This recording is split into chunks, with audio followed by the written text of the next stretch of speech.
Tier 1. The Cult of Pythagoras, aka Pythagoreanism. This cult was founded in the 6th century BC by someone you'd never have guessed, math genius Pythagoras. He believed in a combination of science and mysticism. Understanding the cosmic order was their way to be one with the divine cosmos. For a math club, they also surprisingly believe in reincarnation. To achieve this, they had to keep their bodies pure, so no one was getting any play, which couldn't have been hard. The Pythagoreans believed that when you expelled your bodily fluids and even gas, you would lose a part of your soul. Now you know how you feel empty after every nightly session. They had their own sets of rules, like wearing white, remaining chaste, not peeing towards the sun, and avoiding beans for some reason. Maybe Pythagoras didn't want to be stuck with gassed up dudes. If you didn't laugh, you haven't suffered at the hands of beans, and it shows. Moving on. The most important rule of the Pythagoras cult was that you don't talk about the Pythagoras cult. No joke, one of his followers was executed because he told a few of the teachings to the masses. Pythagoras, in true cult leader fashion, gave himself some stat upgrades. He was 3/4 of an avatar since he could predict earthquakes, calm the seas, and stop the wind.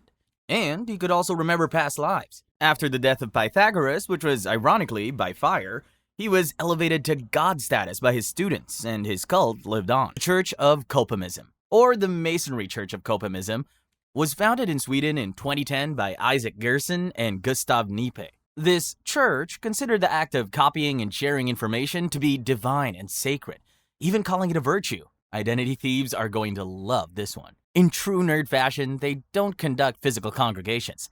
They just meet up in a group chat and praise information before calling it a day. They even conduct rituals that involve the worship of information through copying, a practice known as copy acting. Their holy symbols are Control-C and Control-V. I swear I'm not making this up. This cult was officially recognized by the Swedish government in 2012, so you can join if it's up your alley. For legal purposes, that is a joke. John from Cargo Cult. To understand this cult, you'll need a history lesson. In World War II, America used small Pacific islands as strategic military bases to gain a foothold against Japan. These small Pacific islands had indigenous tribes who weren't as technologically advanced nor had much experience with the outside world. For the island tribes, the experience of seeing humans who wore weird clothes, spoke in tongues, had these magical portable cures, and could even take life without touching the other person was probably nothing short of meeting an alien or a god. Imagine if you brought someone from the Stone Age to this world. They would rightfully think we were magicians or gods. The tribes of these islands came to the same conclusion. They would worship the Americans as divine beings who blessed them with gifts. And their god was some American GI called John Frum. After World War II ended, America just packed up and left. But the tribes didn't really understand that concept, and so they came to the conclusion that these divine beings would come back if they imitated them and performed certain rituals. So they replicated what they could remember. They built planes, landing strips, and even control towers in hopes that their god John Frum would come back with their precious cargo. But surprisingly, no one humored these people, and they're still waiting for their cargo. The White Brotherhood. This cult was founded by Peter Konstantinov in 1897 in Bulgaria. Unlike Pythagoras, who was secretive and exclusive with his cult, these guys went international. From Bulgaria, this cult went on to spread to France, Canada, Switzerland, and Belgium. Their teachings were a mix of Christianity, mysticism, and spirituality. They believed humans were born with divinity, and to connect with that divinity, they do meditation, breathing exercises, and prayers. The white in their name does not refer to their skin color, rather it is the white magic they used against the evil black magic. They're all about equality, unity, and singing Kumbaya together. The Brotherhood's version of prophets were called Ascended Masters. These were people who had been reincarnated many times and had ascended to immortality. They were believed to be responsible for the guidance of the human race. Yeah, you guys might want to petition for a change in management. Some examples of Ascended Masters are Master Jesus, Confucius, Buddha, and Saint Mary. The Brethren, also known as the Garbage Eaters, was founded by Jimmy T. Roberts in the early 1970s. They were your average doomsday cult with teachings centered around how the end of times is coming soon, and humans need to purify themselves in preparation. To join the cult, you have to sell all your possessions and even break ties with your family. Basically, ditch everything but your existential dread. Members of the Brethren are forbidden from celebrating anything. No birthdays, not even Christmas. This is because they believe all celebrations should be kept for the end of times. Plus, they lived as nomads, collecting discarded food from dumpsters, hence the name. To recruit more members, they would just send out pairs to preach. But how do you convince people to join you if this is the life you're offering them? The Brethren's lifestyle and beliefs have led to controversy and criticism. Some former members have reported experiencing various forms of abuse, including excommunication of anyone who disagrees, manipulation and control of members, and a lack of accountability for leaders. So even when you have nothing, you can still be taken advantage of. Jim, the founder of the Brethren, died in 2015 at the age of 76 from cancer. The leadership role of the organization was passed to Jerry Williams, aka Brother Hatzer, and 3 other elders. The cult is believed to still be active. The Agon Shu, or Agama School, was founded in 1954 by Kiriyama Seiyu, based on the early Buddhist scriptures called Agamas. The Agon Shu basically follows the OG versions of the scriptures and teachings of Buddha, rejecting the deviations. They practice the 7 systems and 37 practices by Buddha mentioned in the early scriptures. The 7 systems are principles, and the 37 practices are pretty self-explanatory. Both of these are necessary to develop spiritually and attain enlightenment. Did anyone get enlightenment, you might ask? No. The cult never really defines what enlightenment is. They only give subjective definitions. You're better off getting enlightenment from watching paint dry. The Agon Shu grew to have more than 500,000 members, growing with the times. They hired a public relations company to spread the message, and even offered spiritual services through the internet. Seems pretty tame, right? But it never really is. The cult would convince followers to donate large sums of money for ancestor worship, which is basically a way to honor dead relatives through offerings of food or drink. They would also manipulate and control members by convincing them the spirits of their ancestors were infuriated with them. After the founder, Kiriyama, passed away, Agon Shu became more obsessed with him rather than Buddha. The new leaders would claim to receive messages from Kiriyama from the spirit realm, and these messages were considered sacred. The cult was also dragged under the bus again during the Tokyo subway sarin attack. Not to spoil much, the founder of the cult that carried out the attack had briefly been a member of Agon Shu. This connection led to people adopting a hostile attitude towards the cult. Appalachian Snake Church. The practice of snake handling in religious services originated in the Appalachian region of the United States in the early 20th century. It is often attributed to George Went Hensley, who brought a snake to a church service in 1909. Snake handlers base their practices on a literal interpretation of certain Bible verses, such as Mark chapter 16, verse 18. They shall take up serpents, and if they drink any deadly thing, it shall not hurt them. And Luke chapter 10, verse 19. Behold, I have given you the power to tread upon serpents and scorpions, and upon all the power of the enemy, and nothing shall hurt you. They believe handling venomous snakes is a demonstration of their faith and obedience to God, even going as far as to claim anyone who died from getting bit by a snake simply wasn't faithful enough. This sounds like the witch trials all over again. If she's a witch, she'll live. If not, she'll die.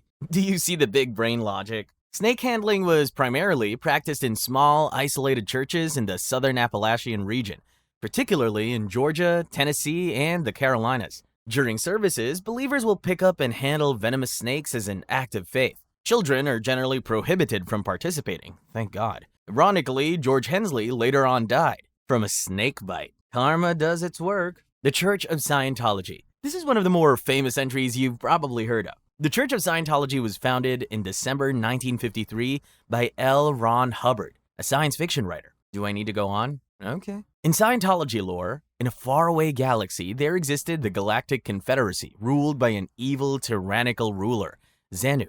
The Galactic Confederacy was an ancient civilization that faced overpopulation, so to solve the problem, Xenu does what all dictators do: genocide. He throws them into the volcanoes on Earth, vaporizing them with hydrogen bombs.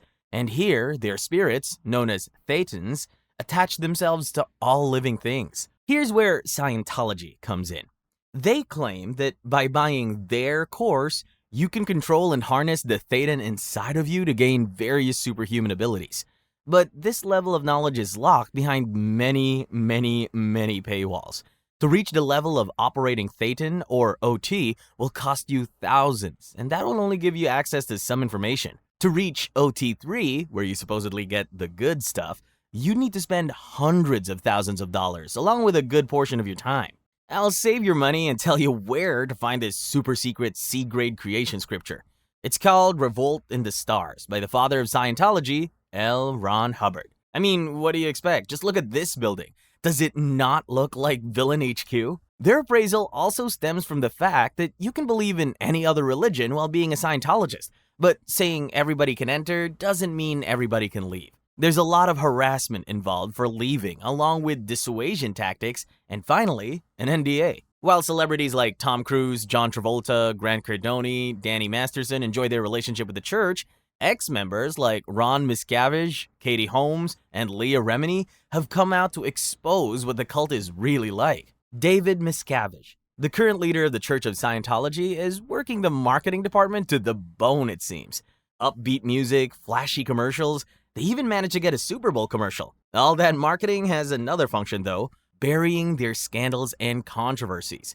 Either they bury the controversies or bury the source of the controversy. Allegedly. There are many deaths linked to the church, like Susan Meister, Edward McBride, Liz McPherson, and the leader's own wife, Shelley Miscavige. Tier 2. Kuman Thong. This cult is also associated with black magic, but on a much more disturbing level. Kuman Thong originates in Thailand, and its practitioners are essentially necromancers who seek out dead baby fetuses. The witch doctors, as they call themselves, would surgically remove the unborn fetus from the womb of its mother, roast it, and then paint it with yalak, a kind of lacquer used to cover amulets, and takrut with gold leaf. This is where the name Kuman Thong, meaning golden little boy, comes from. Why do they have this kind of morbid practice? Well, they believe these golden fetuses will bring good luck and fortune to the owner if properly worshipped. But they do say for every request you make of the Kuman Thong, there is a consequence to bear. Which just sounds like a horror movie waiting to happen. Look at this. They're essentially spirits who can help humans for a price. They can see and hear for a distance of 20,000 kilometers, giving ample protection to any household. And because they're the souls of literal children, they are said to love playing tricks. Even with these cool, albeit dark little perks, the cult is heavily criticized by the Buddhist community and has been made illegal. Koan Kroch Cult. Another cult obsessed with fetuses is the Koan Kroch Cult, which is rooted in Southeast Asia, particularly in Cambodia. Now, these guys create amulets instead of golden baby corpse statues because I guess they needed a travel-size version. The amulet from the mummified fetus is obtained from either a dead or living mother. Followers of the cult believe that these amulets possess spiritual powers and can bring fortune to the owner. This taboo and unsettling practice is also heavily criticized, but has not yet been made illegal. 5% Nation. Also known as the Nation of Gods and Earths, 5% Nation emerged from the teachings of Clarence Smith, a former member of the Nation of Islam. The beliefs of the 5% Nation are like the Nation of Islam, but on steroids. After leaving the Nation of Islam, Clarence renamed himself Allah the Father and began preaching about his belief. The name 5% Nation comes from a core belief of the cult that only 5% of the population holds the truth. 10% are oppressors and exploiters, and 85% are unaware and misled. The 5%ers reject the teachings of mainstream religion and instead focus on self-awareness, knowledge, personal empowerment, and most importantly, black empowerment. They also believe that white people are literally the demons who have come up from hell. That explains this. And black men are closer to or the embodiment of the divine deity, Allah. The black women are referred to as Earths, hence the name Nation of Gods and Earth for the people in the back. Now, this belief has landed them in hot waters, but the cult has been linked to gangs and criminal activities, especially in urban areas like New York City, so I don't think they care. They allegedly have influenced hip-hop artists, especially during the golden era of rap.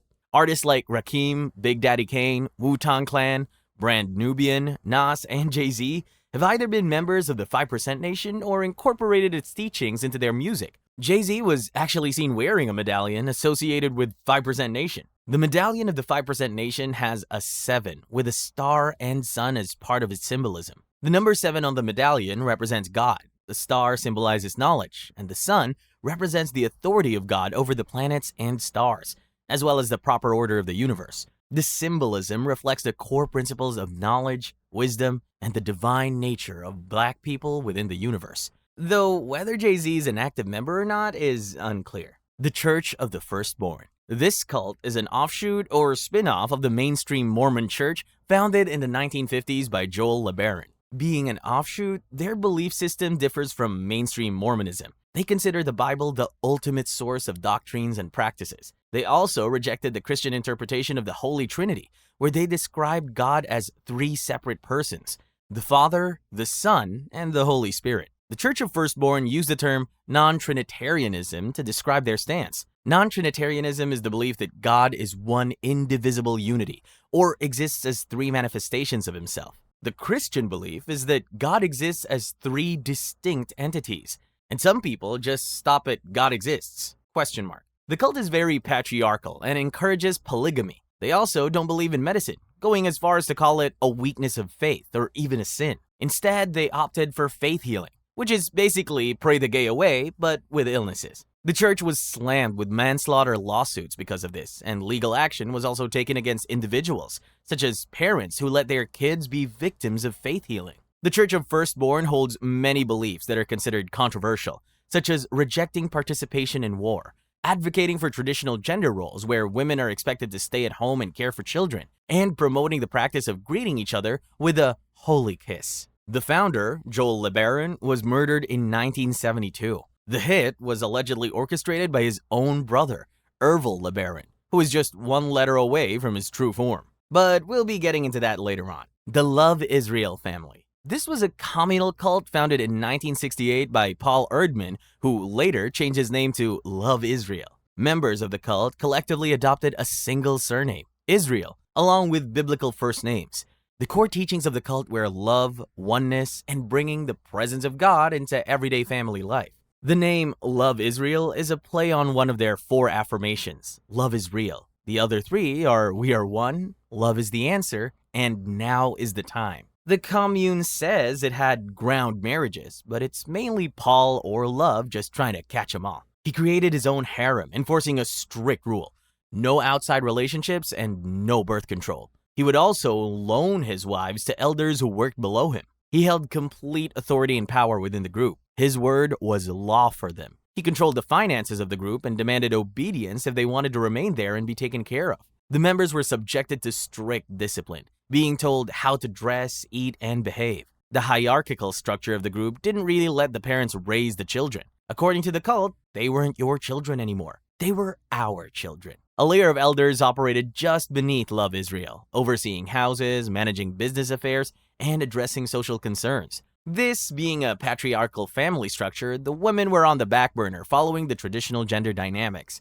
They also conducted rituals like animal sacrifices as part of their spiritual practice. The Church of Euthanasia. Well, this one, albeit shocking, is pretty self-explanatory. The Church of Euthanasia was founded by Chris Korda in the 1990s. It mainly advocates for population control through voluntarily pressing Control-Delete on life. The idea of the church came from where all religious cults start: a dream. Chris Korda was visited by an intelligent alien life form and warned about Earth's dying ecosystem. The church is built on 4 pillars: suicide, abortion, cannibalism, and sodomy. They believe these pillars are the only way to curb population growth and environmental degradation. Now, why haven't these people committed mass suicides? The founder actually answers in a cute little FAQ section on their official website. Suicide is surprisingly optional in the cult. Chris Korda specifically said she'll delete herself when she feels like it. The website once had detailed steps on how to delete yourself, but they took it down after someone actually did it using their instructions.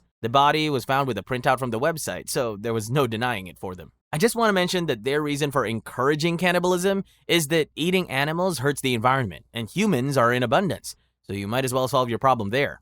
Either dead or consensually, of course. They're not monsters. And there are people who believe that the church is either a performance art piece or just not that serious. They just want to reduce human impact on the environment, albeit through a little radical means. But I'll leave the decision up to you. The Church of the Subgenius. Ivan Stang and Philo Drummond founded the Church of the Subgenius in the late 1970s.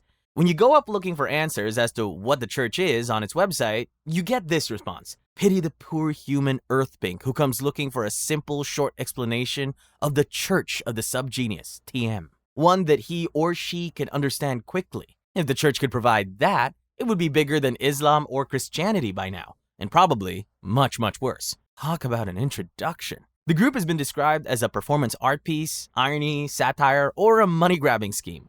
But that's a lot of energy invested into a joke. The prophet of the Church of Subgenius is a fictional salesman from the 1950s, J.R. Bob Dobbs. To attain enlightenment status, members must follow 4 laws. Stop working, buy the church products, go against law and order, further the goals of the church by harnessing the power of fear, and eliminate anyone who is not of the Yeti lineage. Yes, the church believes that the members are descended from Yetis. The Church of Subgenius is also a doomsday cult. They believed an alien would come to destroy everything and would only spare those who paid the church. How convenient. Tier 3. The Holy Spirit Association for the Unification of World Christianity. Now that's a mouthful of a name. Also known as the Unification Church for short, was founded on May 1st, 1954 in South Korea by Sun Myung Moon. When Moon was 16 years old, he was visited by Jesus himself and asked to finish the task of establishing God's kingdom. Now, Moon's interpretation of biblical events is interesting, as it lays the foundation for the rituals of his church. In his book, The Divine Principle, he details that mankind is part of a sinful lineage because Eve was influenced by the devil to do the deed with Adam. So, we're out here fighting intrusive thoughts because some people couldn't keep it in their pants? Now, of course, he was the only one who could solve this problem that he created. As the second coming of Jesus, he would pick out couples to wed. He and his wife would bless them as true parents, and they could become a true family, free of sin. Sounds like a guy just trying to make the world a better place, right? Well, no. Members of the church would be encouraged to do spiritual sales, which involved scamming people into thinking they were in contact with the family's deceased loved one. They would sell them various items to guarantee the salvation of the deceased loved one. Members of the church were also coerced to donate, with some donating outrageous amounts outside their means. But this wasn't all. The cult is surprisingly well organized, working in over 100 countries currently, and even have a leg in policy through their deep political ties. Many of Japan's high-ranking politicians, including the former Prime Minister of Japan, Shinzo Abe, have allegedly been linked to the Unification Church.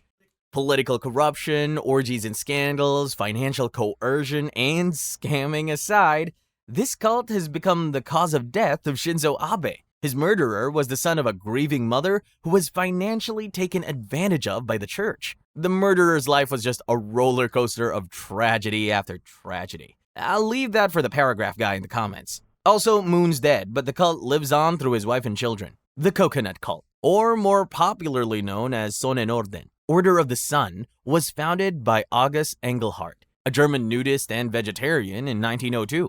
The belief system is rather simple: the unconditional worship of the sun and coconuts, considering the coconut as the pinnacle of all living things on Earth. Engelhardt saw a coconut and then he looked at the sun and came to the conclusion that coconuts were the closest fruit to the sun, even though oranges were right there too. Anyway, he thought coconuts embodied solar energy and divine nourishment. His philosophy revolved around the idea that continuous consumption of coconuts would lead to immortality. I guess philosopher's stones are out and pina coladas are in. In another version, Engelhardt believed that the fruit resembled the human head and was the most suitable food for humans.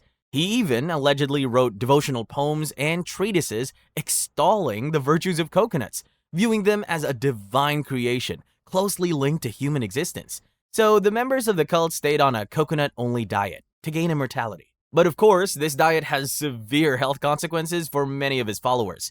Malnutrition, various deficiencies, and illnesses like malaria became prevalent due to the lack of a balanced diet. Some even died. Because they were obsessed with coconuts, followers of the cult faced social isolation and disconnection from mainstream society. Engelhardt's obsession with coconuts and sun worship led to his own mental and physical deterioration. He became delusional and fanatic over the years, and so the German government eventually banned the cult. The Family International, previously known as Children of God. This cult was founded by David Brandberg. And I know the name sounds really nice, but after coming this far into the list, you're too smart to be fooled by names. David Berg was messed up way before he started his cult. His childhood could be summed up as a strict con-woman Christian mother, violating punishments, incestuous thoughts, and too much time with his right hand. All the ingredients to create the not-so-perfect cult leader. He started the cult in the 1960s, after the high of the hippie way of life was coming down. He preached about the end times and how the system was against them. Yes, David Berg was the OG red pill alpha male who could save them from the system one orgy at a time. But unlike most cult leaders, David didn't claim to be God. Rather, he claimed to be a prophet of God. How humble. To recruit more members for the cult, he would send out attractive women and tell them to share God's love with other men, seducing them into joining the cult. Basically religious prostitution, but also called flirty fishing. Needless to say, the tactic worked, and the cult gained thousands more members. As the cult got more members, David's preaching turned from fight the system to God wants us to be polygamous and share wives so that we can get into heaven. David's tactics to control his flock were simply fear, distraction, and deprivation. Members would give up all their possessions when they joined. He would then assign them to one of 12 groups he referenced from the Bible, and they would be put to work. From morning to night, he would not allow these poor souls time to think. He kept them busy and distracted with memorizing verses or work. Why did people stay in the cult? I don't know, maybe you guys can explain better in the comments below. David would promote polygamy, activities with children, wife sharing, incest, orgies, and just a lot of very, very disgusting activities. I probably can't talk in detail about some of the stuff this old degenerate sack of skin did without getting demonetized, but just know whatever you can imagine, it was worse. On a positive note, all these orgies had their unintended consequences. Herpes. Not enough karma, but at least some karma. In 1994, the world would finally be rid of the human stain that is David Berg, but the cult would continue under his second wife, Karen Zerby. It was at this point that they changed the name to Family International. They currently have more than 10,000 members in over 90 countries. Do they still do the same activities? Well, they say no, but who can say for sure? Falun Gong, also known as Falun Dafa, was founded in China in 1992 by Li Hongzhi. Originally, Falun Gong started out based on the traditional Chinese beliefs and practices focused on improving physical health and spiritual well-being. Li initially started out taking advantage of the booming popularity of Qigong, a Chinese deep breathing exercise technique. While he was practicing Qigong as a state-registered master, he began telling his spiritual journey to people. And yes, he was basically the second coming of Jesus. According to his claims, he could become invisible, travel through space, and levitate. In truth, he was just a clerk at some company. But I guess what they don't know won't hurt them. Li published a guide of his teachings for his growing followers, and this had some very interesting theories, to say the least. He promised people they could gain supernatural abilities like eternal youth, invisibility, and mind control, but only if they weren't gay or married to someone of another race. Li believed that mixed children did have a place in heaven, as it was racially segregated. And then he gets weirder. Li claimed aliens are trying to corrupt mankind through science.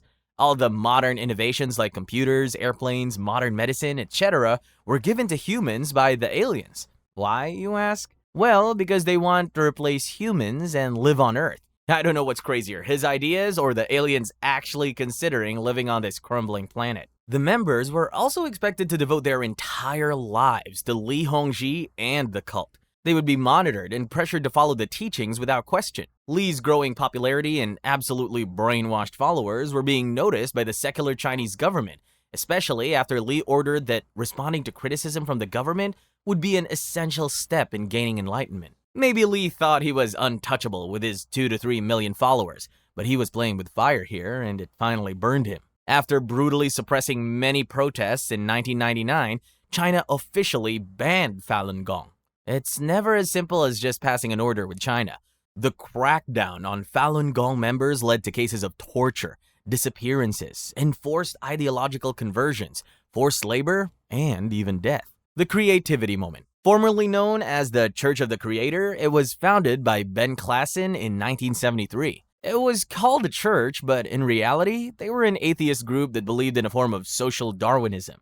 They claimed that the fittest race should be the one to dominate, and by that, they meant white people. Sound familiar? Ben Klassen was a big fan of Hitler, calling him a pioneer, and even actively recruited neo-Nazis into the group. The Creativity Movement preached that race, not religion, embodies absolute truth, and the white race was the pinnacle of culture and civilization. I shortened it for you, there's a lot of self-praise here. They considered themselves as some kind of warriors who are in a racial holy war, where non-white subhuman mud races are trying to subjugate white people.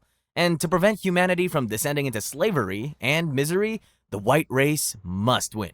I wish I was kidding. Before they could win their holy war, Ben Klassen committed suicide in 1993, and another member, Matt Hale, took over the leadership, and the group became even more violent. But thankfully, in 2004, he was arrested for soliciting the murder of a federal judge who had ruled against him and the movement in a lawsuit. After his arrest, the group remains largely inactive. Tier 4. Universal Medicine. Serge Benayan, a former bankrupt tennis coach from Australia who has no medical qualifications, is the man behind the cult, Universal Medicine. This cult promotes healing through energy, also known as esoteric healing. Their practices included techniques like esoteric breast massage, chakra puncture, ovarian readings, and esoteric connective tissue therapy. All of these intended to balance the body's energy field and promote self-healing, but of course would get very inappropriate very fast. One man reported that he felt an assigned massager probe his buttocks, and when asked why, he said he pulled out an evil energy snake from his back door. So if you've been feeling a little iffy down there, maybe you have an evil energy snake that needs to be pulled out too. Reincarnation and karma are other important tenets in their belief system. They claim that any health issues are due to your karma from a past life. Building on that concept, they firmly believe that people who have a disability or have been assaulted are the reincarnation of evil historical figures. But of course, Serge Benayan traces his lineage back to history's A-lists, from Plato to Jesus, and even throws in a sprinkle of reincarnated Da Vinci for extra spice. So naturally, with this super legit family tree, he obviously has to become humanity's savior. This man claims there is a master race of footless, 9-foot-tall aliens or supernatural entities who are always around sniffing humans. Why, you ask? Well, they apparently love the smell of a person of God. I guess the only way to throw off your scent would be to smear yourself in Epstein's blood. But if blood makes you queasy, don't worry. Serge has a more or less morbid solution. To prevent these entities or aliens from entering the human body, there are certain foods you'd have to avoid, like carrots, potatoes, coffee, dairy, and even gluten. Why even bother with eating at this point? It seems Serge agrees because along with the restrictive diet, he also restricted his followers to only eating one meal a day. For an adult, this might suffice, but the problem is children as young as 10 months old were being forced to follow this diet as well. Even after people were getting ill from this diet, his followers continued to blindly obey him, to the point of excommunicating their family members and leaving all their wealth to Universal Medicine, aka Serge. The reason they do this is because Serge has brainwashed them to believe that if parents leave wealth to their children, it will harm them in their next life. How convenient for Serge. Serge was very much enjoying his transformation from a broke tennis coach to a millionaire, but things won't go his way for long. In 2019, the New South Wales Supreme Court recognized that Universal Medicine was a socially harmful cult, and Serge Benayan was a fake who inappropriately touched his clients and girls as young as 10 who stayed in his house. But Serge had no remorse for his actions and published a pseudo-interview on his Universal Medicine's YouTube channel, claiming he was the victim of an internet witch hunt. The Order of the Solar Temple. The Order of the Solar Temple was founded in 1984 in Geneva, Switzerland, by Luc Jouret and Joseph de Mombro. The order was based on the ideals of a medieval military religious order called the Knights Templar, and they took this very seriously, with the capes, swords, secret rituals, and meetings. Why not just play a game of D&D at this point? One way to join the cult would be by being introduced by someone who is already a member, and the other way was just paying your way in. This was a very useful method to gain some funds and build connections for the cult at the same time. And so, like many cults, the Order of the Solar Temple also had power, money, and exploitation at the core of its system. The leaders of the cult, Jouret and de Mombro, would use their position to exploit the female members of the cult. They even broke up marriages, claiming none of the pairs were cosmically compatible, and then proceeded to get down and dirty with the recently single wives. The more the cult grew, the more delusional the teachings became. Luc Jouret believed that he was the third reincarnation of Jesus Christ, and de Mombro believed his children were messiahs who would bring about the new age after the apocalypse. And the only way to prepare themselves for this high spiritual existence was purification through fire. In 1994, one of the members, Tony Dutoit, who helped deceive the followers with illusions, would reveal the fraud of the leaders, but this angered Jared and Mombro. The cult leaders declared that Tony's infant son was the Antichrist. This declaration served as enough of a reason to execute a ritual murder of Tony Dutoit, his wife, and his 18-month-old son. The family was lured to one de Mombro's villas where they were stabbed to death. The two cult members who murdered them set fire to the villa, unaliving themselves as well. Just a few hours after this, authorities would discover 22 bodies from a burned-down lodge in Switzerland and 25 more bodies from another temple. This was only the beginning, as between 1994 to 1997, 74 more people died. Did they go willingly or not is unclear. The bodies do have gunshot wounds and bruises, but they could be part of some morbid ritual. Surprisingly, the Order of the Solar Temple is still around and remains very secretive. The Nuwaubian Nation. The Nuwaubian Nation, founded and led by Dwight York, emerged in Brooklyn in the early 1970s.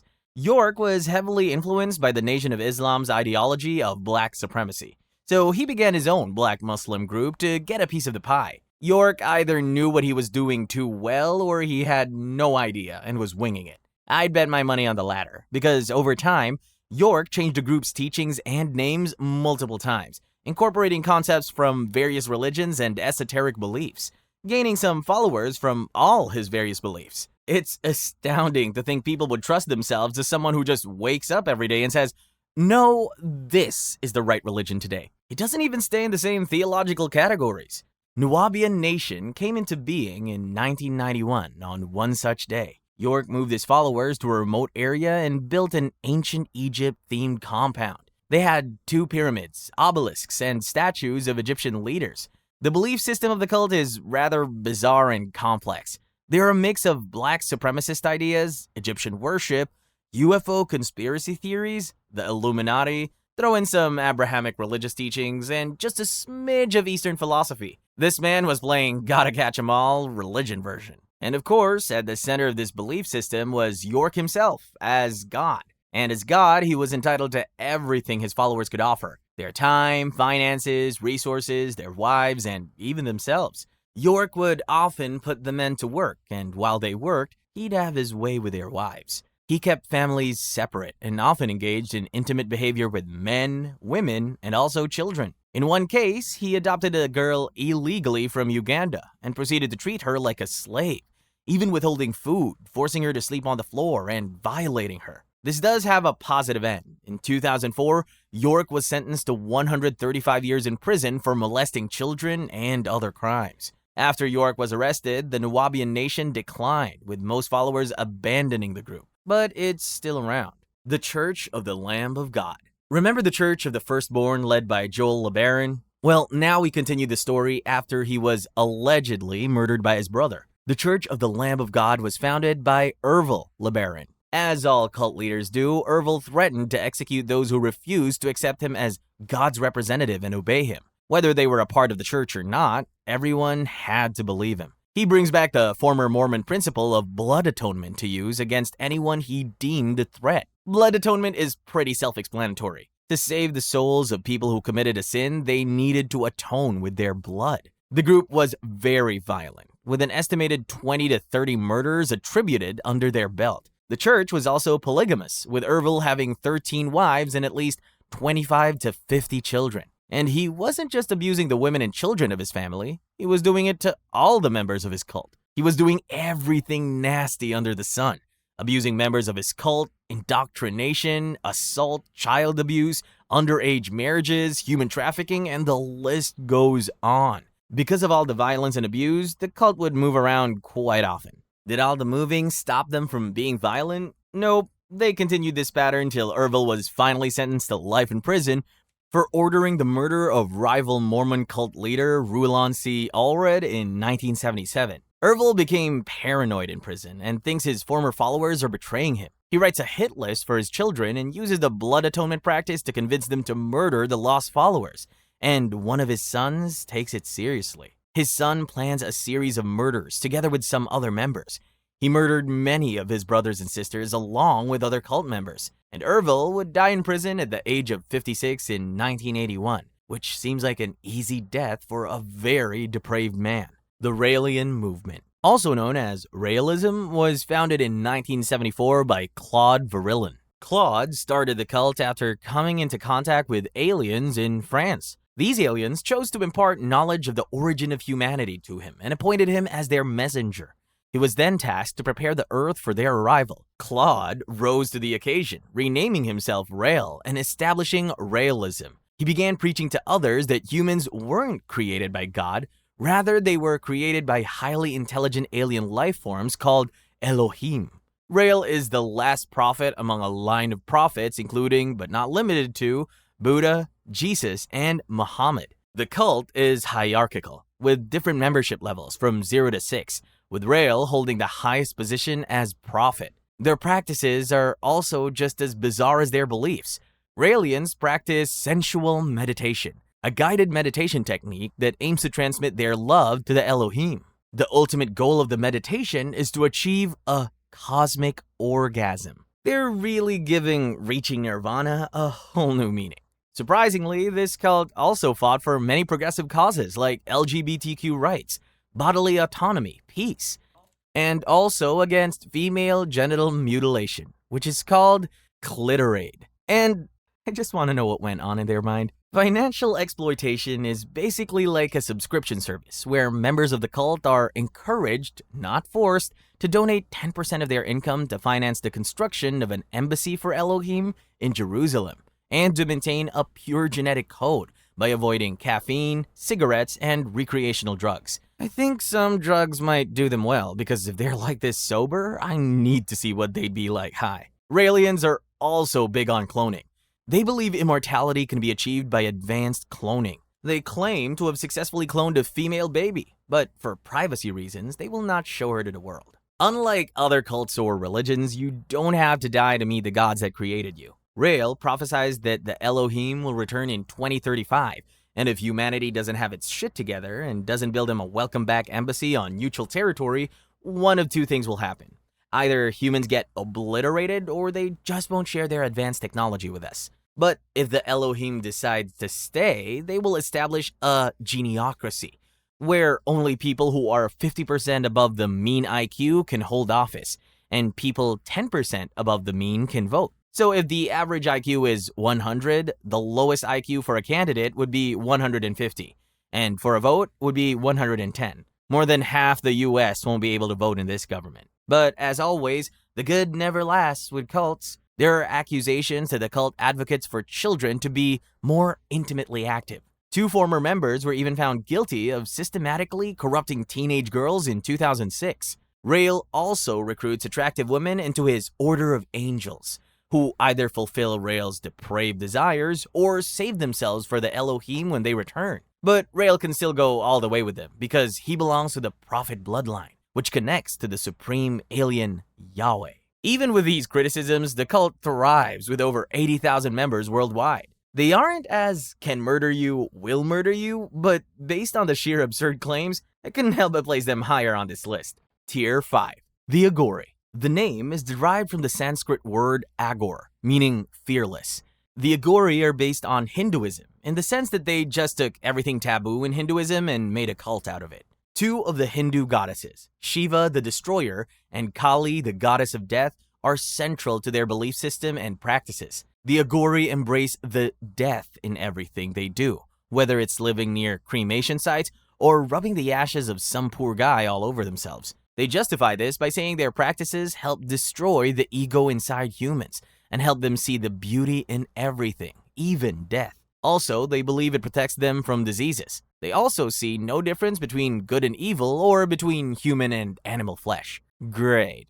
Cannibalism, just what we needed on this list. If it helps you feel better, they don't eat live humans, only dead ones. The Agori consume human flesh from corpses that are brought for cremation. The Agori also renounce all their attachments to the material world and, by extension, material objects.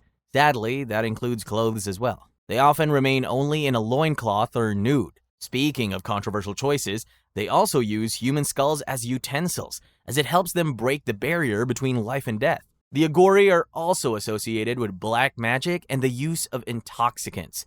They use a shortcut to enlightenment, using a little liquid courage to break down those spiritual barriers. It's unconventional, but hey, whatever works, right? Superior Universal Alignment, another UFO cult on this list. Superior Universal Alignment was founded by Valentina de Andrade in 1981. She claimed that aliens contacted her and told her that humanity was on its way to destruction. But like the Raelians, she and her followers would be saved if they followed the aliens' warnings. She preached that Jesus was also an alien sent down to Earth to guide mankind towards salvation, and that males born after 1981 are embodiments of evil that need to be exterminated. This is the first I've heard of discrimination based on birth year. These embodiments of evil would be used as sacrifices for the aliens she met, and she wasn't kidding. Between 1981 and 1993, 19 Brazilian boys aged 8 to 14 were kidnapped, mutilated, assaulted, and left to die in the woods. The cult members who carried out these grotesque murders were prominent individuals. People you wouldn't think would be capable of this, like doctors, businessmen, and policemen. In 2003, several members were found guilty and sentenced, but the head of the snake, Valentina, was let go. The cult is still active today. The Manson family. Another violent entry is the Manson family, founded by Charles Manson in the late 1960s. Charles sharpened his philosophical claws while in prison, and when he was released, he quickly established himself as a guru. Manson preached about the end of times and how he, like all before him, was the manifestation of Jesus. Are there no original ideas anymore? Manson radicalized his followers by convincing them that they were in an apocalyptic race war that would bring about the end times, which he called helter-skelter. But when Manson lost patience in the war happening by itself, he tried to set it off himself. Why, you ask? Well, Manson believed that the race war would be won by black people. Once the superior race had been established, he and his followers would emerge to rule over black people. Now I know these guys were taking a lot of drugs. Manson sent his followers on a murder spree to kickstart Helter Skelter. On August 9, 1969, Manson family members Susan Atkins, Tex Watson, and Patricia Krenwinkel entered the home of Hollywood actress Sharon Tate and murdered her and 4 others, including Abigail Folger, Wojtek Frykowski, Jay Sebring, and Stephen Parent. These came to be known as the Tate murders. The gruesome nature of the murders made headlines, but did not start the war Manson was hoping for. Rather, they led to his capture. In 1971, Manson and several of his followers were convicted of the Tate murders, and they were also indicted in the LaBianca murders. Manson, Watson, Atkins, Kasabian, and Krenwinkel were sentenced to death, but their sentences were commuted to life in prison after California abolished the death penalty in 1972. And in 2017, Manson died in prison at the age of 83. Heaven's Gate. The cult was founded by Marshall Applewhite and wife Bonnie Nettles in 1974. The two had only 2 years, and in that time, I don't know how many drugs they did. But they came to the conclusion that they were the 2 end-time witnesses mentioned in the Bible, and so they kickstarted their campaign. This was also a UFO cult, as they believed the Earth was about to be annihilated, and the only way to save ourselves would be to, you guessed it, listen to Marshall and Nettle. Heaven's Gate promised its followers that they would be saved and taken to the kingdom of heaven via a soul-sucking spaceship. And many people were convinced by this and joined to live in isolation in preparation for their ascension. But 2 things started to break the illusion for many members. 1, the date prophesied by Marshall and Nettle passed, and the world was still here. This they glossed over by giving a new prophecy. And 2, the death of Nettle. When someone who claims to be an immortal being from a higher dimension of existence dies, people start questioning what's going on. But Marshall was smart, or insane, or both. He simply said that Nettle went first to make preparations for us. In 1997, when the Halley-Bopp comet was predicted to appear, they believed that it was the apocalyptic time prophesied, and decided it was time to shed their earthly bodies and hop aboard the spaceship. So, a total of 39 members of the cult matched their dressing and committed mass suicide. It wasn't done instantly together, more like in batches. Each member wore the same black shirt and sweatpants with Nike shoes and $5.75 in their pockets. Their website is still up, and apparently if you email them, they respond. The Anthill Kids. arguably one of the most disturbing and disgusting cults on this list. The Anthill Kids was established by Roche Thériault in Canada. In the beginning, Roche's cult was based on the Seventh-day Adventist beliefs, but with his own interpretations. I mean, everyone else was doing it, so why not? He was extremely charismatic and good with words. Two important qualities for a cult leader, I guess. Roche had gained a few supporters from his time at a Seventh-day Adventist church, and these vulnerable young adults would later move in with him. After gaining a decent following, he isolated them in a cabin in the woods. And just like that movie, this story also doesn't have a good ending. His followers were stripped of their identities as he gave them new names, and they were starving and sleep-deprived, so naturally they were very obedient to Roche. And when he suggested every woman in the cult should be married to him, they had no choice but to agree. Roche's violent and sadistic tendencies were also at an all-time high. Members, even the children and pregnant women, were subjected to all kinds of abuse, including getting a few ribs broken for eating too many pancakes, being nailed to trees, or even having their limbs removed. He would even make them break their own legs with sledgehammers. The list goes on, but let's stop there. Roche believed as a vessel of God he could cure all illnesses. He would perform surgeries on members like removing their teeth, botched circumcisions, and even castrations. If you're asking yourself why wasn't anyone helping, well, Roche portrayed this image of a free-spirited, happy commune to the media,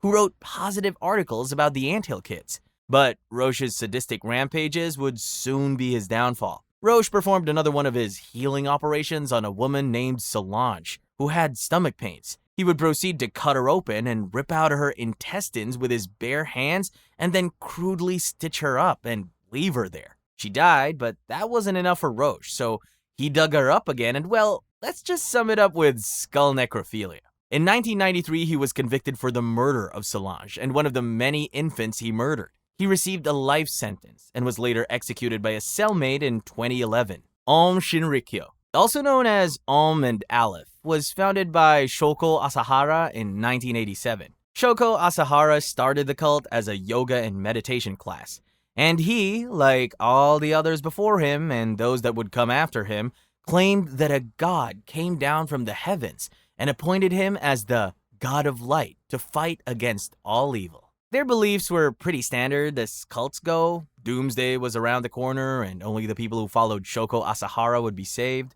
He also convinced members of the cult that disobedience of his orders would result in being reincarnated as animals or being thrown in different hells. To be allowed into the cult, you had to pay a hefty entrance fee and consume various parts of Shoko Asahara, like his hair, blood, bathwater, or, the least disgusting, his leftovers. You also had to give up all your worldly possessions and live in the commune. You'd think by now people would pick up on the pattern here. None of this deterred members from joining, rather. Aum Shinrikyo grew exponentially, attracting academics, engineers, doctors, chemists, and even military personnel. But Asahara wasn't satisfied with the numbers, so he used a popular Japanese form of media, anime. It must have worked because Asahara went on to publish a manga too. I won't bore you with the plot, it was just propaganda. But all of this was still not enough, so he declared himself, you guessed it, Jesus Christ. To his credit, he added another title of Enlightened One. Asahara would rule the cult with an iron fist, isolating members from the outside world and gaslighting them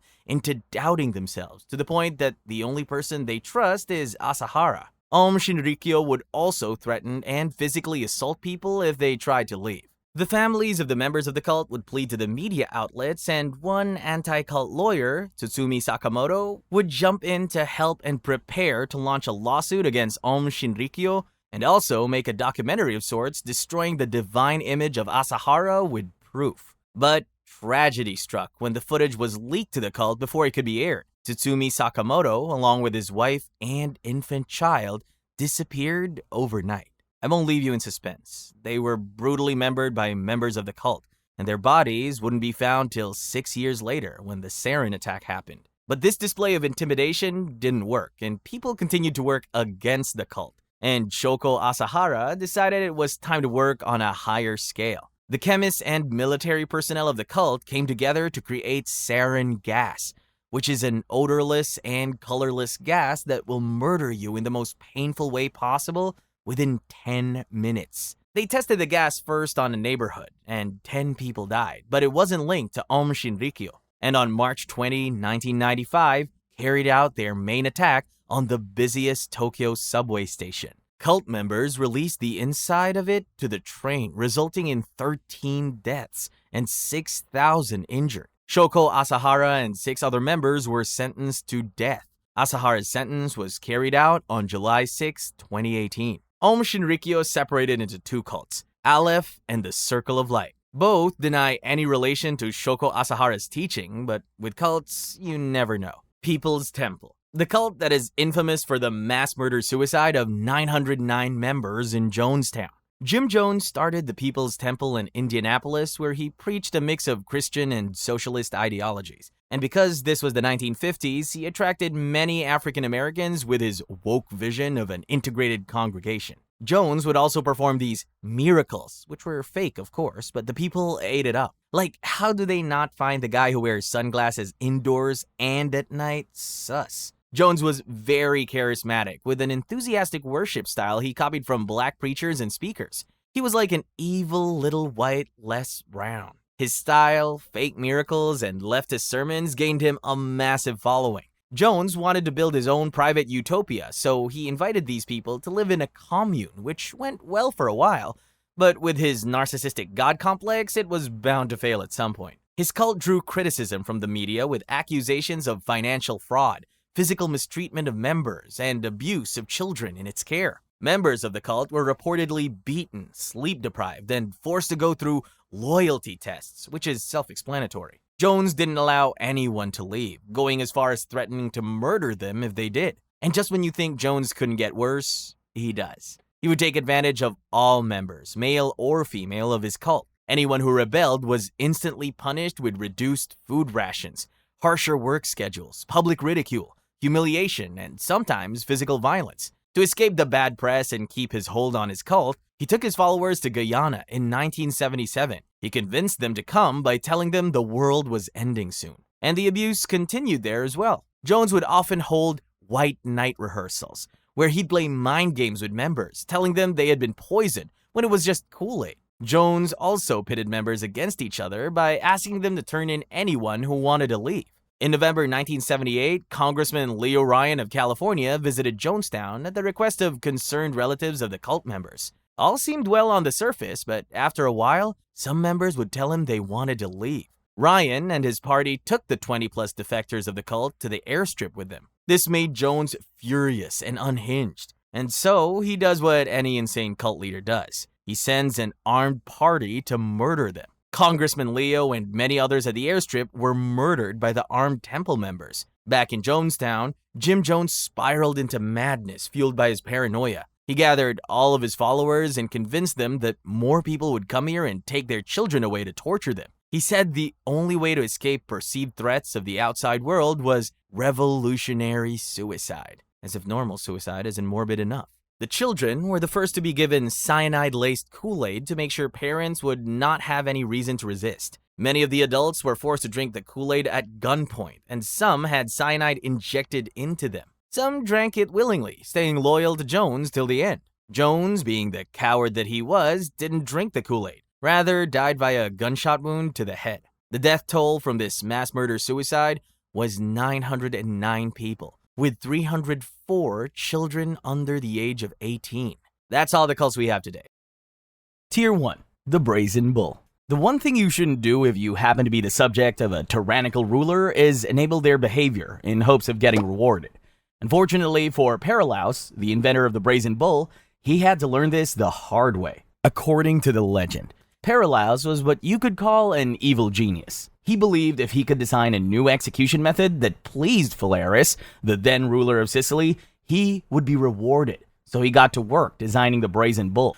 For the first step, Paralaus ordered for a hollow bull made entirely of bronze to be built. The bull was to have a door on one side and special tubes on the inside. On its own, the bull was a sight to behold, but when in use, it was a different ballgame. The victim would be placed inside the bull with their head aligned with the bull's head. The executioner would then start a fire beneath the bull. In a matter of minutes, the heat would begin to roast the person inside alive. In a fit of rather impressive engineering, Paralaus managed to create a system that would turn the victim's screams into what sounded like the bellows of a bull. The smoke from the burning flesh was released from the bull's nostrils, adding to the spectacle. According to the legend, after designing the bull, Paralaus tried to impress Phalaris by telling him just how incredibly evil the bull was. You know, from one evil genius to another. But Phalaris was not pleased. Instead, he tricked Paralaus into getting into the bull and proceeded to use it on him, only letting him out so he could send him crashing to his death by throwing him off a cliff. Pretty dark stuff. Phalaris himself is said to have died in the brazen bull after some other ruler managed to overthrow him. Going by the history books, there's a huge chance that this isn't how it all went down, but you have to admit, it does make for a good story. Waterboarding. To put it simply, this torture technique was developed to stimulate the feeling of drowning. The victim is first restrained, and a cloth is placed over their face, covering the nose and mouth. Next, water is poured over the cloth, triggering an almost immediate gag reflex. Over the years, there have been quite a few modifications made to the waterboarding process. One of the earliest known variations was used during the Spanish Inquisition, and it was called Spanish water torture. In this method, a cloth would be forced into the victim's mouth, and then they would be forced to ingest water from a jar. In another variation that was used during the Flemish Inquisition, a cloth would be placed over the victim's face and their nostrils would be held shut, just to be sure. Next, the torturer would begin pouring water on the victim's abdomen before slowly working his way up to the mouth. They really put some thought into this one. In more recent times, some sources claim that the US Army used waterboarding during the Philippine-American War and tagged it as the water cure. Apparently, the US soldiers picked it up from the Filipinos, who themselves had picked it up from the Spanish. Well, would you look at that? Tickle torture. When you think about tickling, you probably associate it with good-natured fun or a spicy, R-rated adventure. But this isn't always the case. Back in the day, tickling was actually used as a form of torture. In ancient Japan, there were a lot of crimes that didn't have specific punishments, giving those in power the chance to get creative. And believe me, they did. The ruling class came up with a lot of bizarre punishments, and one of them was kusuguri zeme, which translates to merciless tickling. In faraway England, lawbreakers weren't faring much better, especially those who committed crimes against public morality. Whatever that means. If the offenders were male, they would be forced to sit with their legs fastened in place by some heavy wooden equipment. Next, their shoes and socks would be taken off, and a group of little boys would come in to tickle the man's feet. Mercilessly, I assume. In places like ancient Rome, animals were allowed to get in on the action. The prisoner's feet would be dipped in salt water, and then goats would be brought in to lick said feet, because that's not weird at all. At first, the prisoner would feel a tickling sensation, but goats have rough tongues, and so if the licking were to go on for a long time, things could take a very dark turn. And by that, I mean the goat could lick the skin off the victim's feet right off. Solitary confinement. The world has come a long way from what it once was. People now have free speech. Human rights are a thing. Diddy is in jail. And physical torture has slowly given way for psychological torture. Solitary confinement is a subtle form of torture that involves placing an incarcerated individual in an isolation cell with little or no contact with other people.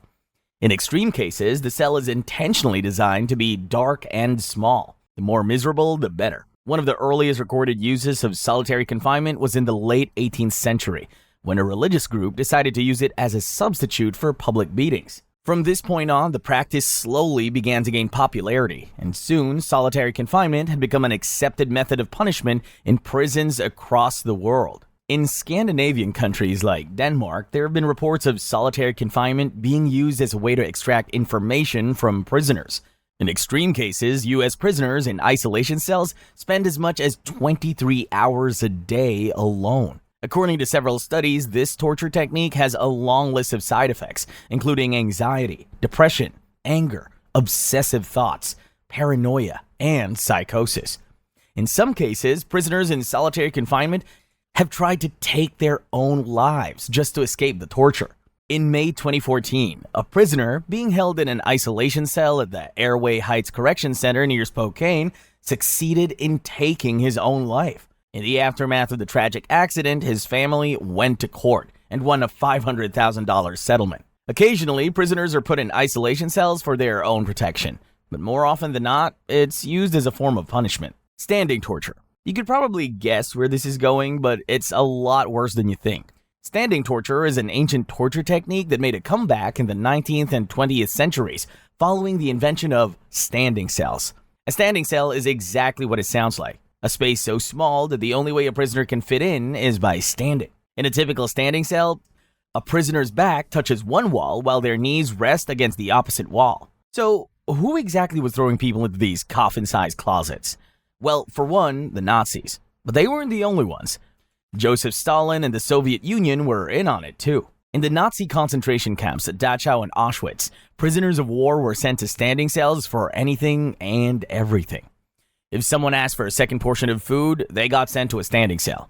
If a prisoner picked an apple without permission, they would meet the same fate. Depending on the nature of what they had done, prisoners were made to spend anywhere from 3 days to 6 weeks in standing cells as punishment. In most cases, standing torture was just one half of the punishment. The other half was starvation. In Dachau and Auschwitz, prisoners in standing cells were fed simple rations of bread and water, just enough to keep them alive. As the number of prisoners in concentration camps grew, standing cells shifted from being a form of punishment to an oh-so-clever way to save space. Needless to say, prisoners of war really had it tough. Sleep deprivation.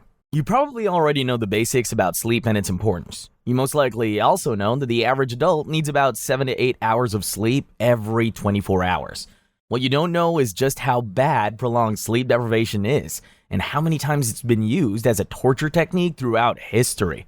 Sure, sleep is important, otherwise you would end up walking around like Bill from accounting, who's cranky all the time, always has a headache, and suffers from low back pain. But the side effect of sleep deprivation can actually get much darker. The people in 15th century Scotland knew this, and that's why sleep deprivation was one of the major torture methods during the witch trials. In those days, it was called waking the witch.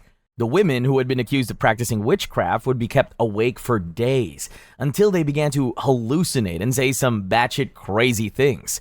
The judges would then tag this as a confession and send them to the stake. Several centuries later, a psychotherapist named John Schlapobersky was made to face the same fate.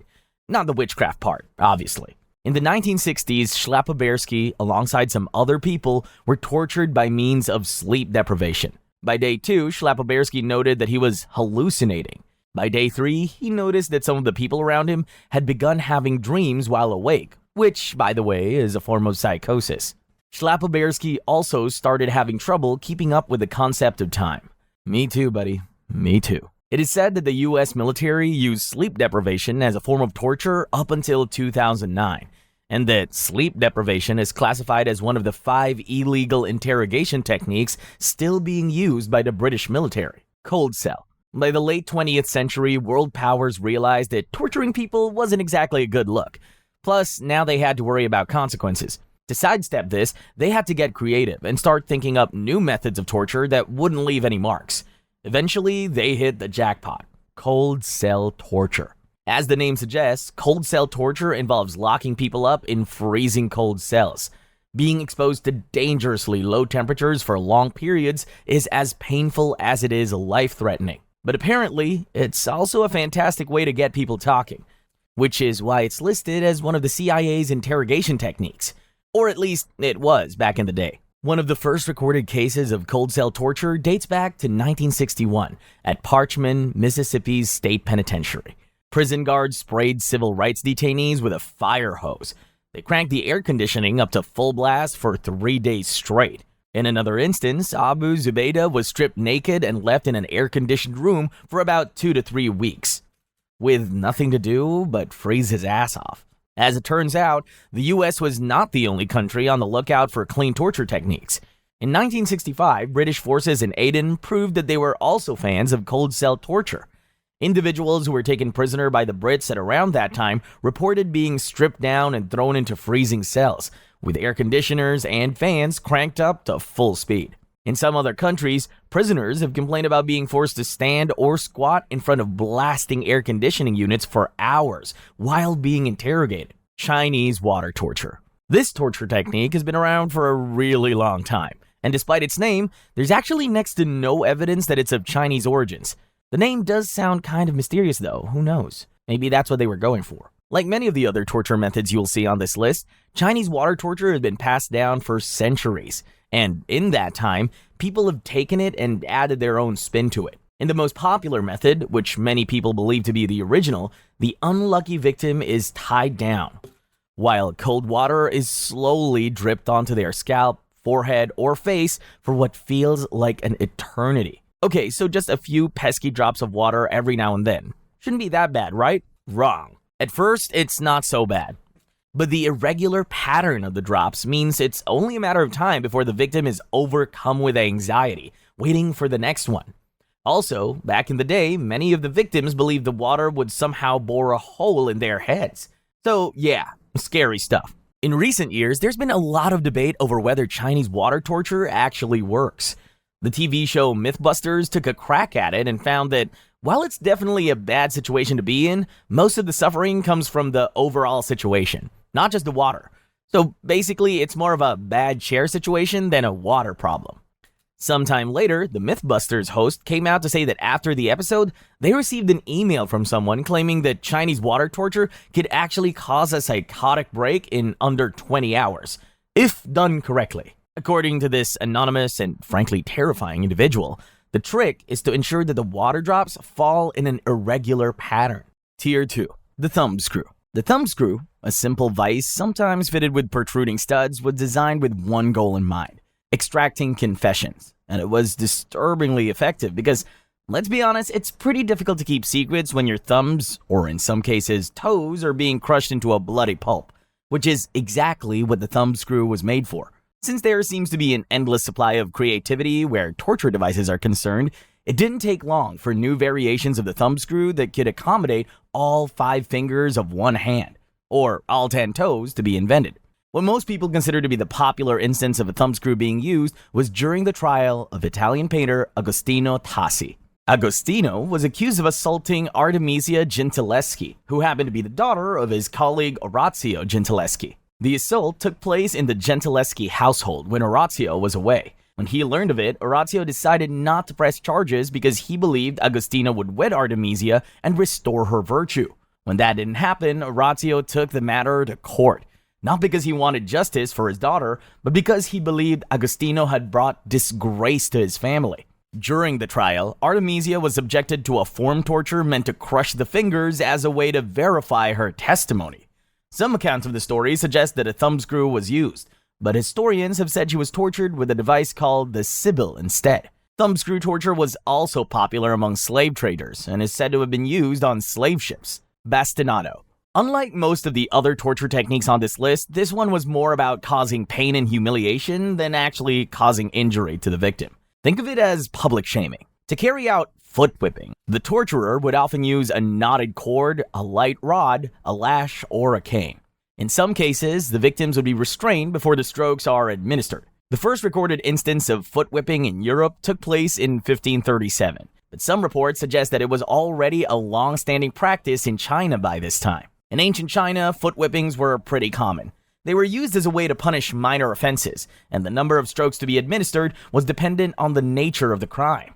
If the crime didn't warrant up to 20 lashes, the foot whipping was thought to be a fatherly correction. Not even members of the emperor's inner circle were immune to this practice. The emperor would sometimes subject important members of his court to foot whippings. When they crossed paths later on, he would act like nothing happened. By the time the 20th century rolled around, just about every country on the map had adopted foot whipping in one form or the other. In Nazi Germany, it was common for prisoners to receive foot whippings as a form of punishment. During the 1946 Greek Civil War and World War I, foot whipping was used to torture prisoners of war. According to research, foot whipping is still being used as a torture technique in countries like Russia and Saudi Arabia. Stocks. You've definitely seen this one in the movies. Stocks are wooden or metal devices designed to restrain a person's feet. On their own, they cause plenty of discomfort by cutting off circulation and preventing any movement. But that's just the beginning. A huge part of stock torture is public humiliation. So the stocks are usually set up in busy parts of town where the offender can easily be seen and recognized. It is at this point that things start to get dangerous. Stock torture allows passerbys to do pretty much anything they want to the victim. Often, children would take off the victim's shoes and socks to tickle their feet. In other cases, victims might be kicked or spat on. It really all depends whether or not the townspeople are in a good mood that day. There is evidence of stocks being used as far back as ancient Greece, and they are still in use in some parts of the world today. Back in the Middle Ages, being sent to the stocks was quite common. At the time, it was considered a mild form of punishment, and was reserved for offenses like brawling and public drunkenness. However, as the years rolled by, the rules changed. In 1989, the town of Dermont, Arkansas passed a curfew law that could result in up to 30 days in jail for the offender and up to 2 days in the stocks for the offender's parents. But here's the thing. The town didn't have a set of stocks, nor did they have the money to build one. Gee, I don't know. Maybe someone should have thought of that before the law was passed. In Colombia, it is an entirely different ballgame. In the year 2012, a 34-year-old woman named Alfreda Blanco Basilio was caught cheating on her husband with an 18-year-old named Luis Martinez. As punishment for her very questionable actions, Blanco and her lover were placed in the stocks. About 8 years later, during the COVID-19 pandemic, Colombian police used stocks to punish residents who broke quarantine. Pillory. This is arguably one of the most popular torture devices of the medieval era. It consisted of hinged wooden boards with holes designed for the victim's head and arms to be inserted. Once in place, the boards were locked together to secure the captive. Like the stocks, the whole point of the pillory was to publicly humiliate the victim. To achieve this, the victim would then be taken to a populated area, like a marketplace or a crossroad, and put on a makeshift stage. Since there wasn't much to do for fun in those days, it wasn't uncommon for people to gather around the pillory to mock, tease, and laugh at the offender on display. Kind of like live television. To ensure that the people knew what the victim was being punished for, their crimes would be announced. In some cases, a placard would be placed nearby. At times, the spectators would take matters into their own hands, pelting the offender with rotten food, mud, offal, dead animals, and even animal excrement. They really didn't hold back. And if that wasn't bad enough, the pillory could also be combined with further punishment. For example, an order could be given for the offender to have some or all of their hair shaved while in the pillory. They could also be whipped. Cropping. Contrary to whatever it is you're thinking, cropping is a torture method that involved cutting off the victim's ears as punishment for their actions. In those days, cropping was used either as a way to brand slaves and criminals or as punishment for crimes like libel and sedition.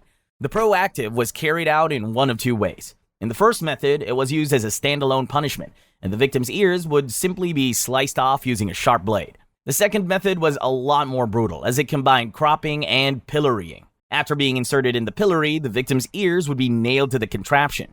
If they so much as breathed the wrong way, their ears would be ripped right off. Perhaps the most notable person unfortunate enough to be tortured in this manner was Thomas Barry. In 1538, he thought it would be a good idea to spread rumors about the passing of King Henry VIII, who, by the way, was very much alive. As expected, the king was not pleased with Barry's actions, and that's how he ended up with a one-way ticket to the pillory in Newbury Market Square. Barry spent an entire day in the pillory, with his ears nailed to it the whole time. Eventually, he had to cut them off to free himself, but shortly after, he died from shock. The wooden horse. The medieval ages saw the invention of a good number of torture techniques, some more cruel than others. The wooden horse, however, definitely takes the cake, or at least a painful slice of it. The wooden horse, aka the Spanish donkey, was a triangular device made out of wood that only resembled an actual horse if you looked really closely. Planks were nailed together in a triangular shape to create a long, sharp ridge that served as the horseback. Sometimes, whoever it was that was responsible for constructing torture devices would add a carved horse head and tail to both ends of the horse. Despite its comical appearance, riding the wooden horse was by no means a fun experience. The victim's hands would be tied behind their back and they would be forced to straddle the wooden contraption and sit on the sharp end. To hold the victim in place and prevent them from seeking relief by shifting their weight to their feet, weights were attached to their ankles. If you thought this was the end, you'd be incredibly wrong, because it's only the beginning. The victim would be left in this position for hours. Anyone who rode the wooden horse, whether for a few hours or days, never came out the same. Surviving the torture was one thing, but being able to walk afterward was an entirely different ballgame. Tarring and feathering. This torture technique is exactly what it sounds like, and it dates back centuries. The first known mention of it was in 1189, when Richard I of England gave his navy the green light to use it as punishment for theft just before they set sail for the Holy Land. Basically, he told them that if someone was caught stealing, they could go right ahead and douse them in tar and cover them in feathers. Maybe not in those exact words, but you get the idea. Let's go over the process, shall we? The first step in tarring and feathering torture is to get the clothes out of the way. In some instances, the victims were stripped down to the waist, but in other cases, they were left with nothing but their birthday suits. Next, the victim would be doused in wood tar, hot or cold, depending on their luck. If hot tar was used, the victim would suffer painful injuries. For the feathering part, the victim would either be forced to roll around in a pile of feathers or have feathers thrown at them. Whichever the case, the results were the same, a feather-covered human. As you may have guessed, this torture method is largely centered around public humiliation, and so for Phase 3, the victim would be transported around town for all to see. 5 centuries after King Richard I of England's decree, a London bailiff was subjected to tarring and feathering torture when he tried to serve papers to a debtor who had taken refuge within the precincts of the Savoy. After being tarred and feathered, the bailiff was taken to one of the city's major streets and put on display. The last known tarring and feathering incident took place in June 2020. Graves and memorials for Confederate soldiers at Crown Hill Cemetery in Indianapolis, Indiana, were covered in tar and feathers by unidentified individuals, who I'm guessing didn't like them or their beliefs very much. Flagellation. This one is just a really fancy word for whipping, and it's been a go-to torture method in different parts of the world for centuries. Whipping typically involves hitting selected parts of the human body repeatedly with special tools like whips, rods, and switches. But every now and then, people would get creative. For example, in ancient Rome, whipping was used as a form of punishment, and it was carried out using whips that had tiny pieces of metal or bone at the tips. Before the whipping, the victim would be stripped and bound so they couldn't move or fight back. In extreme cases, victims would lose their eyes or their lives in the process. In England, during the Middle Ages, homeless, unemployed people were considered a menace to society. They were called vagrants, and since they often turned to petty theft to make ends meet, they were almost always on the wrong side of the law. The punishment for vagrancy was a public whipping, usually carried out on a busy street near the scene of the crime, for dramatic effect. The offender would be stripped and tied to the end of the cart. They would then be beaten with whips until their back turned bloody. No, seriously, that's exactly what the law said. The French were also in on the whole public whipping thing. During the French Revolution, some female members of the Jacobin Club seized a revolutionary leader, Anne Josephine Thérion de Méricourt, stripped her, and flogged her on the bare bottom in the public garden of the Tuileries. They didn't agree with her beliefs, so... As the years passed, whipping as a form of torture became less and less popular. However, it has not been completely abolished. Boiling. In the old days, boiling was as much a torture technique as it was a method of execution. And believe it or not, it was actually quite common. It involved immersing the unfortunate victim in a large container of hot liquid, which, such as boiling water, oil, wax, or whatever the executioner believed would do the most damage.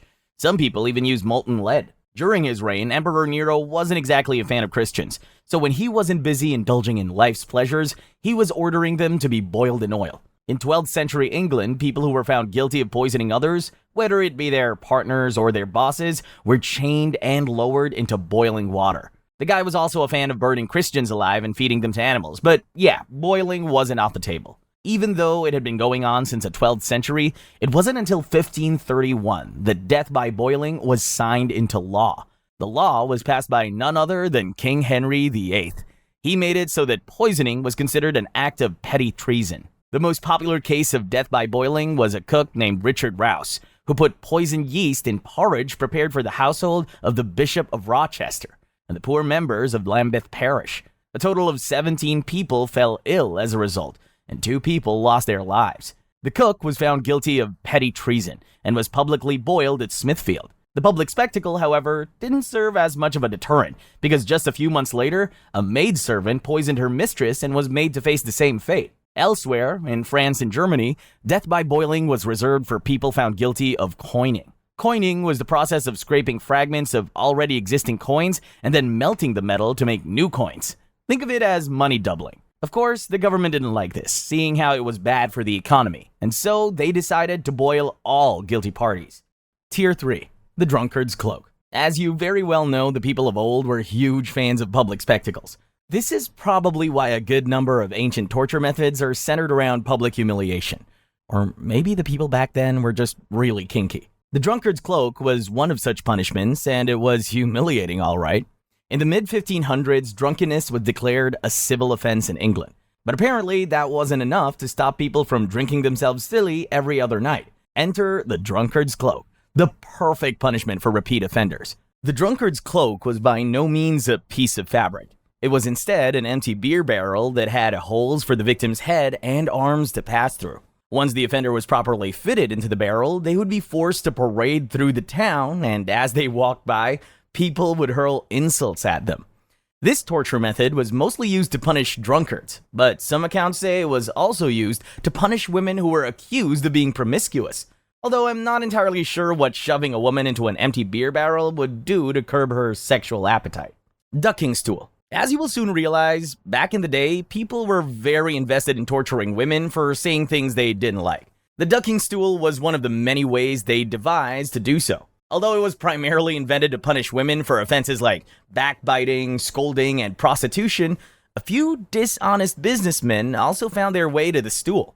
The ducking stool was basically a wooden armchair fitted with an iron band to hold the offender in place when they took their seat.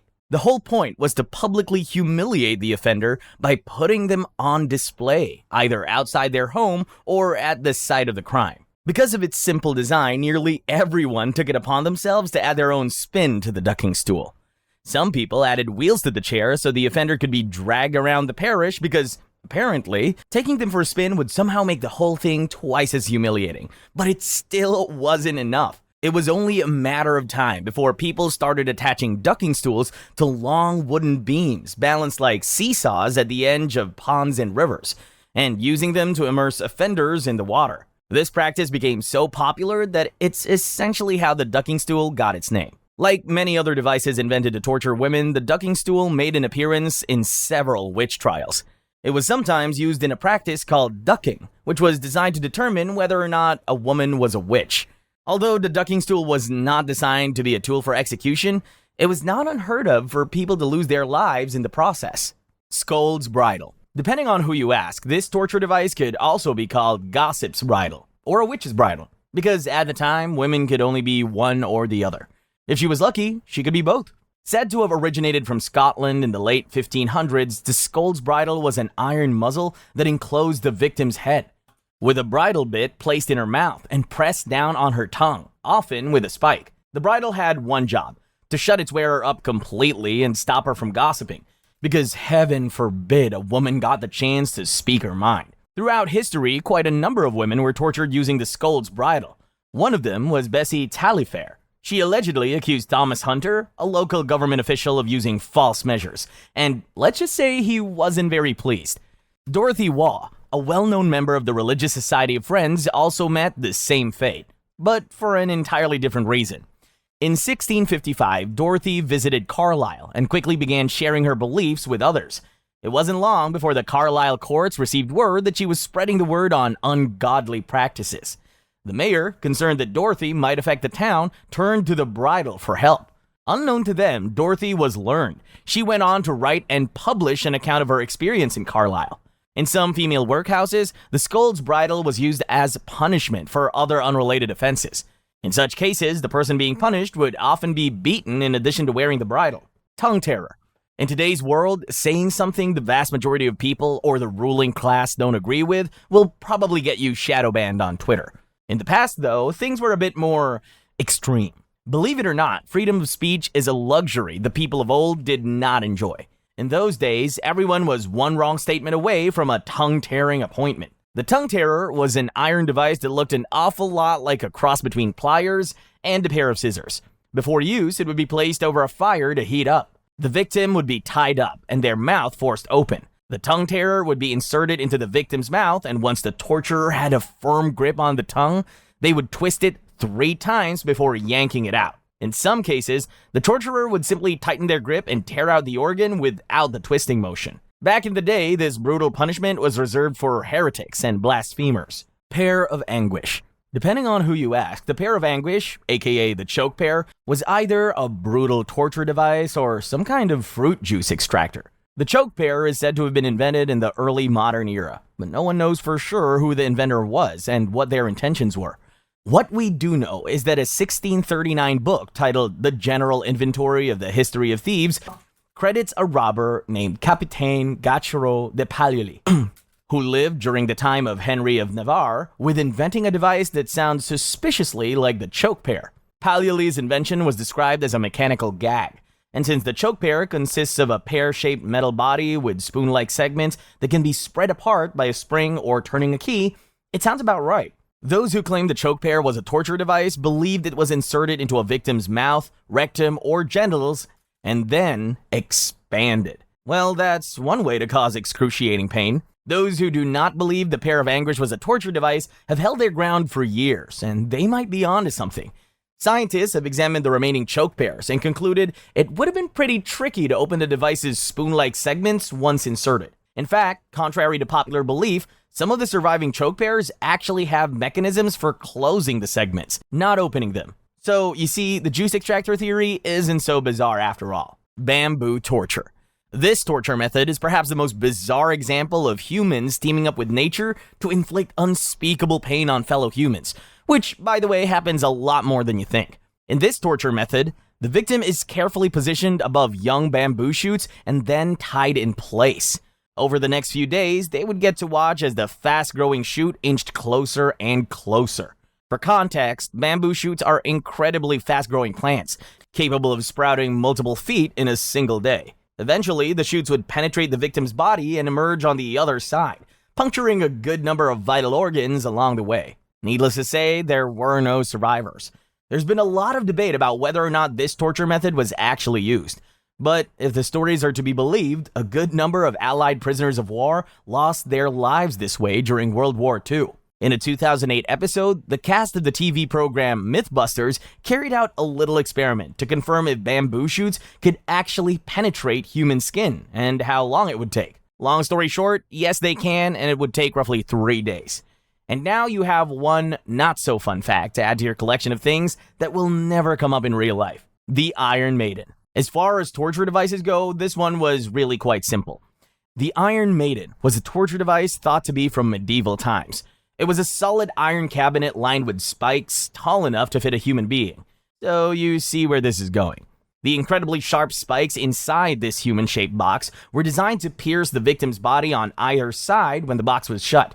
And since the whole point was torture and not murder, the spikes were not long enough to cause instant death. Instead, they were short and strategically placed to cause as much pain as possible.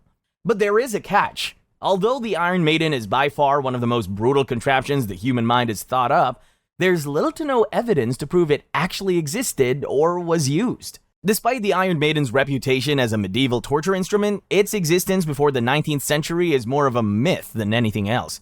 There are, however, ancient reports of a Spartan tyrant using a torture device that was awfully similar to the Iron Maiden around 200 BC for extortion and murder. The myth that the device existed in the Middle Ages was likely spread by a German philosopher in the late 18th century. He wrote about an incident in 1515 where a coin forger in Nuremberg was executed with an Iron Maiden. According to the philosopher, the criminal was shoved into the device and executed slowly. Based on his account, the very sharp spikes penetrated the victim's limbs in several places. They also pierced his belly, chest, eyes, and shoulders, but not enough to kill him. The man endured the excruciating pain for 2 days, after which he died. For all we know, the philosopher may have simply been writing a very vivid, gruesome story. In what can only be described as a centuries-long sham, the first known Iron Maidens were constructed in the 19th century. They were immediately put on display in museums tagged medieval torture devices. The rack. This torture device looked a lot like a regular table, only it was quite deadly and was equipped with pulleys and chains. The rack was famously used at the Tower of London, a royal place in England that also served as a prison. Starting in the 15th century, prison guards at the tower used the rack to torture prisoners who were suspected of treason or heresy in order to get them to confess and give names up. To begin the process, the victim's ankles and wrists would be fastened to chains connected to pulleys. Here's how it worked. As the interrogation progressed, and depending on whether or not the interrogators liked what they were hearing, the pulleys were rotated slowly to extract the chains. This gradually increased the strain on the victim's limbs and joints, causing excruciating pain and eventual dislocations. In extreme cases, A limb or two would even come right off. One famous victim of this torture was 25-year-old Protestant martyr Anne Askew, the daughter of a decorated knight. She suffered the rack and was eventually executed for being in the wrong side of King Henry VIII's religious belief. Yes, King Henry did ditch the Catholic Church and start his own, just so he could have his way. But he wasn't quite ready to give up some of the old Catholic traditions, especially the one about the Eucharist. Anne, however, followed a radical Protestant belief that basically said the bread and wine in communion were more symbolic than anything else. The king didn't like this, and so off to the rack she went. Despite her ordeal, Anne refused to give up any names. When it became clear that she wouldn't crack, the people in charge went on to prepare her for execution. Although she survived the rack, Anne sustained injuries so severe that she had to be carried on a chair to her own execution. She was to be burnt at the stake. Fast forward almost a century later, and it was the turn of the Catholics to be persecuted. Nicholas Owen was a Catholic carpenter and builder of priest holes. His little hideout saved priests from execution, but Owen himself wasn't so lucky. He got racked at the Tower of London in 1606, and unlike Anne, he didn't survive his session with a torture table. Tier 4. Keel hauling. Keel hauling is a brutal torture technique that was often used to punish sailors, which makes sense since a ship was needed to pull it off. The erring sailor would be tied to a line under the ship, thrown overboard on one side and dragged underneath the keel, either across the ship or from the bow to the stern. The earliest known mention of keel hauling comes from the Greeks in the Rhodian Maritime Code, where it was listed as a punishment for piracy. Some historians claim that the Royal Navy used keel hauling in 17th century England, but there's hardly any proof of this, so the jury is still out on that one. What we do know for sure is that the Dutch Navy had a particular fondness for keel hauling. In fact, one of the most famous incidents involved a painting depicting the surgeon of Dutch Admiral Van Ness being keel hauled. I wonder what the poor guy did. Keel hauling remained a popular torture device among Dutch seamen until it was eventually banned in 1750. According to some sources, it was banned by the British 30 years later. Despite the ban, an account from the parliamentary papers of Great Britain's House of Commons mentioned 2 Egyptian sailors being keel-hauled as recently as 1882. Lead sprinkling. The existence of this torture technique is in itself proof that it's always possible to take a good thing and turn it bad, or in this case, deadly. Lead sprinkling is carried out with a device called a lead sprinkler that looks an awful lot like a holy water sprinkler. One source described it as a ladle on the end of a handle, and that pretty much covers it. The top half of the sprinkler was a removable, perforated sphere. Once opened, the lower half of the device would be filled with molten metal, boiling oil, boiling water, or any other potentially life-threatening liquid the people could find. When the time came, the victim would be tied down to stop them from getting away or fighting back, and you can probably guess what happens next. In some cases, the sprinkler was used to carry out executions. The torturer would fill the sprinkler with molten silver and pour it into the eyes of the victim. For obvious reasons, the use of lead sprinklers have been abolished, but the device remains relevant to this day as a video game prop. It's especially popular in the video game Borderlands 3, where it's used as a form of crowd control. You have to admit that kind of makes sense. Premature burial. Now, what's a list of brutal torture techniques without good old live burial? As the name suggests, the victim, who is very much alive, is placed in a grave or enclosed underground space. There are 2 ways this could go. In the first, the victim is buried up to their neck, leaving their head exposed and vulnerable to attacks from insects, animals, or even humans passing by. In the second method, the victim is completely enclosed and left to their own devices. Not that there is much they can do at this point. This form of live burial is often used to carry out executions, and the victim is left to die from asphyxiation, dehydration, or starvation, whichever comes first. One of the earliest recorded instances of live burial was carried out by Qin Shi Huang, the first emperor of a unified China. He found a bunch of books that he considered rebellious, set them on fire, and then ordered a total of 460 Confucian scholars to be buried alive. In medieval England, live burials were the go-to punishment for anyone caught engaging in sodomy, bestiality, or, heaven forbid, doing business with the Jews. In 16th century Nuremberg, live burial was apparently not enough punishment for crimes like theft, so they found a way to spice things up. If a woman was found guilty of theft, she would first be buried alive, and afterward, she would be impaled through the heart. Eventually, the people in charge decided this punishment was a little too cruel and opted for drowning instead. Yeah, because that makes all the difference. In the 19th and 20th centuries, wars were raging all over the continent, and it was during this time that live burials made a comeback. There are reports of live burials taking place during the Algerian War, the Gulf War, and the Vietnam War. Strappado. This torture technique is sometimes called reverse hanging, and it is as straightforward as it is terrifying. No, seriously, it's scary. The victim's hands are tied behind their back, and they are suspended by a rope attached to their wrists. In this position, it's only a matter of time before their shoulders are dislocated, and it only gets worse from there. If left hanging for more than an hour without rest, the victim could die. No one knows for sure when the strappado was invented, but it is believed to have been used during the medieval Inquisition, so it's safe to say it's been around for a while. Some sources even claim that the strappado was used in the 1692 Salem witch trials to torture accused witches, but there's no evidence to back these claims, so maybe take it with a grain of salt. In more recent times, reverse hanging was used by Vietnamese soldiers on American prisoners of war during the 1964 to 1973 era of the Vietnam War. The captives, mostly American airmen shot down during bombing raids, were subjected to reverse hanging. Not to extract information, but rather as a way to break their spirits. They seem to have had a little too much free time on their hands. When they had achieved their goal, the Vietnamese soldiers would force their American captives to write or record statements trash-talking America's battle strategies and praising them, because that's believable. The Judas Cradle. At this point, it's safe to say that the medieval ages were the darkest of times, which is why it kind of makes sense that the Judas Cradle was invented in this era. Sometimes called the Cradle of Judas or Judas Chair, this device is said to have been named after the historical Judas. You know, that one guy who betrayed Jesus. Kind of poetic, seeing how the device itself was apparently used to punish those who had betrayed their fellow man. Some sources claim that the Judas Cradle was invented during the Spanish Inquisition as a punishment for heresy, but not everyone agrees with this theory. Now for the gruesome details. The Judas Cradle was actually pretty basic.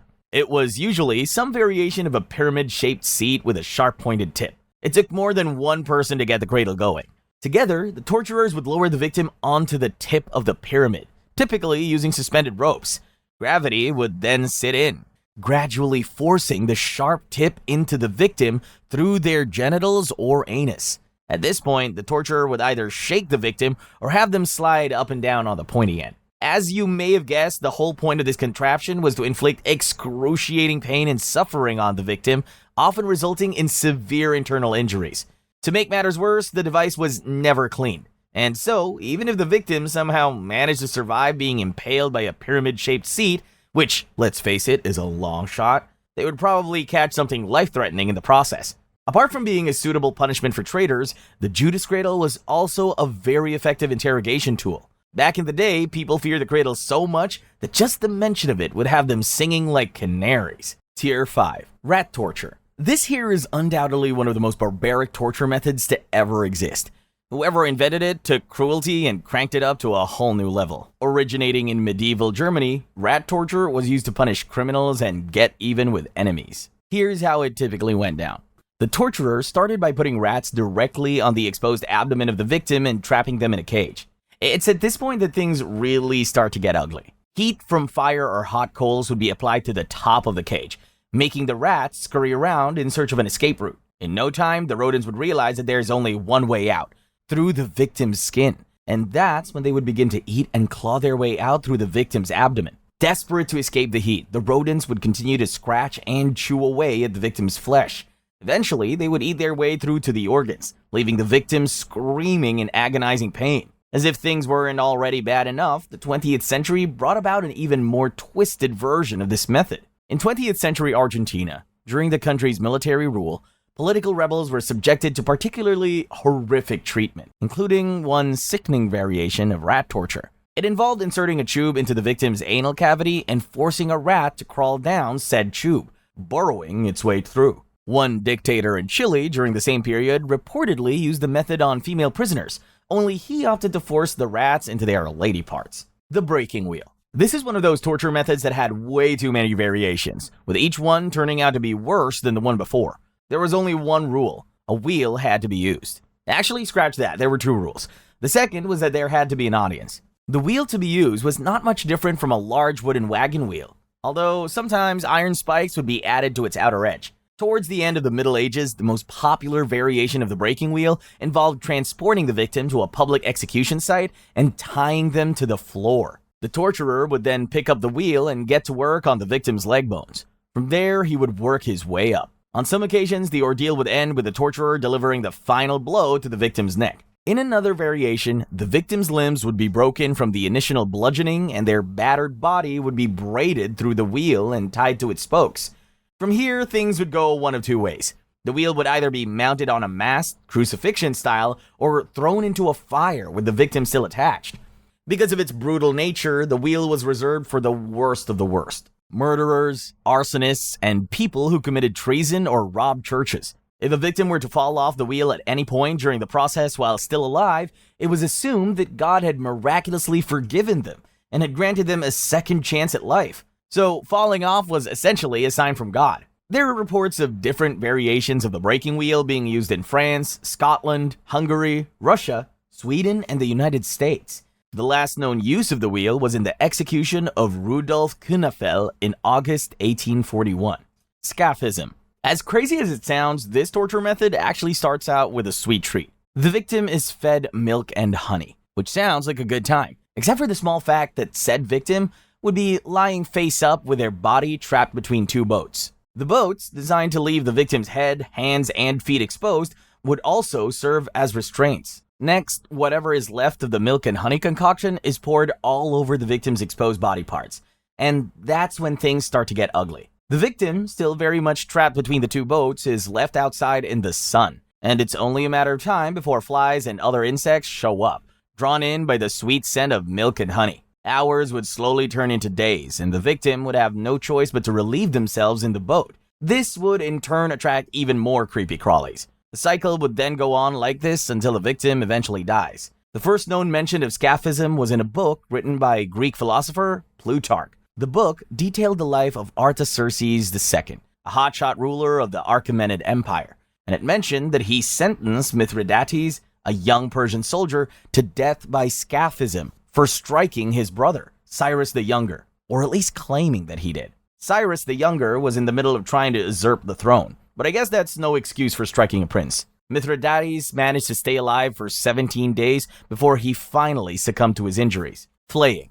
You might want to brace yourself for this one. Ready? Flaying is a rather hands-on torture technique where the victim is skinned alive. Literally. Portions of the victim's skin are slowly removed over time, and depending on how much is taken off, what starts as a torture session can easily turn into an unplanned execution. The victim could die from shock, blood loss, hypothermia, or even infection. Centuries ago, people were getting flayed for just about anything and everything. At the time of Cambyses II of Persia, Sisamnes, a corrupt royal judge, was arrested and flayed alive for collecting a bribe. His skin was then cut into leather strips. In 260 AD, the Roman Emperor Valerian agreed to parley with Shapur I, the then king of Persia, but he quickly came to regret his decision. During the parley, which took place at Edessa, Shapur I took Valerian captive, held him hostage, and then flayed him alive. Or at least, that's what some sources say happened. In what is most likely the most scandalous instance of flaying,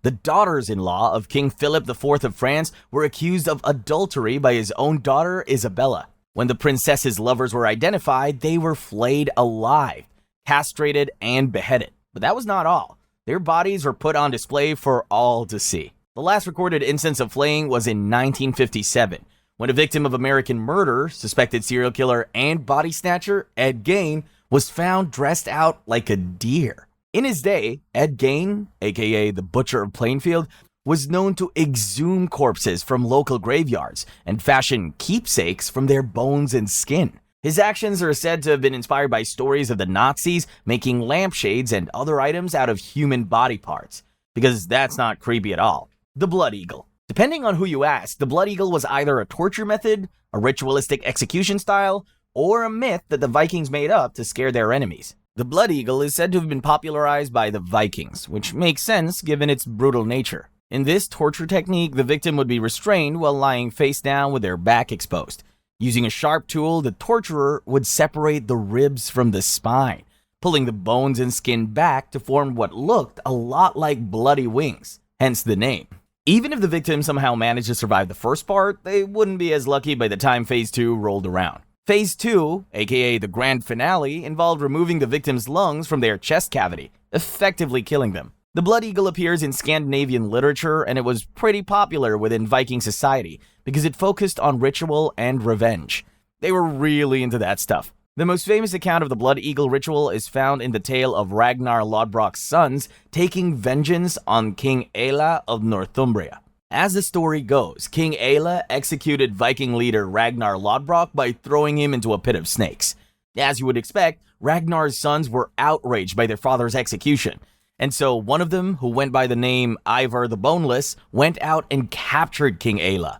With the help of his brothers, Ivar gave King Aela a death befitting a sworn enemy, Blood Eagle style. The Lodbrok brothers cut away all of the ribs from Aela's spine and then ripped out his lungs. And that's why back in the day, everyone knew better than to mess with Vikings. Ling Chi, also known as death by 1,000 cuts. This torture method is the stuff of nightmares. Ling Chi was used between the years 900 and 1900. And was reserved for criminals thought to be the worst of the worst. In those days, that meant people who committed high treason or other crimes against the country like mass murder. One man was sentenced to death by Ling Chi for assaulting almost 200 women. And in 1542, 16 palace maids suffered the same fate after they tried and failed to assassinate the emperor. So maybe don't try to kill your boss, especially when they are the ruler of a powerful empire. 3 decades before the maid's failed murder plot, a eunuch named Liu Jin was executed by Ling Chi for seizing too much power from the Zhengde emperor, whatever that means. Once sentenced to death by Ling Chi, the criminal would meet their fate at the hands of a knife-wielding executioner. They would be tied to a wooden post, and the knife would be used to slice off various parts of the victim's body until they died. But even death couldn't stop the process. The executioner would simply go on cutting. The whole point was to make sure that the victim would appear in heaven in pieces, which for some reason was considered super embarrassing. Depending on the crime and the region, a person sentenced to death by Ling Chi could be dead in around 15 minutes, but the process could also be stretched out for hours. Families who could afford it would often arrange for their relatives, sentenced to death by 1,000 cuts, to be killed by the very first one. Ling Chi was very popularly used in China, but rumor has it that it was also used in Korea and Vietnam. It was eventually abolished in 1905, but no one really knows why. Who knows? Maybe the man in charge just had a change of heart. That's all the brutal torture methods we have for today. Tier 1. Jehovah's Witnesses. Have you ever wondered what happens to your soul when your heart stops beating, your brain shuts down, and your body goes cold? Well, for Jehovah's Witnesses, the answer is pretty simple. Your soul goes poof. It doesn't float off to heaven, hell, or some weird astral plane. It just stops working. Jehovah's Witnesses don't see the soul as some mystical, ghostly version of you. To them, it's more like a life force, kind of like a phone battery. When the battery dies, your body powers down, and that's it. They argue that the idea of an immortal soul is based on ancient Greek philosophy, not the teachings of Jesus or the Bible. So when you die, there's no eternity for your soul, just a hard stop. And speaking of hard stops, let's talk about hell for a second. Jehovah's Witnesses teach us that hell isn't a fiery pit filled with pitchfork-wielding demons. It's just nothingness. According to their teachings, the Sheol, or Hades, mentioned in the Bible is basically a universal graveyard for the dead. What's crazy is, even the good people end up here. Your grandma who always baked cookies for the neighborhood kids, she's there too. Lucky for you, there's a way out, a resurrection for the righteous. To Jehovah's Witnesses, death is like being saved to a supernatural USB drive, ready to be re-uploaded later. The lucky ones who lived righteous lives are resurrected to live forever. But for the non-believers and the unrepentant, death isn't just a layover before eternal torment. It's the end, literally. Now, let's talk about how resurrection works, or the people who do get resurrected. It happens in 2 phases. First, there's the anointed, an elite group of 144,000 disciples of Jesus who've already started their journey to heaven to rule alongside him. Jehovah's Witnesses believe that Jesus returned invisibly in 1914, and that this first resurrection is already underway. Next, we have the Great Cloud of Witnesses. This group includes pretty much everyone who isn't part of the anointed. Except, of course, the non-believers and unrepentant. All who are part of the Great Cloud will be resurrected to live on a paradise-like version of Earth where there's no sickness, no death, and no pain. So, to sum it all up, Jehovah's Witnesses believe that death is like falling into the deepest sleep imaginable. No dreams, no awareness, nothing. And whether you wake up or not is dependent on what you believed in and the way you lived your life. Islam. So you've lived your life, made decisions, some good, some questionable, and now it's lights out. In Islam, the afterlife is a full-on process. Here's what you need to know. When the time comes, you will meet Azrael, the angel of death. He's like the ultimate HR rep for souls, sent by Allah, SWT, to clock you out of worldly life. 1 minute you're sipping tea or doom scrolling, and the next, your soul is on its way out. Azrael's visit would mark the end of your earthly life, which Muslims call dunya. Now it's time for some post-death rituals.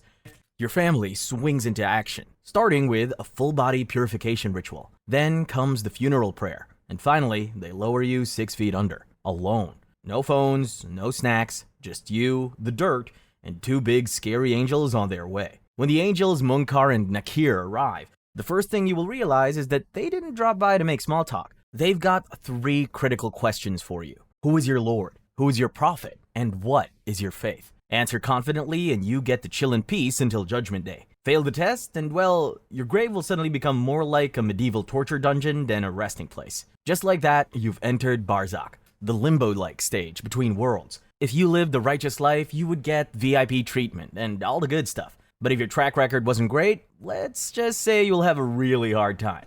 Now you wait for the Day of Judgment. And here comes the surprise. No one knows when it'll happen. There are signs though. Things like the rise of the false Messiah and the return of the prophet Isa, aka Jesus. When the day finally comes, there's a massive roll call. All of humanity is resurrected. And Allah, SWT, judges everyone based on their book of deeds. Everything you did is in there. Even that one time you stole your siblings' fries. The next part is crossing the As-Sirat Bridge, which is more or less a tightrope stretched over the pit of hell. The righteous glide along effortlessly. But if you're on the naughty list, gravity isn't your friend, and you'll end up falling straight into the blazing fires of Jahannam. In Jahannam, you'll have to deal with scorching heat, boiling water, and endless regret. It's like being trapped in a nightmarish torture chamber with no escape. If you make it across the bridge, you will enter Jannah, the eternal paradise. Here you will have the time of your life surrounded by cool shades, flowing rivers, endless feasts, and eternal happiness. It's a party with the most divine guest list ever. That said, you should probably do your best to live a righteous life. You know, for obvious reasons. Greek mythology. When you died in ancient Greece, your soul was torn from your body and sent straight to the underworld to meet Hades, the king of the dead, who lived at the edges of the ocean beneath the earth's deepest layers. Given Hades' reputation, it's no surprise that the underworld wasn't exactly a happy place. It was a sunless, endless expanse where only the dead lived. It was so bad that Achilles, one of Greek mythology's greatest warriors, admitted to Odysseus that he'd rather struggle as a humble servant among the living than rule as a king in the underworld. Yikes. Despite the sad state of the underworld, the ancient Greeks deeply respected the dead. Philosophers like Plato even suggested that the gods' greatest gift to the deceased was ensuring their memory lived on among the living. Before burial, the body of the deceased was carefully cleaned, clothed, and prepared. A coin was placed in their mouth or in their eyes as payment for Charon, the ferryman tasked with transporting souls across the Styx River. This payment was non-negotiable. Charon didn't work for free. No coin, no crossing. Those who couldn't pay were doomed to wander in limbo, stuck between the worlds of the living and the dead forever. In ancient Greece, funerals were a big thing. Families buried their loved ones with jewelry, pottery, coins, and just about every other item they thought the spirit might need in the afterlife. But it didn't stop there. Family members would return to the tombs each year to bring fresh offerings and redecorate. Was it out of love? Sure, but it was also out of fear. In those days, people believed that neglecting the dead could bring back curses or bad luck to the living. After burial, the soul journey to the afterlife would begin. Hermes, the god of travelers, would guide the ghosts to the underworld's entrance. From there, Charon would ferry them across the Styx, or the Acheron, aka the River of Hate and the River of Woe. Once inside, the wandering soul would quickly realize that the underworld was a large, divided realm. At the heart of it all was Hades, ruling alongside his queen, Persephone, with help from deities like Thanatos, the god of death, Hypnos, the god of sleep, Nyx, the goddess of night, and Hecate, the goddess of magic and witchcraft. The underworld was divided into different zones. Virtuous souls were sent to Elysium, a paradise of eternal peace. The wicked, alongside those who overindulged in earthly pleasures, were thrown into Tartarus, a pit of endless torment. And then there were the average souls, who just wandered, forgotten, aimless, and stuck in Hades' domain for all eternity. But not everyone accepted this fate. Take Orpheus, the legendary musician, for example. He used his enchanting music to sway even the gods, and when his bride Eurydice passed, he traveled to the underworld to rescue her. Persephone granted him permission to bring Eurydice back to the land of the living, but with one harsh condition. He couldn't turn around and look at her until they were both safely out of the underworld. Orpheus gave it his best shot, but doubt got the better of him. The moment he turned back, Eurydice vanished. Purgatory, Catholicism. Catholics aren't the only ones who believe in purgatory. A good number of other denominations do too, though their views on what it is and what happens there differs slightly. For the next few minutes though, we will be siding with the Catholics. The Catholic purgatory is an interesting concept to say the least. Congratulations, you're saved! But then you die and learn you're not ready for heaven just yet. Instead, you find yourself in purgatory, a cosmic waiting room where your soul gets purified. According to the church, even if your sins have been forgiven, your soul still needs to be purified from the lingering stains left by unhealthy attachments to the things of the flesh. The doctrine of purgatory is an important theme in Catholic theology because it comes up pretty often. While Catholics do believe in heaven and hell, the church teaches about something called venial sins. These are the smaller sins that don't cut you off from God entirely, but they come with temporal punishment that you'll have to deal with in purgatory if you don't sort things out here. Thankfully, you're not alone in this. The living can actually help speed things along for the souls stuck in purgatory.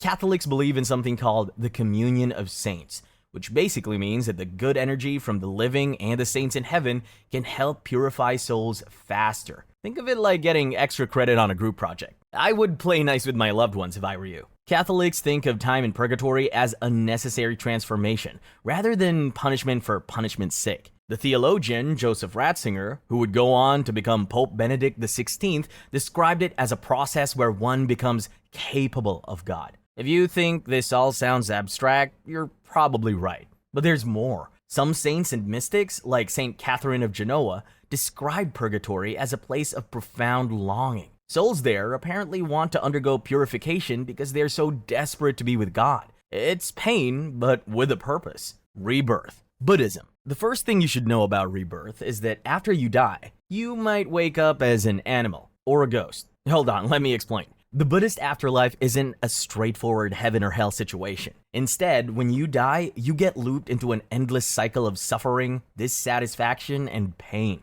Your only ticket out is reaching a state called nirvana, where you no longer have cravings or wants, and so can no longer suffer. When you die, you don't just disappear. You just get reborn into one of 6 realms, and the criteria for where you go is karma. If you've been good, congratulations. You might find yourself in the human realm, or even chilling with the gods. But if you racked up bad karma in your lifetime, you could end up as a hungry ghost, or worse, in the hell realm. And that's not all. In some Buddhist traditions, for example, Tibetan Buddhism, there's some sort of middle zone between death and rebirth called Bardo. In Bardo, your consciousness is sort of suspended for up to 49 days, trying to figure out its next move. While a handful of Buddhist traditions accepted this belief, the others weren't buying it. Oh, and by the way, Bardo isn't the only thing the different Buddhist traditions can't seem to agree on. Each sect has a varying opinion on what's actually being reborn during the rebirth process. Some believe that it's your vijnana,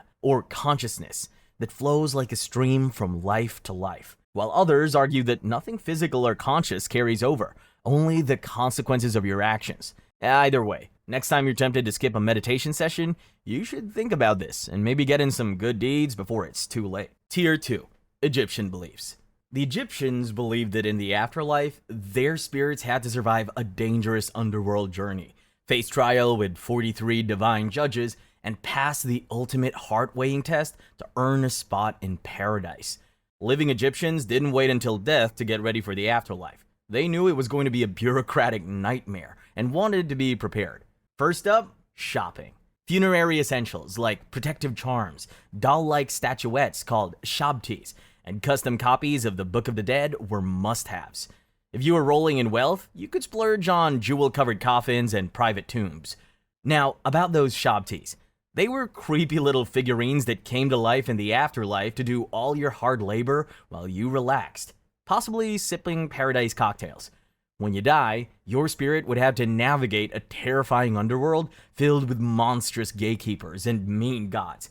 This is where having a Book of the Dead pays off. It's essentially a cheat sheet for passwords and spells to help you make it out in one piece. The goal is to reach Osiris, the god of the underworld, for your final judgment. But first, you had to plead your case. Now for the judgment part. Your heart, ever the telltale organ, would be weighed against the feather of Mot, the goddess of truth and justice. If your heart was heavier because of all the bad stuff you did, things wouldn't end well.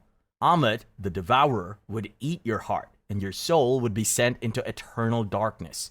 If the scales balanced, you'd head straight into paradise, also known as the Field of Rushes, a place of endless crops, sunny skies, and blue rivers, where you could farm for eternity, or let your trusty shabtis handle the hard work. Hinduism. In Hinduism, after you say your final goodbye to the world, you'll find yourself in the celestial courtroom of Yama, the god of death. And he won't be alone. Chitragupta, his trusty accountant, will be there with the ultimate receipt book, detailing every single deed you've done, good or bad. Oh, and Varuna, the universal spy master, will also be present, just to remind you that someone was watching you the whole time. At some point, they will whip out a mirror. Not just any mirror, but one that replays every cringe moment of your life. Remember that time you cut in line or ghosted someone? Yep, that's on replay. Based on this celestial performance review, you'll either be sent up to Svarga, Hindu heaven, for some R&R, or down to Naraka, Hindu hell, to be punished. Svarga isn't forever. It's more like an all-expense-paid vacation with an expiration date. You'll hang out with divine beings, enjoy heavenly pleasures, and basically live your best life until your good karma runs out. Naraka, on the other hand, is like an escape room from hell. Literally. The punishments are custom-tailored to your sins, but lucky for you, it's not eternal. Once you've paid your dues, you're free to move on. When your stint in either place is up, it's reincarnation time. Your Atman, or consciousness, moves on to its next life. Depending on your karma, and even your final thoughts at the moment of death, you could come back as anything. A human, a god, an animal, or, if you're really unlucky, a hungry ghost known as a preta. That's right, whatever is on your mind at the moment of death could decide whether you're reborn as a prince or a pigeon. No pressure though, just chant those mantras like your afterlife depends on it, because it does. Speaking of hungry ghosts, let's dive into preta territory. Pretas are unlikely souls trapped on Earth and cursed with an insatiable hunger and thirst. They are typically the souls of people who were corrupt, compulsive, deceitful, jealous, or greedy while alive. They're often depicted as human-like figures with sunken skin, long, thin necks, and big bellies. Get it? Because they're always hungry? So maybe that one fell flat. Pretas can only be freed through specific rituals, which often involve offerings, prayers, and priests chanting ancient verses. But that's a whole different story. If at any point you're tired of the whole reincarnation loop, there's one ultimate goal: moksha. Think of it as cosmic retirement. No more birth, no more death, no more drama. Instead, your Atman merges with Brahman, the ultimate reality, and you exist in eternal, blissful liberation. Mormonism. The Mormon afterlife is like someone took the concept of heaven and hell and decided to make it a lot more complex, with a bunch of different levels, sort of like a tiered subscription plan. Step 1, you die. After that, your spirit makes a pit stop in one of two places.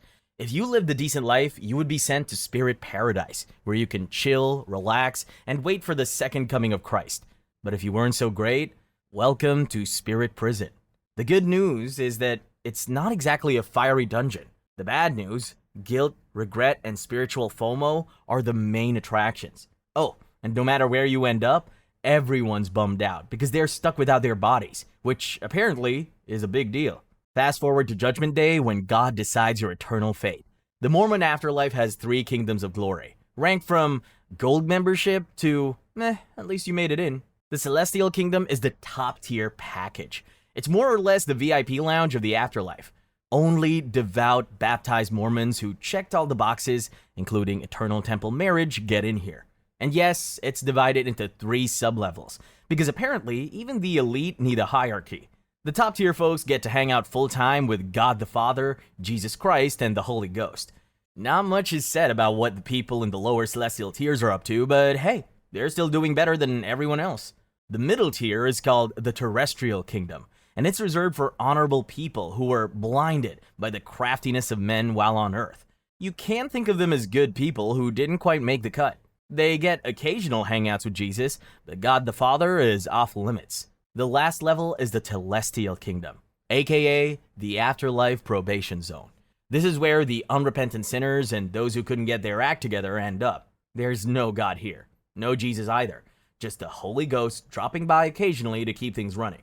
Before you settle into this kingdom, you have to suffer for your sins first, so yay? At Christ's second coming, people destined for the celestial and terrestrial realms will be resurrected to live on Earth under Jesus' personal rule for 1,000 years.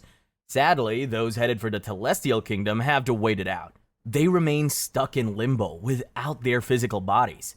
If you really messed up while on Earth, there's one last destination, the outer darkness. This is the no-hope zone for people who knew Christ was legit, but still said, nah, I'm good. It's actually a lot more complex than that, but we are sticking with the basics.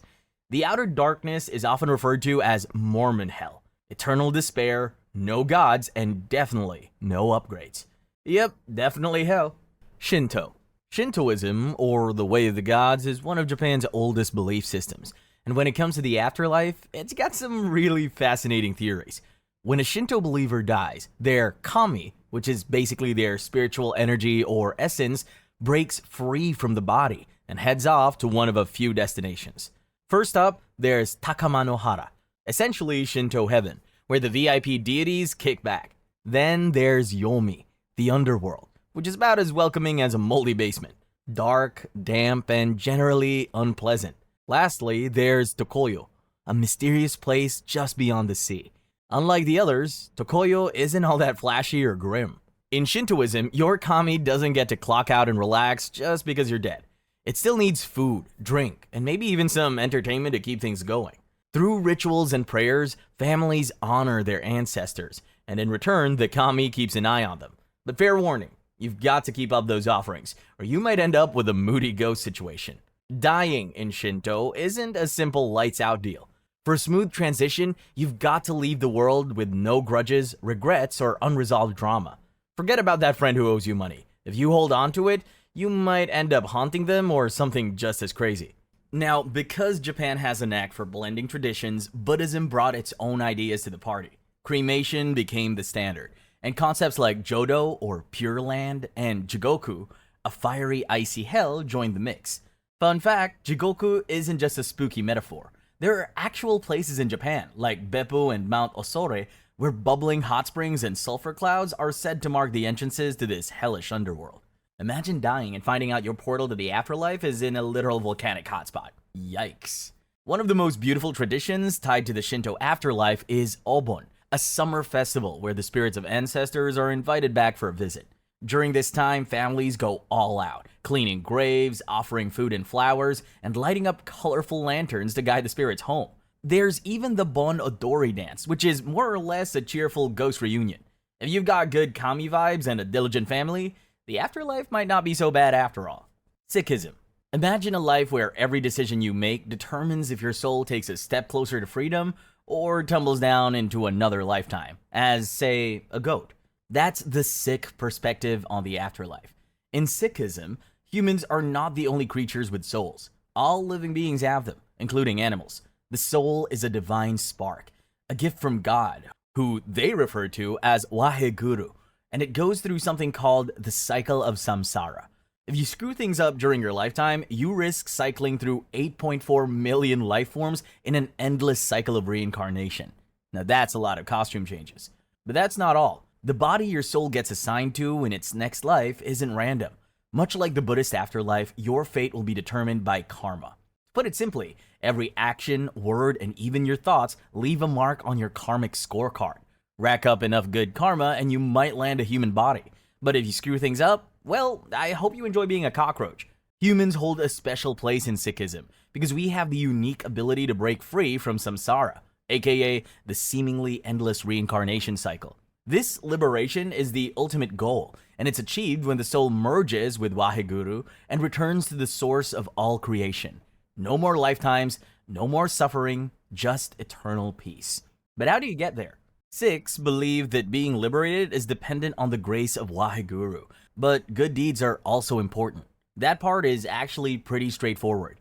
First, there's Kirat Karna, which means you have to earn an honest living. No stealing, cheating, or pyramid schemes. Next, there's Wan Chakna. This one's all about sharing what you have with others, so think communal meals, and you'll probably get brownie points for not hoarding snacks. Another thing you have to do is meditate on God's name. In Sikhism, this practice is called Nam Japna, and it roughly translates to remembrance of God. There are a lot more rules, but I'm sure you get the idea. For Sikhs, death isn't an end. It's a checkpoint. The body is merely a vessel for the soul, which moves on to its next destination based on the karma it's accumulated. The idea of being stuck in an eternal loop of existence can be unsettling, but it's also deeply hopeful, because no matter how many lifetimes it takes, the soul is always moving towards liberation.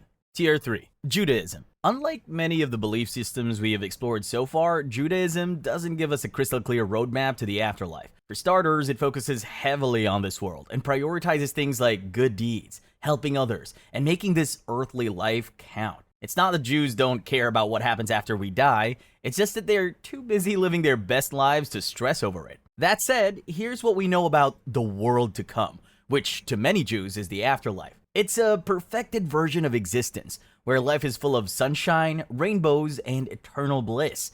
But it only arrives after the Messiah makes a grand entrance, judgment is passed, and the righteous are ushered into their happily ever after. The problem is, no one's sure when that's going to happen. Now, let's talk about destinations. First up, we have Gan Eden, the Jewish idea of heaven. Gan Eden isn't your usual cloud surfing, harp playing setup. Instead, it is described by some as a state of pure closeness to God, where souls bask in divine light. Some others imagine Gan Eden as a restored Garden of Eden, where everyone sits around a giant table eating in peace. But before you get your ticket to Gan Eden, there's a pit stop to consider: Sheol. This is less hell and more of a waiting room. But instead of a boring room with old magazines and terrible elevator music, it's a shadowy, soul-cleansing pit. Some souls are sent here to be cleansed and purified before moving on. And then there's Gehinnom, which, well, let's just say you don't want to end up there. It's a place for torment and punishment, reserved for those who've really messed up.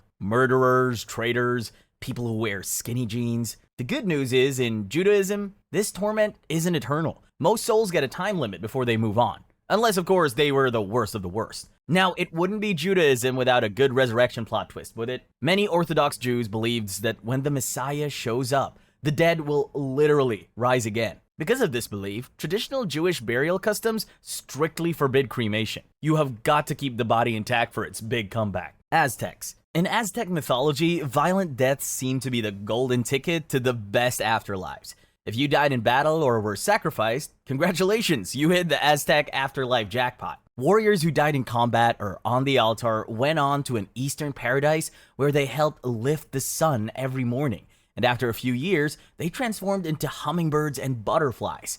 Women who died in childbirth were considered warriors too, and ended up in a similar paradise, but in the West. Their job was to help lower the sun at the end of the day. Merchants who lost their lives while embarking on dangerous trips were considered VIPs in the Aztec afterlife. There was a special place reserved for them somewhere in the 13 layers of Aztec heaven. People who drowned or were struck by lightning also made the cut. They were believed to be handpicked by the rain god, Tlaloc, to chill in his lush, flower-filled paradise. Before you start wishing you were among the Aztecs, you should know that the afterlife wasn't like that for everyone. In fact, most people didn't get anything that fancy. Regular folks got the short end of the afterlife stick. If you died an ordinary death, like say from illness or old age, you were sent on a 4-year journey to Mictlan, the land of the dead. And trust me, it wasn't a fun trip. Mictlan was a dark, windowless underworld, far from the peaceful paradises warriors and mothers got to enjoy. The journey there was filled with terrifying trials because apparently nothing was easy when it came to ancient civilizations and the afterlife. First, you had to pass through 9 levels of obstacles,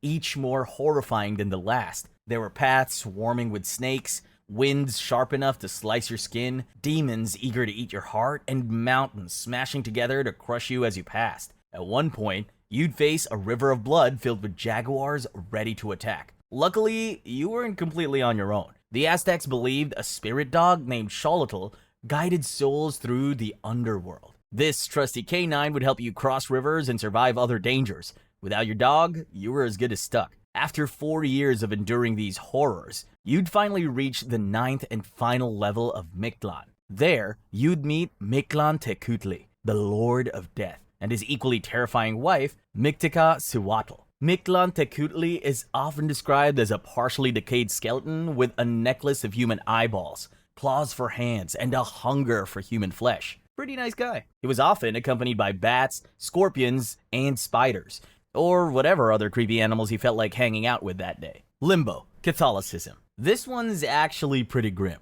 According to Catholic theology, limbo is an in-between place where the souls of unbaptized babies and anyone else who only has original sin might go after they die. But fun fact, the church has never made it official. So, ironically, limbo itself is in limbo. The idea of limbo started gaining traction through theological debates in the Middle Ages. It was an attempt to address a tough question. What happens to the soul of infants who die without baptism? Theologians proposed limbo as a state where these souls wouldn't suffer physical torments. No hellfire here, but would be forever deprived of the vision of God, or poena damni. In 1439, the Council of Florence affirmed that those who die in a state of original sin do not experience the same torments as those in mortal sin. However, it didn't explicitly name or define limbo. Over time, the concept gained enough acceptance among theologians and became a common, though unofficial, part of Catholic belief. By the 18th century, Pope Pius VI defended limbo against critics who dismissed it as an Pelagian fairy tale. In his 1794 document, Auctorem Fidei, he didn't define limbo as a doctrine, but stated it wasn't heretical to believe in it. Think of limbo as a Catholic headcanon, widely accepted for centuries but never officially required. In 2007, things took a turn when Pope Benedict XVI approved a document called The Hope of Salvation for Infants Who Die Without Being Baptized. The textbook limbo from common doctrine to a meh, maybe. The church has since then shifted its focus to God's mercy, suggesting that unbaptized babies might still be saved through mysterious divine ways. So is limbo canceled? Not entirely. The Catholic Church doesn't require belief in it anymore, but it hasn't officially tossed it out either. These days, the focus is more on hope over fear. Slavic paganism. In the Slavic afterlife, the first thing you need to know is that you're on your own. The second thing is that you may not make it out alive, even though technically you're already dead. Let's break it down, shall we? The Slavs believed in 3 realms. First up, there's Pravia, the realm of the gods. It's paradise, but only for the select few who lived righteously enough to impress the divine beings. Next is Jawia, the realm of the living. The Slavic thought of it as a transitional space where the living try to prepare their souls for the challenges ahead. And then there's Nawia, sometimes called Nav, the realm of the dead. It's dark, subterranean, and crawling with creepy spirits, demons, and otherworldly creatures. Dying, as it turns out, is just the beginning. Your adventure into the afterlife will kick off with a dangerous journey across the river Smorodina, the Slavic equivalent of the river Styx. Except, unlike Styx, there's no cute little boat to get you across. Nope, you're on your own. The only way across is the Kalinov Bridge, which doesn't sound so bad until you realize it's a flaming, rickety death trap. Oh, and it's guarded by Chudo Yudo, a terrifying beast with fiery eyes, who's just itching to make your life or death, depending on how you look at it, miserable. To cross, you'll have to endure scorching flames, a river that smells like a compost bin gone rogue, and Chudo Yudo's relentless tests. If you manage to survive that, big if, things don't get easier. Waiting for you on the other side is Baba Yaga, the infamous witch of Slavic folklore. You've probably heard of her, but in case you haven't, I'll paint you a picture. Baba Yaga is a terrifying old witch who lives in a hut made of bones perched on giant chicken legs, deep in an evil forest. Yes, her house stands on chicken legs. Let's keep it moving. Baba Yaga is basically the Slavic version of a gatekeeper, but she's a lot scarier. To pass her tests, you'll need to perform impossible tasks, like gathering fire from her furnace without getting roasted, or solving riddles that would make a sphinx cry. If you fail, well, let's just say it doesn't end well. Baba Yaga also tests the living, offering cryptic wisdom, or, doom. You'll want to be on her good side. if that's even possible. If you thought Baba Yaga was bad, let me introduce you to Koshchei the Immortal, who just happens to be the ruler of Naoya. He's a skeletal figure who really enjoys being alive and immortal. So much so that his life force is said to be hidden in a magical needle inside an egg, which is inside a duck, which is inside a rabbit, which is inside something else, or something like that. You're probably scared shitless at this point, but there's some good news. You won't stay in Naoya forever. Souls eventually reincarnate, returning to Jaoya as humans or animals, depending on how righteous or terrible you were in a past life. But there's a catch. You keep faint memories of your past lives. So if you had a particularly rough time in Naoya, you might be haunted by weird flashbacks. In short, the Slavic afterlife is not for the faint of heart. Between flaming bridges, creepy witches, and skeletal overlords, it's a wonder anyone makes it through. But hey, at least reincarnation gives you a second shot. Just maybe don't mess it up this time. Mayans, Xibalba. The Mayan afterlife was honestly the stuff of nightmares. To put it simply, the ancient Mayans didn't picture the afterlife as a peaceful paradise for the souls of the dead. To them, death marked the beginning of a horrible journey into a realm so terrifying, they sometimes called it the place of fear. Only Mayans who survived this journey would A, make it to paradise, or B, be reincarnated. No one's really sure how it was supposed to work, but what we do know is that the souls who failed were doomed to spend all eternity wandering through the afterlife. The first thing a dead Mayan sees is a rocky, dangerous road. To the left is a river of blood that resembles something out of a horror movie. To the right, there's another river, but this one's full of scorpions with venomous stingers. How exciting. For the Mayans, Xibalba wasn't just a spooky concept. It was actually very real. Caves and cenotes in places like Coban, Guatemala, and Belize were thought to be literal gateways to the underworld. In Mayan history, Xibalba is described as a city filled with dark caves, winding tunnels, and spooky chambers, all organized into 9 levels, each more scary than the last. So who's in charge of this hellish domain? That would be the 12 Lords of Xibalba. At the top of the hierarchy were Hun Kame, aka One Death, and Vakub Kame, aka Seven Death.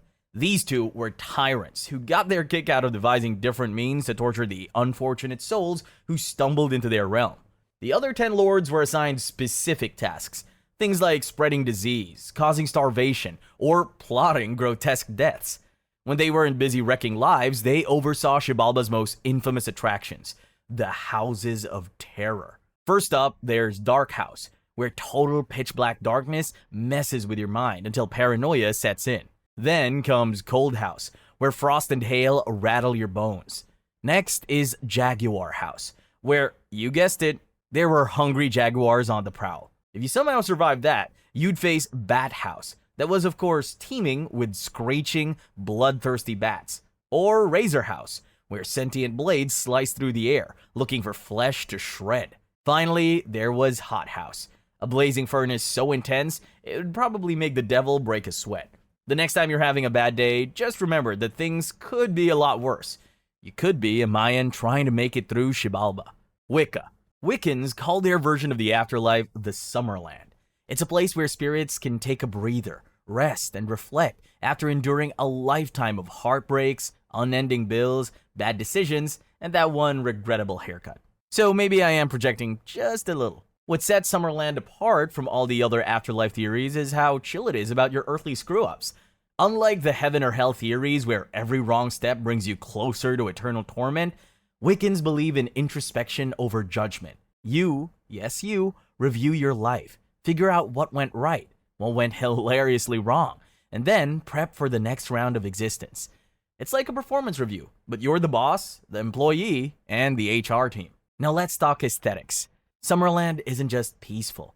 It's said to be a nature lover's paradise with meadows that go on forever, lush green forests, and clean rivers. As an added bonus, animals and spirits live in harmony there. So if you lost a pet during your lifetime, there's a good chance you'll find them waiting for you in Summerland, probably judging you less for all the missed meal times now that you're dead. Sadly, Summerland is only temporary. You can think of it as a quick resort stop before reincarnation. Once you've soaked in the peaceful atmosphere and gotten your spiritual glow up, it's time to head back down to Earth for round 2, or 20, because for Wiccans, life is a never-ending cycle of birth, death, and rebirth. Interestingly, this isn't just a Wiccan thing. The roots of Summerland stretch back to ancient Celtic beliefs, where the afterlife was about renewal, not punishment. They called it Magmel, which roughly translates to the plane of joy. Wiccans adopted this idea, tweaking it a little to fit their spiritual ethos. As you may have guessed already, Wiccans are big on nature, so it's no surprise that their funerals reflects this. They're known for their eco-friendly burials focused on returning the body to the earth and giving thanks for hosting their spirit. Cremation is fine too, as long as the ashes find a home in nature, whether it's a forest, a beach, or the roots of a favorite tree. Tier 4. Celtic beliefs. The Celtic afterlife, known as the Otherworld or Tir na Nog, is exactly the fairy tale paradise everyone hopes to end up in when they die. But it's not all rainbows and sunshine. I mean, it is, but there's a catch. We'll get to that soon. For now, let's start at the beginning. How exactly does one get to Tir na Nog? The Celts believed the otherworld wasn't up or down like the heaven or hell model we're used to. Instead, it was right there, just beyond the veil of reality. Some even believed you could access it through caves, ancient burial mounds, misty waters, or by crossing the Western Sea. Even though it was so close, you couldn't just decide to pop in for a visit. To do that, you would require the guidance of a psychopomp, a supernatural guide who would make sure you didn't get lost, because mystical landscapes can get tricky. There were a few ways to score entry into Tir na Nog. For one, heroes, kings, or anyone brave or reckless enough to complete a legendary quest might find themselves here. Rituals and ceremonies were another option, and for the Celts, reincarnation was also on the table. Once you got there though, the otherworld was like stepping into an Instagram filter. Endless green fields, sparkling rivers, and food so good it could trap you there for eternity. And it did just that. If you ate anything in Tir na Nog, there was no going back. One of the most famous tales about the otherworld involves Oisin, a warrior who fell head over heels for Niam, a princess from Tir na Nog. She showed up on a magical white horse because, of course she did, and whisked him away to the land of eternal youth. For what felt like 3 years, Oisin lived it up in the otherworld. But when he finally returned to Ireland, centuries had passed. His people were gone, and the world he knew was ancient history. The moral of the story? Tir na Nog might be paradise. When you are there, everything is not as it seems. Pantheism. In the words of the famous Keanu Reeves, we're all stardust, baby. No, seriously, that pretty much sums up the pantheistic view of the afterlife. Pantheists believe that the universe isn't just created by God, it is God. To them, everything is part of a divine unity. And when you die, you don't travel to some mystical realm. Instead, you rejoin the universe in the most literal way possible. Let's break it down. Imagine your body as a temporary vessel for energy. That energy, it doesn't go to some celestial waiting room when you die. Instead, it transforms. Your atoms disperse, becoming the soil for new life, the air that someone else breathes. And if you're lucky, maybe a tiny piece of stardust floating in space. The downside, though, is that your personal consciousness doesn't linger on, meaning you won't get the chance to come clean to grandma about breaking her favorite china set when you reunite in the great beyond. The pantheist afterlife is more like a cosmic recycling program where your essence becomes part of something far bigger than you could ever imagine. And here's where it gets tricky. Pantheism doesn't involve a personal god. No white-bearded man in the sky, no pearly gates, and there's certainly no fire pit. It's about the divine being present in everything. The blade of grass you stepped on? Sacred. The Milky Way you gazed at last night? Also sacred. The annoying Karen next door? Yep, she's divine too. The pantheistic belief system and its afterlife theory dates back thousands of years. In fact, ancient philosophies and religions have hinted at it, from the Upanishads of Hinduism to certain interpretations of Taoism. The modern term, though, was coined by a mathematician named Joseph Raphson in 1697. If you accept this theory, who knows? Maybe one day, a part of you will end up as a supernova, lighting up the cosmos. Taoism. When a person dies in Taoism, it's called shijie, which roughly translates to release from the corpse. So what happens next? Well, that depends on who you ask. You might ascend to heaven like the legendary Yellow Emperor, who casually floated away in broad daylight. Or you might go the more dramatic route, like the Taoist wonder worker Ye Fa Shan, who reportedly turned into a sword, then into a cloud of smoke, before drifting to heaven. You have to admit that's quite the exit strategy. Taoism teaches that your body is packed with spirits and monsters that act like a spiritual immune system, fending off illness and decay. When they leave, your body's defenses crumble, and well, game over. But for Taoists, this isn't a tragedy. It's just part of the natural cycle of life. Of course, some overachievers try to cheat the system by aiming for immortality, but more on that later. When it's time to say goodbye, Taoist funeral ceremonies are anything but basic. There's a sacred lamp on an altar, flanked by 2 towering candles. The lamp represents wisdom, or depending on who you ask, the elixir of immortality. The candle symbolizes the light of the sun, moon, and your own 2 eyes. In front of the lamp are cups of tea, rice, and water, representing yin, yang, and their perfect balance. And let's not forget the 5 plates of fruit, meticulously arranged to represent the elements: wood, fire, earth, metal, and water. This setup isn't just for aesthetics though. Every detail has a purpose. Burning incense purifies the soul, and even the number of days the vigil lasts, usually an odd number like 3, 5, or 7, holds ritual significance. Think of it as feng shui for the afterlife. Now on to the big I word, immortality. For many Taoists, the goal isn't just reaching the afterlife. As the saying goes, why settle for being a ghost when you could live forever? Okay, so maybe no one says that. The point is, achieving immortality is the ultimate Taoist flex. But as you might expect, it's not an easy fit. To pull it off, you have to meet certain strict requirements and complete various tasks. There are 2 main paths to immortality: internal alchemy and external alchemy. External alchemy involves mastering breathing techniques, yoga, and developing medical skills.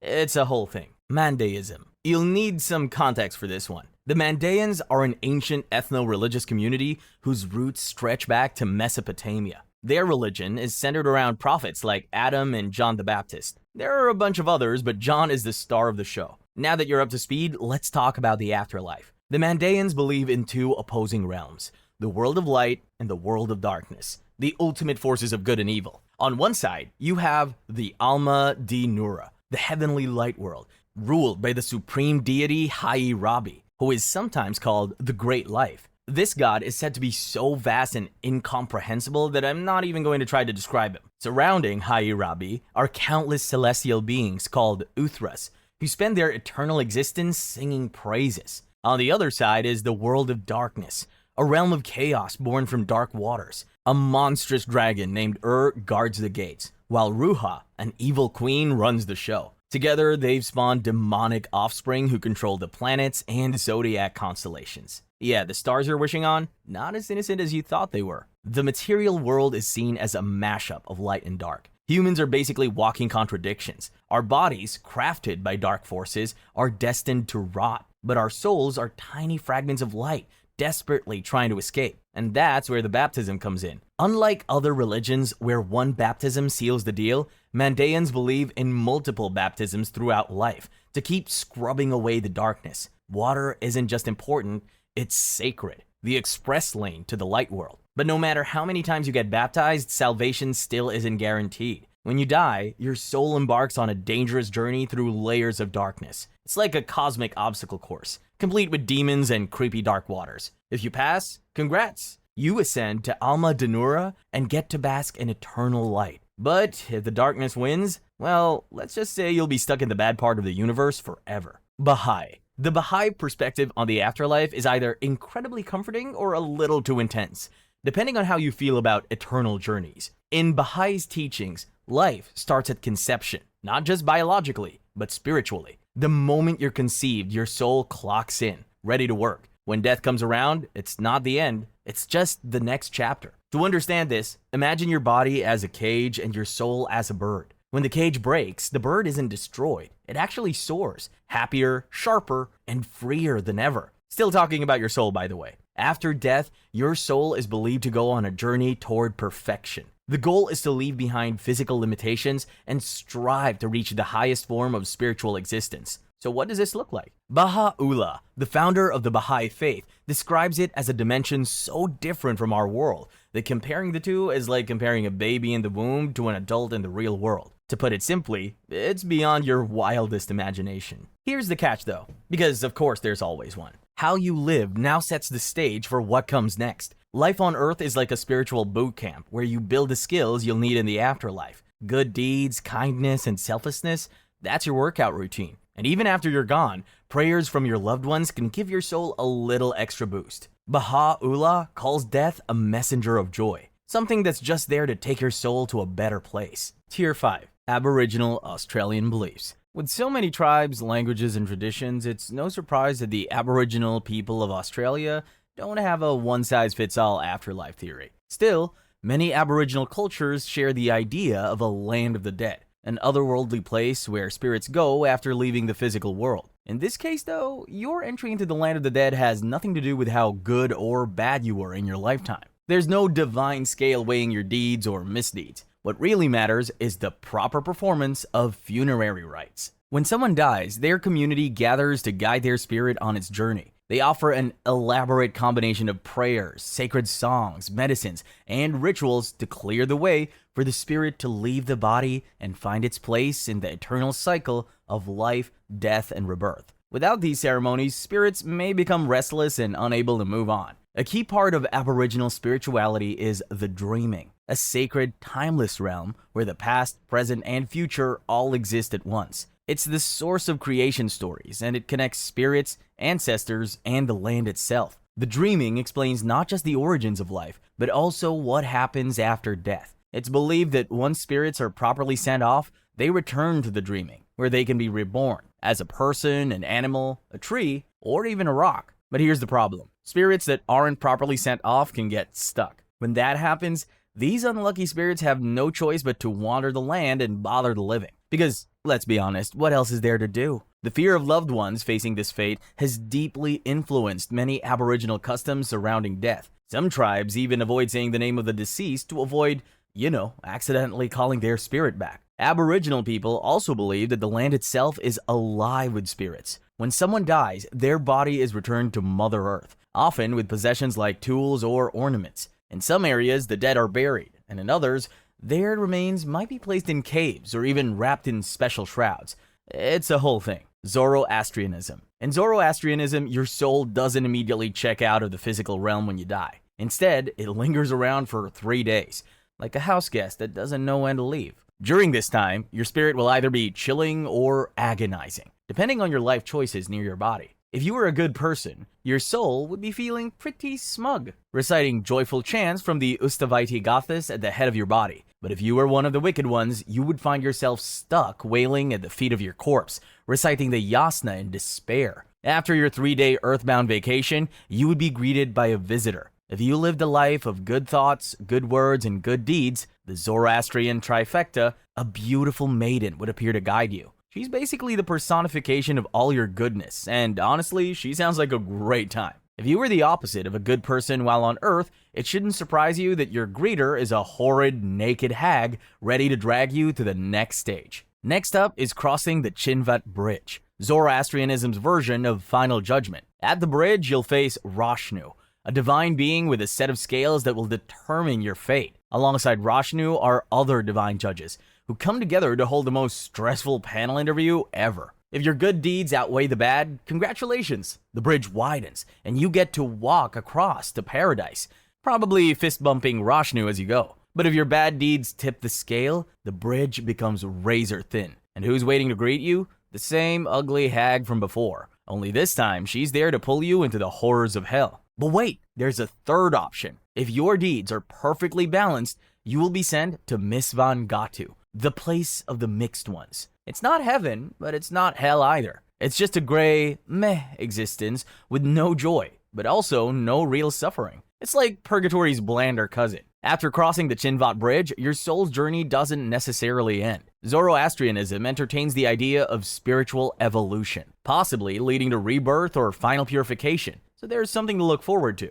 Tenrikyo. You might want to sit tight for this one. It's a little different from what you've seen so far. The Tenrikyo belief system takes a more transactional approach to life and death, one that might just make you rethink what it means to live. According to Tenrikyo, your body is a gift, something God, the parent, has lent you. You're allowed to use it, but when you die, you're simply returning the rental back to its rightful owner. To put it simply, you live in this world by the grace of God's providence, borrowing your body for the journey. When your time's up and you give back what you borrowed, you're not dead. You've just passed away for rebirth. Yeah, in this afterlife theory, death is like casting off a worn-out jacket. You return to worn-out body and prepare to be reborn into a new one. But don't get too excited, rebirth isn't a clean slate. According to the Tenrikyo belief system, God the parent designed humans to live for exactly 115 years. Not 120, not 85, exactly 115. If you clock out early, it's not because you ran out of luck, it's because your mind is dusty. Tenrikyo believes that dust in your mind, which refers to things like greed, arrogance, or selfishness, shortens your life. Keep things clean and you might just hit that 115-year target. If you don't, you could be heading to an early grave. Literally. Tenrikyo doesn't buy into the concept of heaven or hell. In their view, the whole world is already God's bosom, like the world you're sitting in right now. Their ultimate goal is to turn this earthly existence into the joyous life, a kind of paradise on earth where everyone gets along. Spoiler alert, we're not quite there yet. When you pass away for rebirth, your soul returns to God's embrace, waiting to hop into its next body. But don't think you're getting a get-out-of-jail-free card. Tenrikyo teaches that your soul carries baggage. Your past actions, whether good or bad, stick with you. And sooner or later, you'll reap what you've sown, either in this life or the next. But that's not all. In this belief system, life's challenges, like illnesses, hardships, and tragedies, aren't seen as random misfortunes. Instead, they're considered divine guidance, signs from God meant to lead you towards spiritual growth and self-reflection. The goal is spiritual maturity, aligning your thoughts, actions, and desires with God's will, and living a life of sincerity. Nail it, and you'll be one step closer to the joyous life. If you mess up, you'll keep cycling through birth, death, and rebirth, stuck in a loop like a bad movie you can't turn off. But hey, at least you get a do-over, right? Even though Tenrikyo's afterlife doesn't involve fiery pits and pearly gates, its idea of borrowed bodies, cosmic accountability, and endless do-overs is definitely something to think about. Sumerian beliefs. Picture this. You're descending into a dark, dusty realm where the air is thick, the bread is stale, and the water tastes like salt and regret. Welcome to Urkala, the shadowy underworld ruled by Ereshkigal, the Sumerian goddess of death, who is said to manage the dead with all the warmth of a tax collector. The first thing you should know is that the Sumerians didn't sugarcoat the afterlife. Their underworld, Kur, was as bleak as it gets. Dark, dusty, and downright depressing. The dead got to rock itchy feather cloaks that barely kept out the cold, while choking down stale bread and sipping on salty, gross water. Oh, and by the way, this wasn't punishment for bad behavior. It was just the standard deal for existing. Your experience in the underworld didn't depend on how good or bad you were in life. Instead, it came down to how fancy your burial was. The more bling in your grave, the better your setup in the afterlife. If you were broke, you might be dining off crumb-covered bricks or something just as bad. As I said, the Sumerians didn't romanticize death, but they did take it seriously. Burial practices were practical, yet deeply rooted in tradition. Most people were buried in family tombs, something right under the floor of their own homes. The dead were curled into a fetal position and tucked into jars, cloth, or sarcophagi, depending on how much cash their family had to spare. The wealthy had a slightly better deal, but not by much. They were buried with grave goods like jewelry, tools, and even some over-the-top items like golden headdresses or musical instruments, because nothing says luxury like playing the harp in the great big underworld. In rare cases, like the burial of Sumerian Queen Puabi, servants and slaves were sacrificed so they could accompany their masters to the underworld. Not even death could get the poor guys off the hook. Before entering Urkala, the dead would face judgment. Ereshkigal and her 7 judges would decide their fate. But don't expect a good versus evil weighing of souls here. The Sumerian afterlife didn't do rewards or punishments. Instead, your status in the underworld would simply reflect your status in life. Wealthy souls got thrones or palaces, while the poor were stuck in endless suffering. To make matters worse, your comfort in the afterlife depended on your living family's offerings and sacrifices. If your family slacked off, you were doomed to eat crumbs, or worse, fade into eternal obscurity. That's all the disturbing afterlife beliefs we have for today. Tier 1. The Milgram Shock Experiment. Although this study is officially called the Milgram Experiment, Milgram himself referred to it as an examination of the perils of obedience, and you're about to see why. The experiment began in August 1961, at a time when everyone was discussing whether or not the Nazi war criminals were accomplices or simply men and women following the orders of their superiors. Among the people involved in this discourse was psychologist Stanley Milgram. Instead of just airing his opinion and calling it a day, Milgram took things at least 1,000 steps further.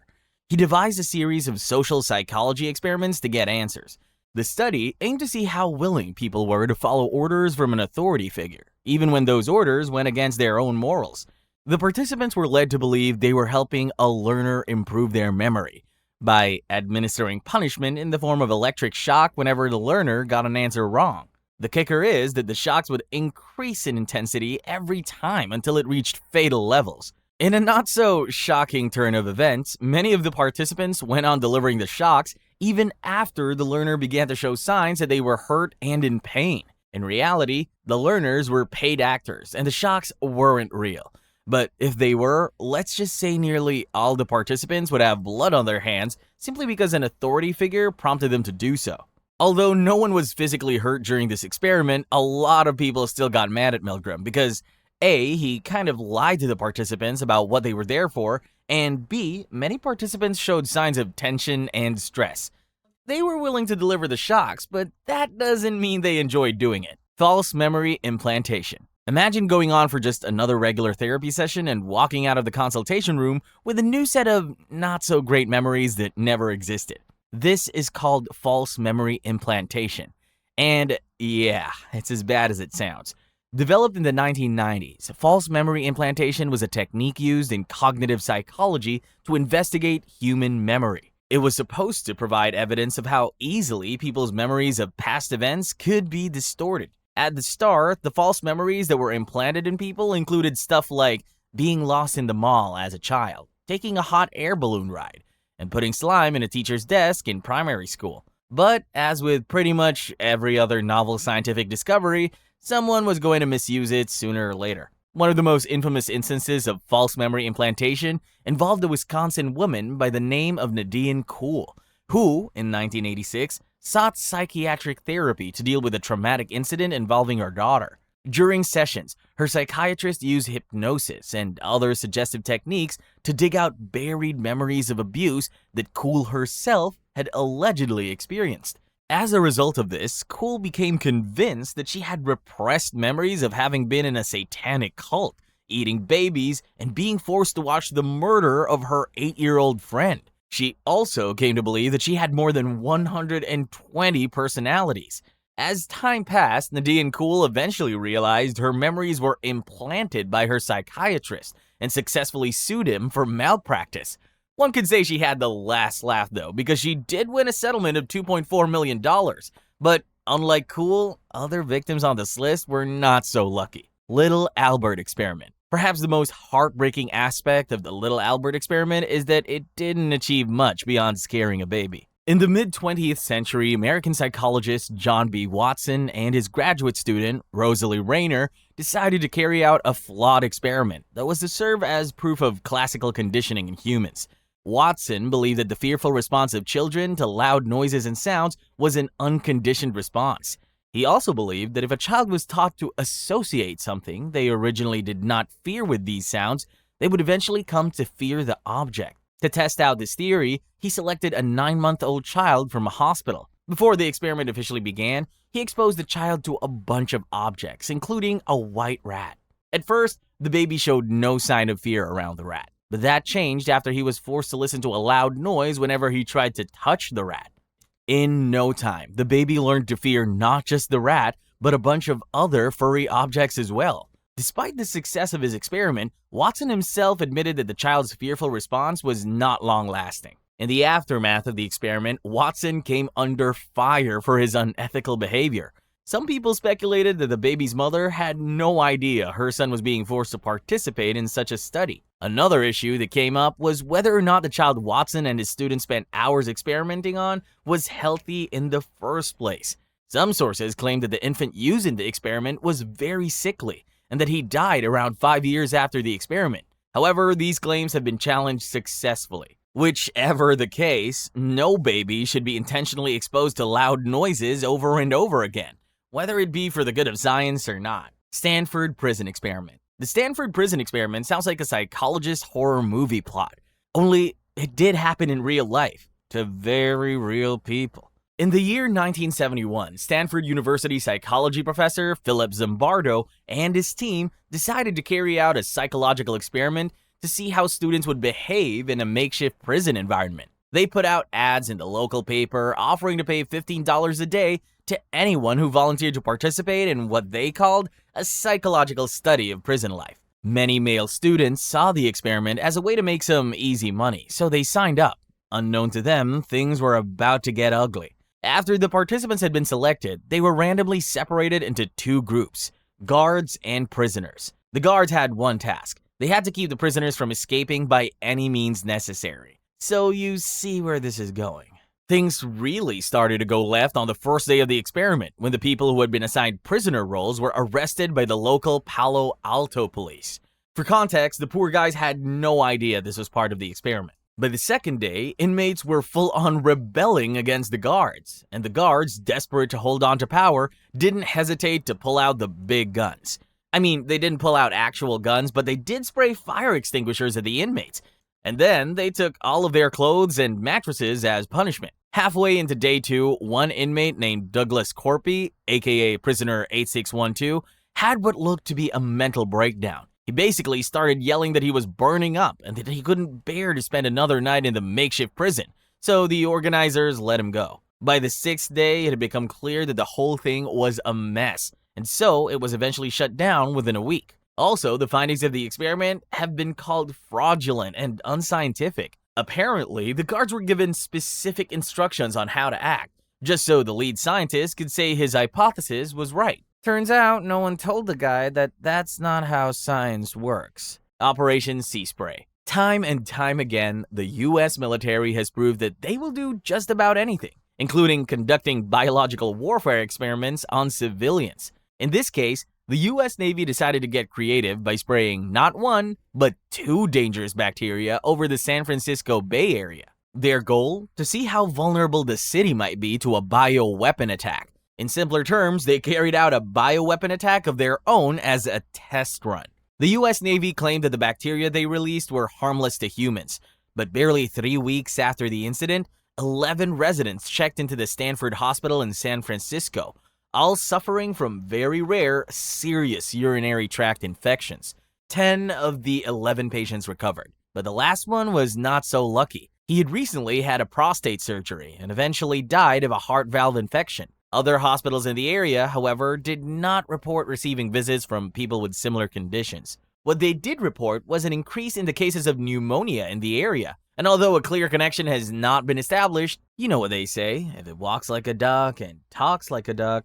Decades after the incident, the surviving family of the man who died from the heart valve infection filed a lawsuit against the federal government, accusing them for being responsible for his death. Sadly, the court did not rule in their favor because there was no evidence linking the bacteria used in the experiment to the man's death. Stateville Penitentiary Malaria Study. While the price of freedom is often poetically described as courage and sacrifice, for the prisoners of Stateville Penitentiary in Illinois during the 1940s, it came in the form of severe fevers and a willingness to be tested on with experimental substances in a lab. These inmates traded their bodies for a few years off their harsh sentences and received some little financial incentive. They volunteered to take part in one of the most unusual wartime experiments ever devised, the Stateville Penitentiary Malaria Study. At the time, World War II was raging on, and in addition to fighting their enemies, American troops were also battling malaria and losing. For some units, the battle against malaria infections had turned deadlier than the actual war, and so it's easy to see why America was in such a hurry to find a cure.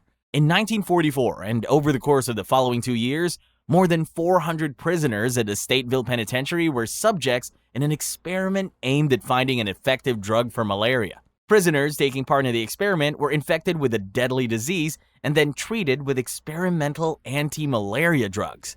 The purpose of the experiment wasn't hidden from the subjects, and they were praised for their patriotism. Because nothing says "I love my country" quite like the willingness to contract a potentially deadly disease with no approved cure. Over the course of the experiment, only one prisoner was reported to have died, suffering a heart attack after several bouts of fever, even though the researchers claimed the death was unrelated to their research. Tea Room Trade Study. One sure sign that a researcher really messed up is when their work becomes the poster child for unethical social research.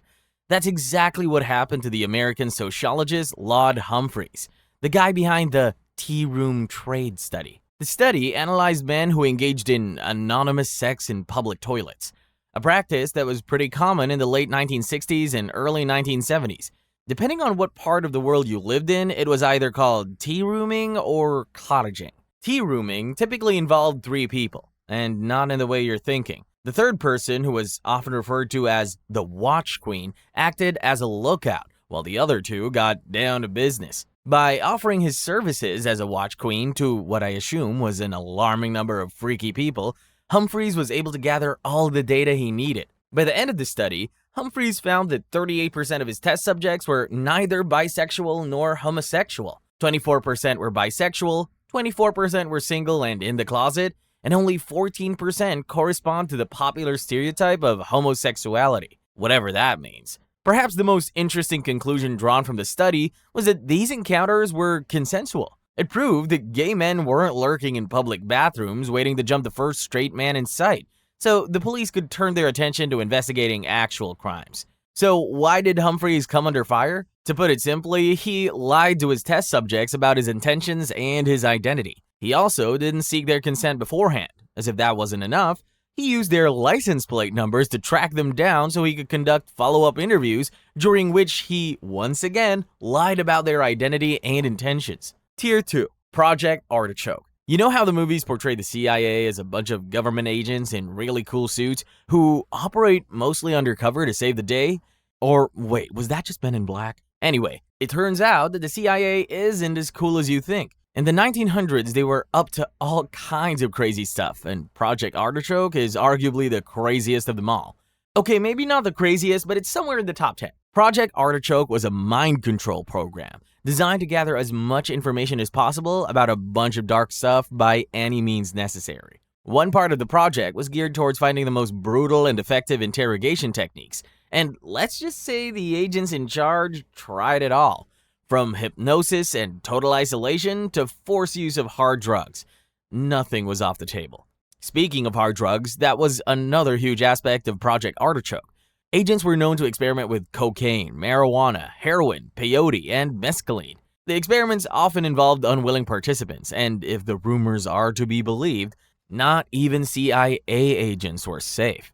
One source reports that CIA agents who had no idea what was going on were given LSD for days on end, just so the higher-ups could study the drug's effects on unsuspecting people. One agent in particular was said to have been kept on LSD for a total of 77 days. Project Artichoke officially ran for about 2 years and finally came to an end in 1953, but the CIA was nowhere near done playing with this fire, or in this case, dangerous interrogation techniques. Project MK-Ultra. If you thought the CIA somehow turned over a leaf after Project Artichoke, the joke's on you, because if anything, things actually got worse.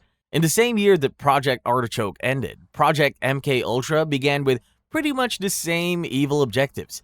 Only this time, the experiments were carried out on a much larger scale. The CIA was still very much interested in finding drugs that could be used during interrogations to weaken their captives, force confessions, and brainwash their enemies. You know, all that good stuff. To achieve this goal, CIA officials began to source test subjects from not just America, but dear old Canada as well. It didn't take very long before the people in charge of Project MK-Ultra began to try out other ways to get exactly what they wanted. They started experimenting with hypnosis, electroshocks, sensory deprivation, isolation, verbal and sexual abuse, and just about every other form of torture. The truth about Project MK-Ultra came to light in 1975, when the Church Committee, a U.S. Senate Select Committee, not a group of priests, in case you are wondering, decided to spill the beans on the CIA's questionable activities. When he realized what was coming, CIA Director Richard Helms ordered that all MK-Ultra files be destroyed. So, even though we have all these horrifying details, we still know next to nothing about what really went down. Operation Midnight Climax. Technically speaking, Operation Midnight Climax was a subproject of Project MK-Ultra, but it deserves its own spot on this list, and you're about to see why. No, it's not just because it has a really cool name, which, by the way, is the only cool thing about it. Operation Midnight Climax had a pretty straightforward mission: to study the effects of LSD on non-consenting individuals, aka unsuspecting civilians who had no idea what the hell was going on. The scientist in charge also wanted to see what would happen if sex was thrown into the mix. So the CIA gathered together a bunch of sex workers that were on the organization's payroll. Why did the CIA workers have sex workers on its payroll in the first place, you may ask? Well, your guess is as good as mine. All the girls had to do was bring their unsuspecting clients back to any of the approved CIA safe houses and secretly make them ingest LSD. Next, the girls would begin asking the victims deep personal questions to see if the mixture of LSD and the other activity had scrambled their brains enough for them to spill their secrets without realizing it. Did I mention that the CIA officials would watch the entire thing in real time because they had one-way glass set up all around the safe house? In addition to trying to get their victims to spill their guts, the CIA also attempted to implant hidden instructions in the minds of said victims. They also tried to use mind control on the unsuspecting civilians and make them do crazy stuff. And I mean like bad crazy. So things like robbery, assault, and assassination. Montauk Project. Depending on who you ask, the Montauk Project either did or didn't happen. The US government denies carrying out any such experiment, but a couple of people swear that it actually happened. So I'll let you be the judge of that. The Montauk Project allegedly took place at Camp Hero in Montauk, New York. There, kids were reportedly hooked up to wires in hidden underground labs for secret government experiments on mind control, time travel, wormholes, and teleportation. Basically, every sci-fi plot rolled into one. The rumors started in 1992, 11 years after the military base at Camp Hero was shut down. Some people even recall being subjects for cruel experiments at the site. One of such people is 57-year-old Lafreno, who grew up in the Montauk area and now, ironically, works as a parks employee at Camp Hero. He sincerely believes he was one of the lost and tortured Montauk Project boys. Apparently, he had suppressed the memories of his time there until age 51, when he was hypnotized into recalling everything. After being hypnotized, Lafreno suddenly remembered being abducted and abused during the summer of 1980, when he was 12 or 13 years old. According to him, he and other boys were being brought underground through one of the sealed gunneries left from World War II. He also recalled lying on a table with wires coming out of him, like electrodes. There were up to 50 kids, according to him, some of whom were later executed. Now, it would be easy to write Lafreno off as bunkers, except he had visited one of the locations from his hypnosis session with another employee, and there they found remnants of the sunken house from his visions. 3 other men also claimed they were brainwashed and forced against their will to take part in experiments at Camp Hero between 1971 and 1983, with one of them saying the government agents use electromagnetic waves to plant thoughts in people's heads. Vipe home experiments. This is the first of many evil experiments on this list that involves a bunch of vulnerable kids being taken advantage of. In the 1930s, studies conducted in Sweden found that young children in the country had cavities in 83% of their teeth. Since there was no form of treatment at the time, rotting teeth had to be pulled off, which was far from a satisfactory solution. To make things worse, experts were uncertain of what was causing so much dental decay. To find out, the Swedish government commissioned a study on the role of diets and sweets in tooth decay. Ironically, the study was also funded by the sugar industry. Now, all that was left was to find willing participants, or a group of people who would have absolutely no idea what they were being forced to participate in. Somehow, the second option seemed more appealing to the researchers, and so they decided to perform the study at Vipe Home Mental Institution near Lund, Sweden. The institution was home to children with severe intellectual and developmental disabilities. At the beginning of the study, the children's teeth were found to be in much better shape than the rest of the Swedish populace, but this didn't last much longer. For the first 2 years, the subjects were given a low-starch diet that included supplements and fluoride tablets. They were also not allowed snacks between meals, and their dental health was closely monitored. The result of the first phase were pretty good, but the second phase was where things took a turn for the worse. In the next 2 years, the researchers added twice the average amount of sugar to the children's diets and divided them into 3 separate groups. The first group was given sugar-loaded sticky bread, while the second group took in their sugar by drinking it in beverages. The third group, however, was made to eat sticky candy between each of their meals and consumed 8 to 24 pieces of candy in each sitting. While the first 2 groups didn't experience significant adverse effects, the third set, unsurprisingly, had the worst of it. The candy stuck to their teeth and caused them to rot, even turning black in some cases. The researchers repaired the damaged teeth of some of the children by pulling them out, which isn't really repairing if you think about it. But the children with more severe health conditions were left to suffer the terrible pain of rotten teeth for the rest of their lives. The Monster Study. In 1939, a university professor by the name of Wendell Johnson decided to play Dr. Frankenstein with a group of vulnerable orphans. When the professor was just a kid, his schoolteacher had mentioned to his parents that he was starting to stutter. Even though he had spoken just fine up until that point, he began to worry about the teacher's comment and soon found himself stuttering. As a result of this experience, Johnson developed a theory later in his life suggesting that stuttering could be taught or acquired. Now, all he had to do was test it out. Since no sane parent or guardian would volunteer their child for an experiment that might turn them into stutterers, Professor Johnson had to get creative. He decided to experiment on kids who didn't have anyone to object, orphans. This plan horrified the professor's colleagues so much that they dubbed the experiment the Monster Study. I guess Johnson's lack of ethical boundaries just didn't have a nice enough ring to it. The experiment took place at the Iowa Soldiers' Orphans Home, and the kids were split into 4 groups with 6 members each. 2 groups were made up of children who had been previously identified as stutterers, while the other 2 consisted of children who spoke just fine. One group that stuttered received praise for their speech, while the kids who were fluent were heavily criticized and labeled stutterers. After the treatment endured, 5 out of the 6 children who did not stutter at the beginning of the study began stuttering. Of the 5 who were already stutterers, 3 became worse. Once they realized what they had done, Professor Johnson and his team tried to rectify the damage, but its impact on the kids was permanent. The children started exhibiting low self-esteem and adopting the self-conscious behaviors associated with stutterers. Tier 3. Baltimore Lead Paint Study. Early on in modern science, people figured out lead was toxic, especially to children. Notwithstanding, lead paint stuck around for ages. It wasn't until 1951 that Baltimore decided to ban it in new homes. Despite the ban, many properties that were painted with lead remained standing, especially in low-income neighborhoods. So it became important to figure out a way to remove the lead and make the homes habitable again. And this is where things get ugly. The Kennedy Krieger Institute, a branch of Johns Hopkins associated with childcare, decided to step in and investigate. They intended to find the most cost-effective way to get rid of the lead. To do so, they secured a total of 107 houses with lead paint and divided them into groups. Each group received a different level of lead removal treatment using different techniques. And then, the next step was to find families with children to live in the homes. You see, the scientists intended to measure how effective each treatment was by examining the children to see how much lead they had in their system. Since not many people would eagerly sign up for such a risky study, the scientists kept the families in the dark about the full details.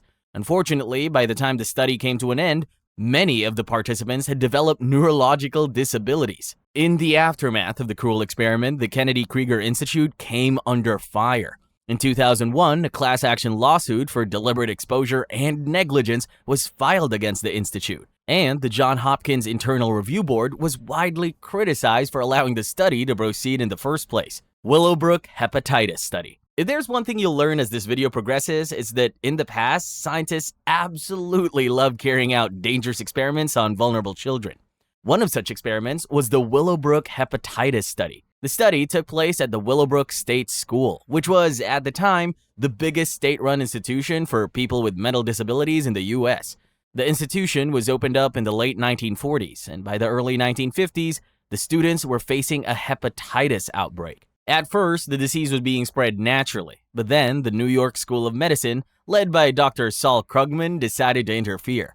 Like with many other meddling scientists the world has seen, these ones were up to no good. They began to intentionally infect previously healthy students with the hepatitis virus, just so they could track the development of the viral infection and potentially develop a vaccine. The children who participated in the study were said to be between the ages of 3 and 10.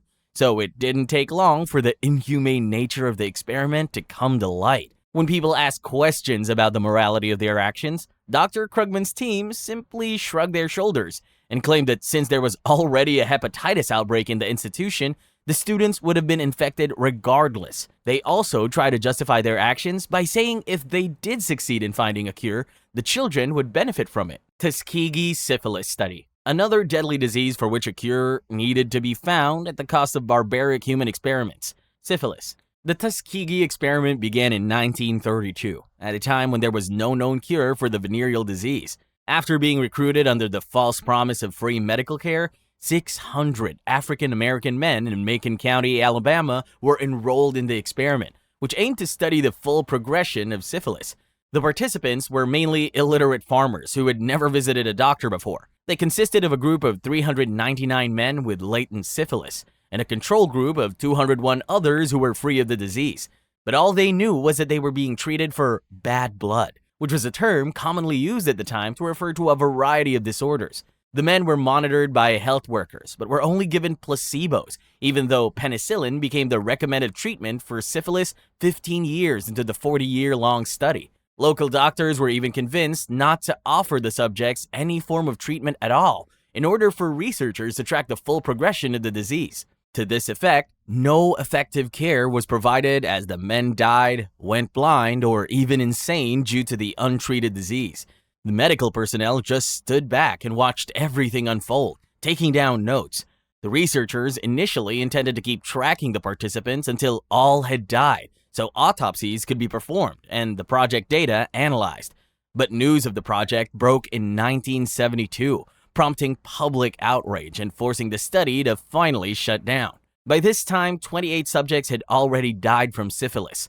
100 more had passed away from related complications. At least 40 spouses had been diagnosed with it, and the disease had been passed to 19 African American children at birth. The surviving participants, along with the heirs of those who died, went to court and received $10 million in an out-of-court settlement. Guatemalan syphilis study. Another experiment with syphilis, except this time the subjects were perfectly healthy individuals who had no business contracting such an awful disease. The Guatemala syphilis experiments were human experiments led by the USA and conducted in Guatemala from 1946 to 1948, involving the deliberate infection of 1,500 Guatemalan men, women, and children with syphilis. And this is the sick part. The study was co-sponsored by the US and Guatemalan governments.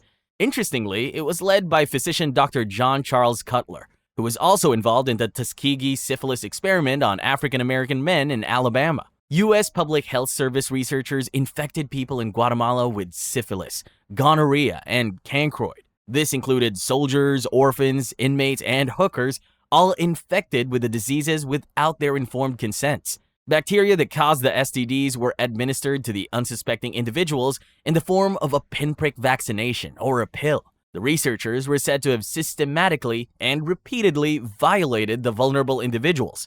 The study was intended to test chemicals that could prevent the spread of the disease, but only 700 of the infected people received treatment. In total, 5,500 people were involved in all research experiments, 83 of whom died by the end of 1953. Skid Row Cancer Study. In the 1950s, a urologist named Barry Hudson developed an interest in prostate cancer. He had just discovered that there was next to no information about the disease or its treatment, and so he decided to do something about it. Hudson decided to carry out a study, and to do that, he needed volunteers.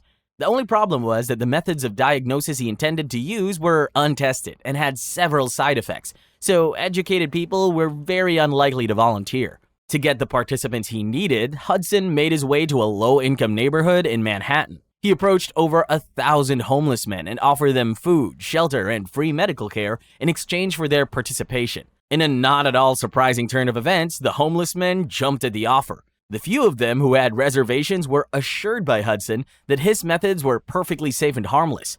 Only he was lying. Hudson searched for signs of prostate cancer in his test subjects by performing biopsies on them, and as a result, many of them went on to suffer long-term health consequences that ranged from impotence and rectal laceration to diminishing sexual function. When people questioned him about the unethical nature of his research methods, Hudson said he had no regrets whatsoever. He claimed that the volunteers seemed fully aware of the aspects involved in the study, even though he had not provided them with any such information. Perhaps the worst part of Hudson's cancer experiment is that, owing to a bunch of technical reasons, his research didn't provide that much useful information. The Aversion Project. During the apartheid, a bunch of psychologists, in collaboration with top officials in the South African Defense Force, got it into their heads that they could somehow cure homosexuality. And that's how the Aversion Project came to be. At the time, the South African military was down bad. And so, even though being attracted to someone of the same gender was considered a mental illness, they couldn't afford to outrightly ban gay people from joining the army. They did, however, ban them from becoming permanent members of the military and refused to share any sensitive information with them. Worst of all, people suspected of being homosexuals were subjected to horrifying treatment under the guise of receiving therapy. By horrifying treatments, I mean compulsion shock therapy, chemical castration, and just about every other thing that counts as a human right violation. During the shock therapy sessions, psychologists actually try to shock people out of being attracted to others of the same gender, literally. When that didn't work, which of course it didn't, they turned to something even more sinister. They began performing sexual realignment procedures, which is pretty much the same as gender-affirming surgery. The cruel experiments were conducted on both men and women, and they went on for decades, until it was finally established that homosexuality was not a form of mental illness. In 1995, at least 2 decades after it was established that the Aversion Project was nothing but a medical torture program, the South African Medical Association issued a public apology for past wrongdoings.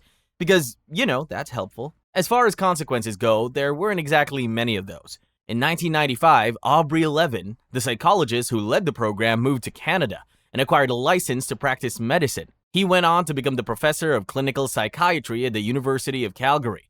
But the story was far from over. In 2010, Levin was taken into custody for sexual assault of a patient. Subsequently, around 30 men came out to say that they were assaulted by Levin during counseling. Levin was tried and convicted for his crimes, sentenced to 5 years in prison, and his medical license was suspended. Testicular transplants. Like many of the experiments on this list, this one starts out with an underqualified doctor finding himself in a position of power. In the year 1913, Leo Leonidas Stanley was appointed chief surgeon of the San Quentin State Prison, despite having no surgical experience.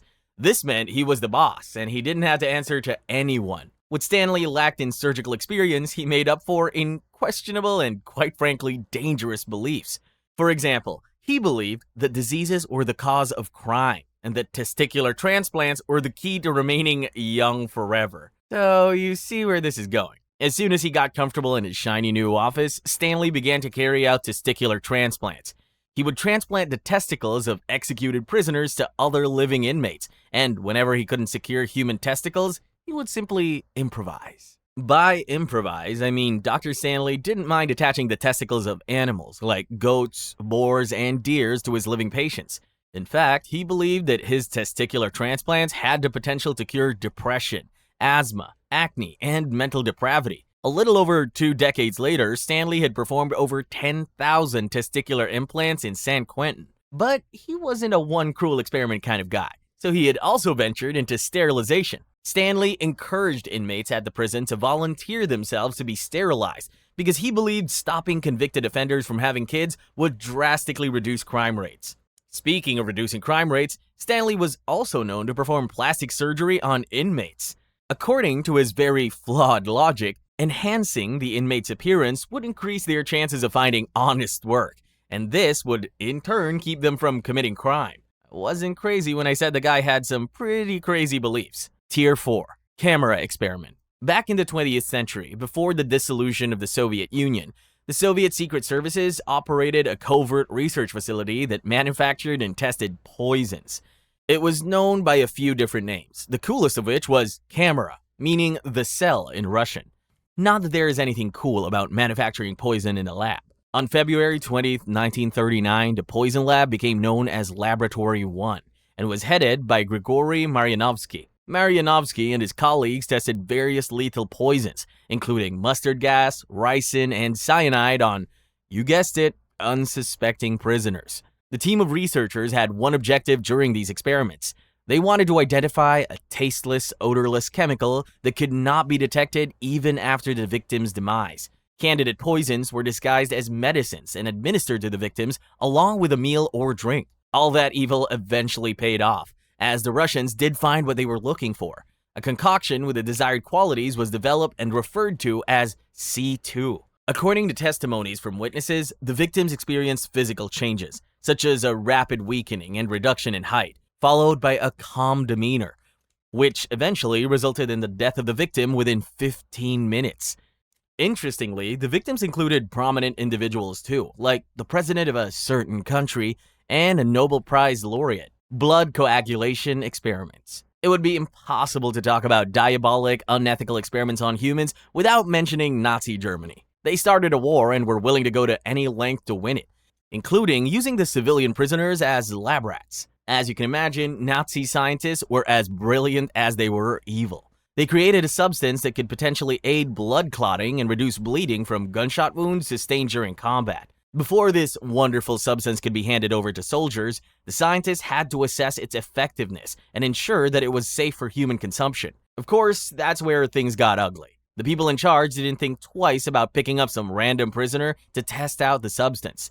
Subjects were given the substance as a tablet and then shot through the neck or chest. Other times, they were dismembered without anesthesia and left to bleed out. The scientists also injected subjects with blood types that didn't match theirs, just so they could gain more insight into the science of the interaction between different blood types. When the Nazi scientists decided to draw blood from a prisoner, it was pretty much a death sentence, because they often entered a major artery, causing the subject to die from major blood loss. Seawater experiments. The next evil experiment took place in Dachau concentration camp, which, when you think about it, kind of makes sense, since Dachau was not only one of the first concentration camps built by Nazi Germany, but also had the unfortunate honor of being the longest-running one. In July 1944, a particularly evil physician named Hans Eppinger Jr. and his colleagues took it upon themselves to somehow find a way to make seawater drinkable. At first, it sounds like a noble cause, but of course, they had to hurt people in the process.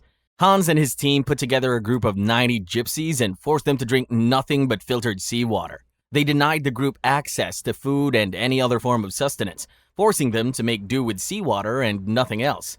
In a matter of days, the gypsies got so dehydrated that they began to lick freshly mopped floors just to get some drinkable water. A man who worked in Dachau during the time of this experiment revealed that he witnessed the gypsies become so desperate they resorted to squeezing old floor rags in the hope of extracting a few drops of water. The man also said that even though he really wanted to help, he was powerless to do so, because at the time, people were getting killed just for witnessing the experiments, let alone trying to interfere. It's unclear whether any of the gypsies lost their lives during the experiment, but it's safe to say that those who survived were left with lifelong injuries. Auschwitz twin experiments. There lived a sadistic Nazi doctor by the name of Josef Mengele, and he was obsessed with identical twins.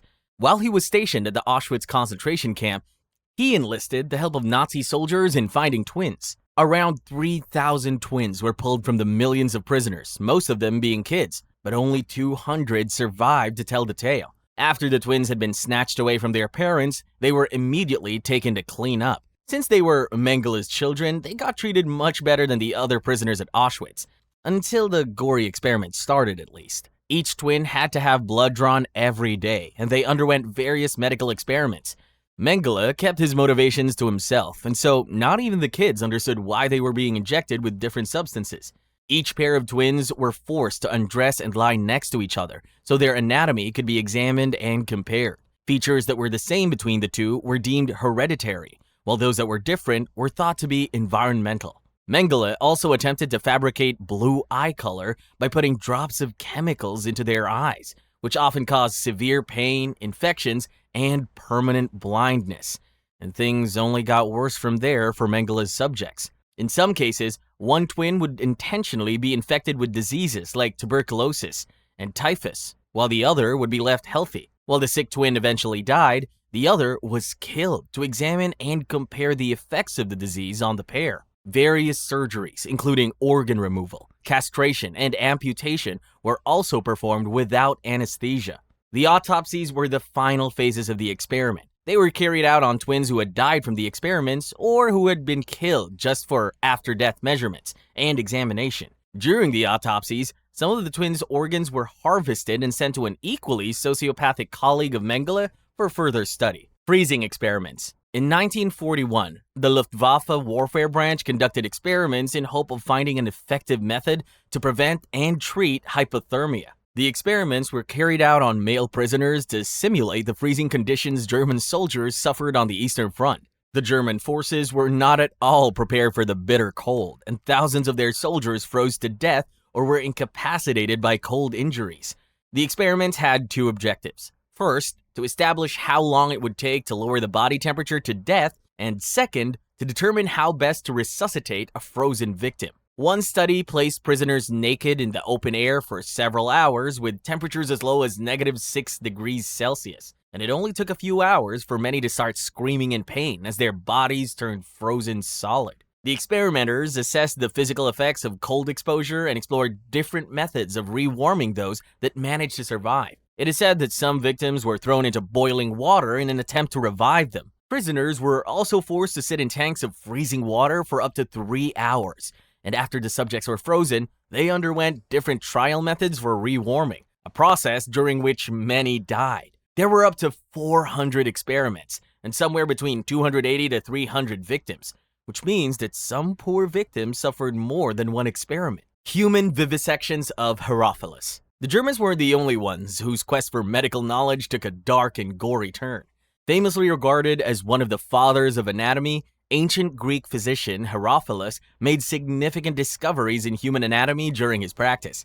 You've probably heard of the guy. What you don't know is that there's a dark side to his methods. Herophilus spent most of his life practicing medicines in Alexandria, Egypt. He initially started out dissecting cadavers, but he later switched things up. At a point in ancient Egypt, under the leadership of Ptolemy I and Ptolemy II, prisoners were sentenced to undergo vivisections. A vivisection is the practice of operating on living organisms, in this case, humans, for experimental purposes. And who better to carry out this procedure than the greatest anatomist of the generation? Herophilus performed public vivisections on an estimated 600 living prisoners, and as a result, made great strides in the study of human anatomy, especially the brain, eyes, liver, and body systems. Surgical experiments on slaves. Up next is yet another revered scientist who attained his status at the expense of people's lives, except his own subjects were not condemned prisoners, but African-American female slaves.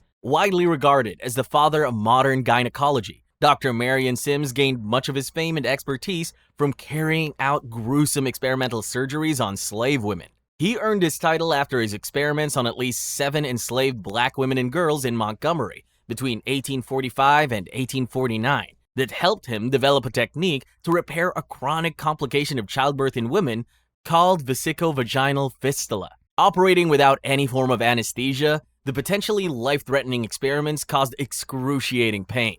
But Sims legally only needed permission from the owners of these enslaved victims. One famous case was his experiment on a slave named Lucy in the presence of other doctors who only observed. Sims' multiple experiments on Lucy were unsuccessful and nearly killed her with severe blood poisoning. Nonetheless, he continued to perform his procedures on female slaves, sometimes drugging them only so they could not fight back. Project 4.1. It's one thing to use vulnerable individuals for experiments, but using a whole country as lab rats?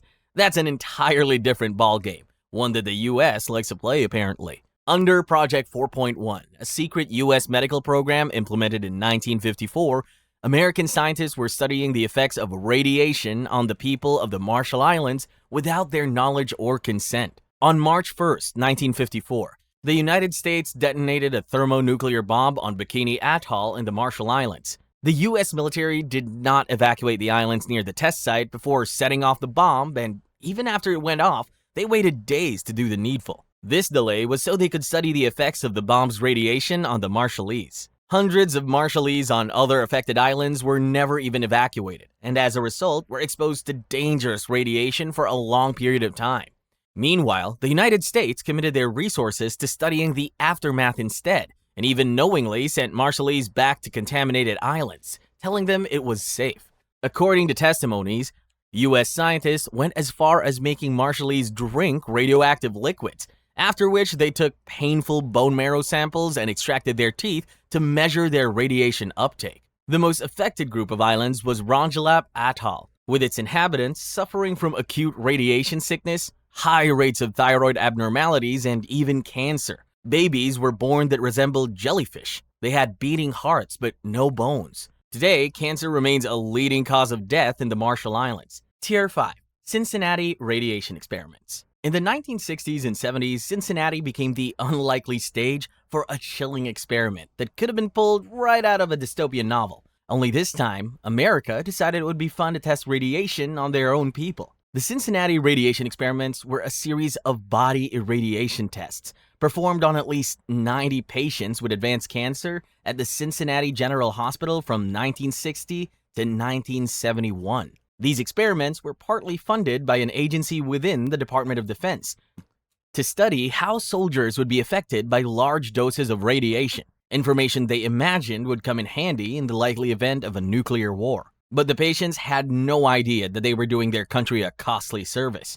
All they were told was that they would be receiving an experimental cancer treatment, which, when you think about it, was sort of a half-truth, as radiation is indeed used to kill cancerous cells. The experiments administered between 25 and 300 rads of cobalt-60 irradiation within a few hours, which was the equivalent to around 20,000 chest x-rays. They also had plans of increasing the radiation dosage to 600 rad, but the scientists didn't want their subjects to die before the end of the experiment, so they came up with brutal ways to reduce the negative effects of the radiation exposure. Or at least, they tried to. The irradiated patients experienced several side effects, including vomiting, diarrhea, hemorrhaging, cognitive impairment, and hallucinations. In the first 2 months alone, a quarter of the patients died. Within a year, over 3/4 of the patients were dead. The researchers did, however, conveniently claim that cancer was the primary factor in the deaths of the subjects. Holmesburg prison experiments. When you think about evil doctors, there's a high chance dermatologists don't come to mind. But that's about to change. Albert Montgomery Kligman is well known for his role in the invention of the acne medication Retin-A. What you didn't know is that he was as evil as it gets. Kligman took an interest in dermatology early on in his career. He wanted to find cures for all kinds of skin conditions, as well as develop new products that would make waves in the beauty industry. So when he set foot in Holmesburg prison in the 1950s, it was the answer to all his twisted prayers.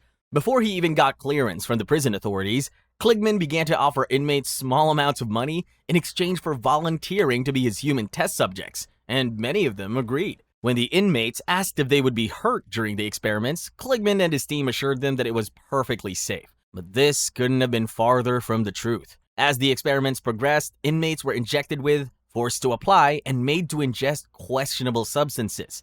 One victim recalls being made to ingest milkshakes that caused him to develop hemorrhoids later in life, and another reported that his skin felt like leather for months after being exposed to some kind of radiation. The more he settled in, the more terrifying Kligman's methods became. In no time, he was exposing inmates to dangerous contaminants like dioxin, and intentionally infecting them with pathogens that could cause infections like herpes and staphylococcus. At some point, he even began to test out psychoactive drugs for the Department of Defense. Years after the experiments ended, Kligman's victims banded together and tried to sue his team for damages.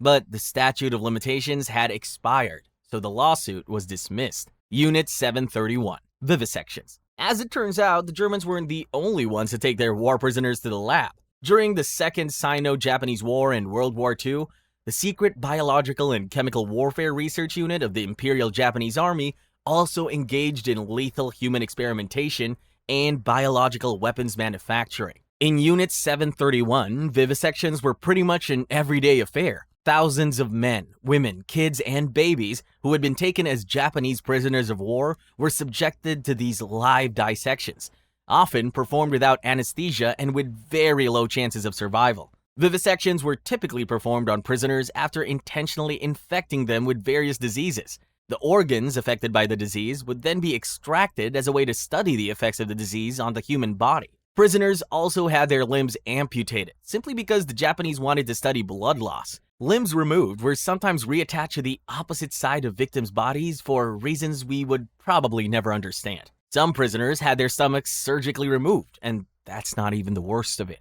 An Imperial Japanese Army surgeon at the time estimated that at least 1,000 Japanese personnel were involved in the practice of vivisections in mainland China. He even admitted that when he performed the operations on captives, it was more for the purpose of practice than it was for research. He also stated that the vivisections were routine among Japanese doctors stationed in China during the war. In a nutshell, all that human dissection was mostly for practice, and not at all for the good of science.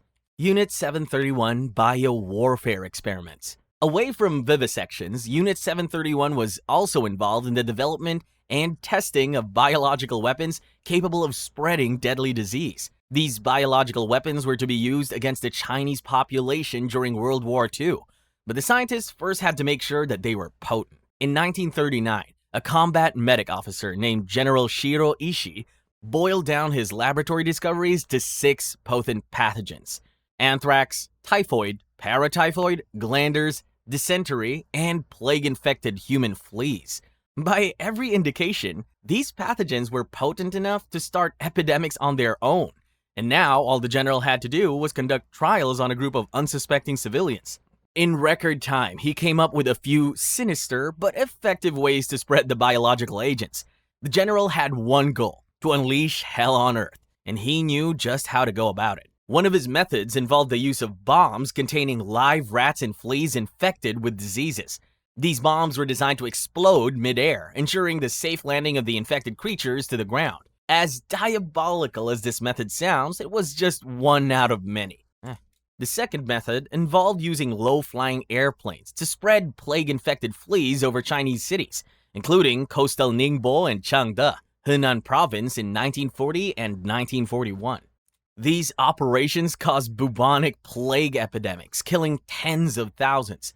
Another expedition to Nanjing involved spreading typhoid and paratyphoid germs by introducing them into the wells, marshes, and houses in the city, as well as infusing them in snacks distributed to the local Chinese. To the pleasure of the Japanese scientists, deadly epidemics broke out shortly after, which led to the conclusion that paratyphoid fever was the most effective of the pathogens. At least 12 large-scale bioweapon field trials were carried out, and at least 11 Chinese cities were attacked with biological agents, causing mass casualties. Unit 731, Frostbite Testing. If you thought you had heard the worst of Unit 731, you might want to think again. The scientists there replaced Germany's freezing experiments with their frostbite testing, only it was more horrifying. Army engineer Hisato Yoshimura conducted freezing experiments by taking captives outside, dipping various limbs in waters of sub-zero temperatures, and allowing them to freeze. Yoshimura would then strike their frozen limbs with a short stick and watch the ice being chipped away. The man was so evil that even his literal partners in crime, all of whom were war criminals like him, began calling him the devil. Other military personnel of the unit referred to Yoshimura as the Satan of science and called him a cold-blooded animal. Yoshimura earned those colorful nicknames because of his involvement in mass killings and inhumane scientific tests, including soaking the fingers of a 3-day-old child in water containing ice and salt. As you probably already guessed, Yoshimura didn't stop at freezing the limbs of his prisoners. It is also said he once put 2 naked men in an area 40 to 50 degrees below zero and filmed the whole process until the subjects died. Yoshimura did eventually develop a resistance index of frostbite based on the mean body temperature at different phases during his experiments, but at the cost of unimaginable human suffering and many deaths. Unit 731, Everything in Between. As we have already established, the researchers at Unit 731 were as evil as it gets, so it shouldn't come as a surprise that one of their favorite pastimes was taking advantage of the Chinese women in captivity and forcing them to get pregnant.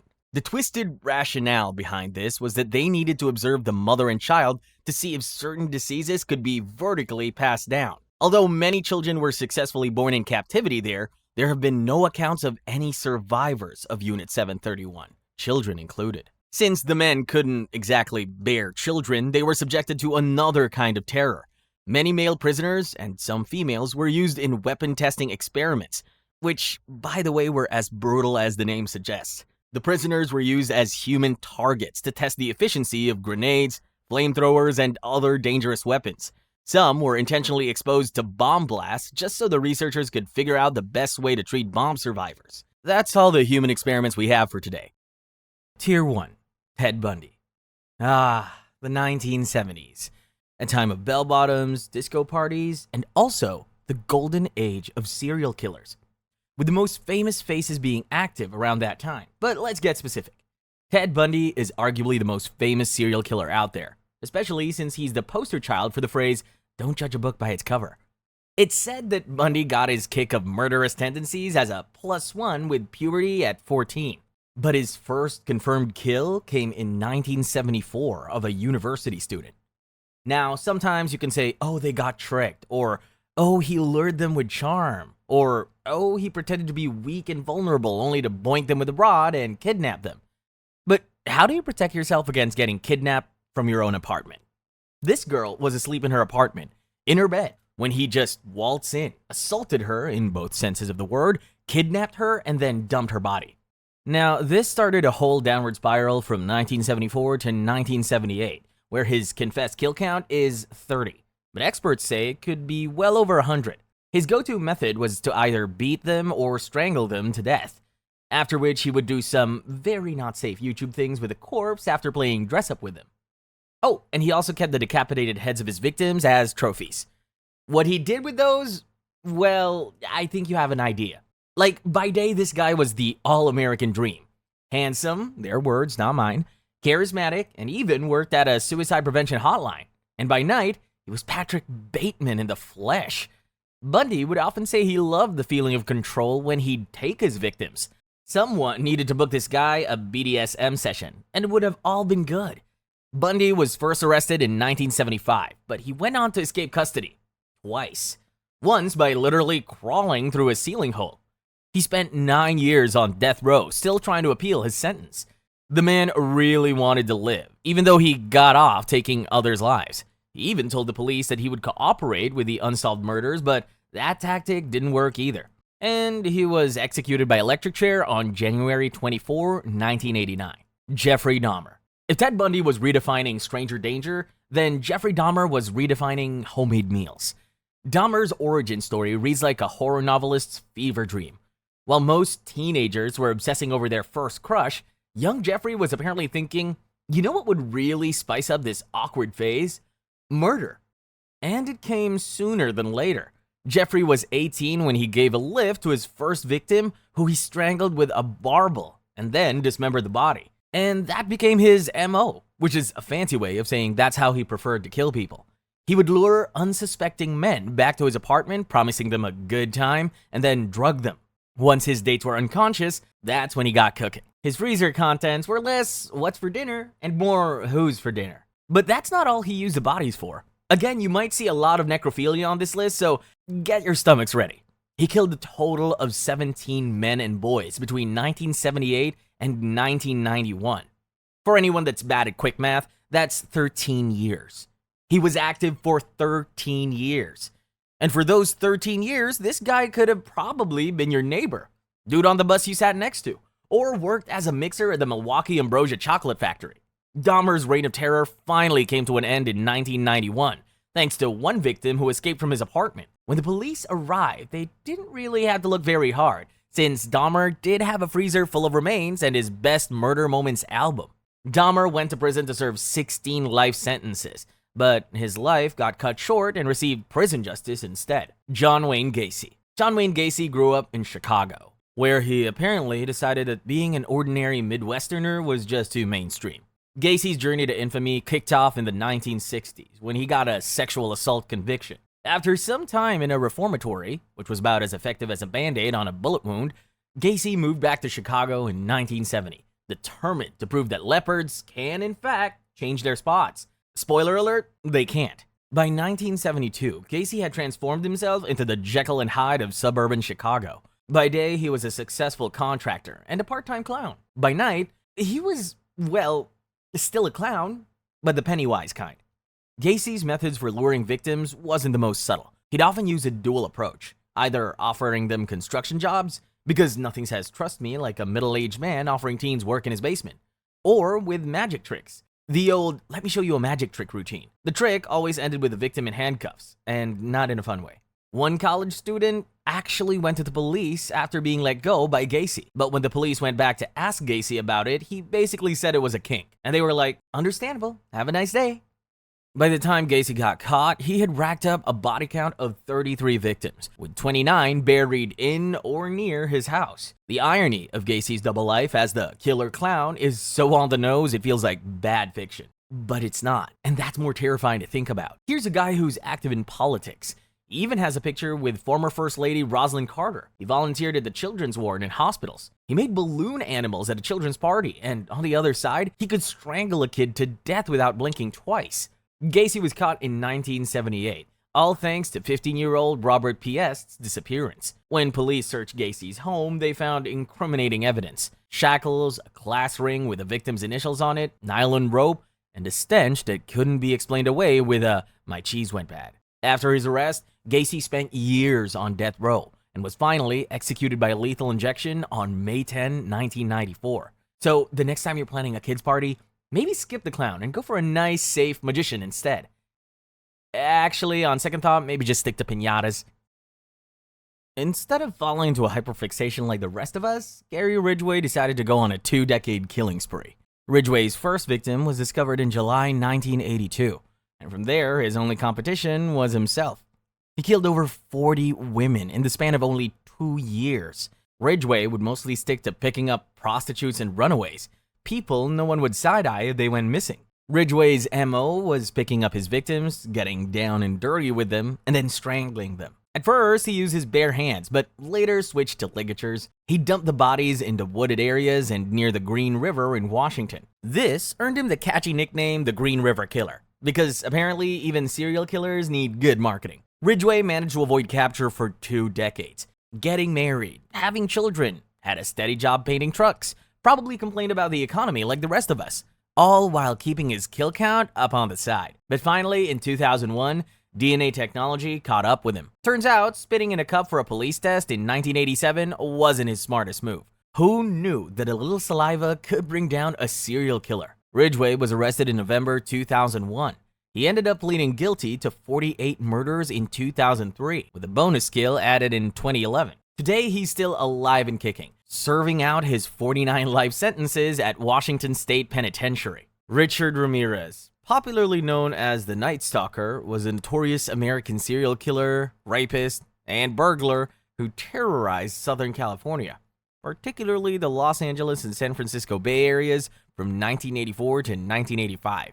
Just 1 year. During that 1 year, he committed at least 14 murders, 5 attempted murders, 11 assaults, and 14 burglaries. Richard's first victim is disputed between a 79-year-old woman and a 9-year-old girl. Ramirez also took his satanic worship more seriously than a goth teenager at a Hot Topic sale. He'd leave pentagrams at crime scenes, make his victims swear allegiance to Satan, even carved one into his palm. He'd use a lot of different weapons, so he didn't have a particular preference of killing his victims. A hammer, a gun, a knife, machete, it was all fair game, and if you fought back, it was worse. I'm sure all of the victims did try to fight back to varying extent, but this one victim managed to escape and get their hands on a gun. Unfortunately, it wasn't loaded, and Ramirez shot her 3 times in the chest before stabbing her, then gouging her eyes, putting them in a jewelry box and leaving. After his mugshot hit the news, Ramirez was spotted trying to steal a car. Locals decided to play a game of whack-a-mole with his face and served him up on a silver platter for the LAPD.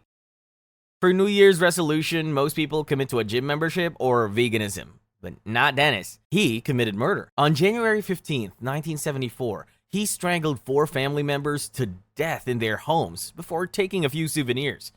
He also left some of his, stuff at the scene, since he got off on the killings. From 1974 to 1991, Dennis would break into the homes of 10 people, bind them, torture them, and then kill them. The initials spelling out his serial killer name, the BTK Killer, or just BTK.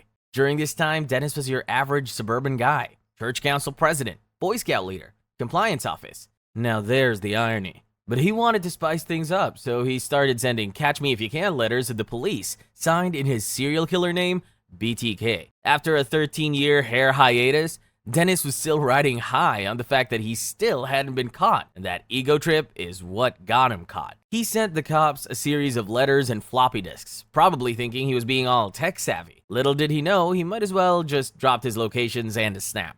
Now, this floppy disk contained data linking to his church, and from there, the cops connected everything together. He was arrested on February 25, 2005. From the most recent word on him, his daughter did say, and I quote, he's in a wheelchair and rotting to his core in prison. Eileen Warnos. Between 1989 and 1990, she went on to pick up 7 middle-aged men, promising them a good time, then shooting and robbing them, dumping their bodies in remote wooded areas. Eileen claimed all of these murders were done in self-defense. Granted, her first victim did have a prior attempted assault charge, but you can easily digest that for 1, 2, maybe 3, but 7 times?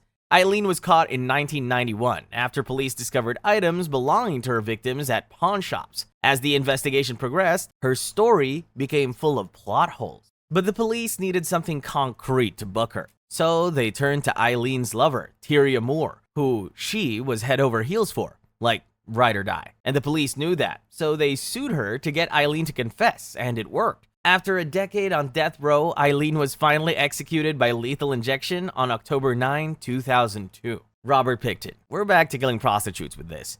Robert Pickton was the main character of a weird guy with a farm thriller movie. It wasn't just him though. His entire family was off their meds. His brother once ran a teenager over and his mom dumped the body in the nearby river instead of reporting it. Turns out the kid was still alive before he was drowned by the mom. And this moment probably altered his brain chemistry. Robert would often host parties at his place, inviting prostitutes and biker gangs, and this gave him the opportunity to approach his victims more confidently. So once he got the hang of it, he started inviting them solo, offering free booze and drugs. Once back at home, he'd give them windshield cleaner fluid instead of drugs in the syringe, and then from there, it's the same pattern of assault and kill. The thing about pigs is that they may look cute and cuddly and adorable on the outside, but they will eat anything, including you. This helped Robert escape the police's notice since no bodies, no suspicion, no case. And the biggest concern for the authorities was whether Robert was mixing some human flesh in his pork supply. So if you were buying pork from the Picton's pig farm, then you might have just become an unwilling cannibal, which is a crazy plot point to have. It's hard to pinpoint exactly when he started killing since missing prostitutes were in the top of the cops' list of priorities. So from the 90s till 2001, it took the disappearance of over 100 women for the police to take it seriously. On February 5, 2002, police raided his pig farm and found several illegal guns, dismembered bodies, frozen human remains, and personal items of the victims. Robert claimed to have offed 49 women, but the cops could only pin 26 on him, and he ended up getting convicted for 6. He actually died this year from getting speared in the head with a broken broom handle by another inmate. Henry Howard Holmes. H.H. Holmes, born in 1861, was America's first documented serial killer, and boy did he set the bar high, or low, depending on how you look at it. Holmes studied medicine at the University of Michigan, where he found a pretty gruesome side hustle. He would steal cadavers, disfigure them, and then claim the insurance money by passing them off as accident victims. As if that wasn't enough, he'd then sell these bodies to medical schools again, double dipping in the most horrific way possible. But Holmes actually became viral with his murder castle in Chicago. It was a maze with secret passages, trapdoors, and gas chambers.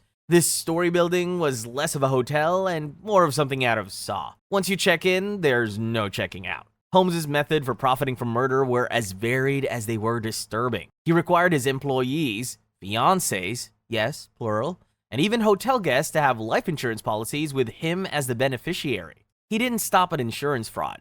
Holmes would often kill individuals and then claim their property and assets for himself. He even took over a pharmacy in Chicago after the owner mysteriously disappeared. The exact number of Holmes' victims remains a mystery. He confessed to 27 murders, but some estimates go as high as 200. For a man getting payouts by the person, he wasn't content. He then faked his own death for an insurance payout. He planned another scheme to fake his accomplice Benjamin Pitzel's death to collect $10,000 as insurance, only to end up actually killing him. He was eventually caught in 1894, but this man was a businessman to the bone. He sold his confession to a newspaper for $7.5 grand. But what's he gonna do with that? Buy a gold coffin? Hold coins for the ferryman? Try to bribe Satan for a better seat in eternal damnation? Well, we'll never know.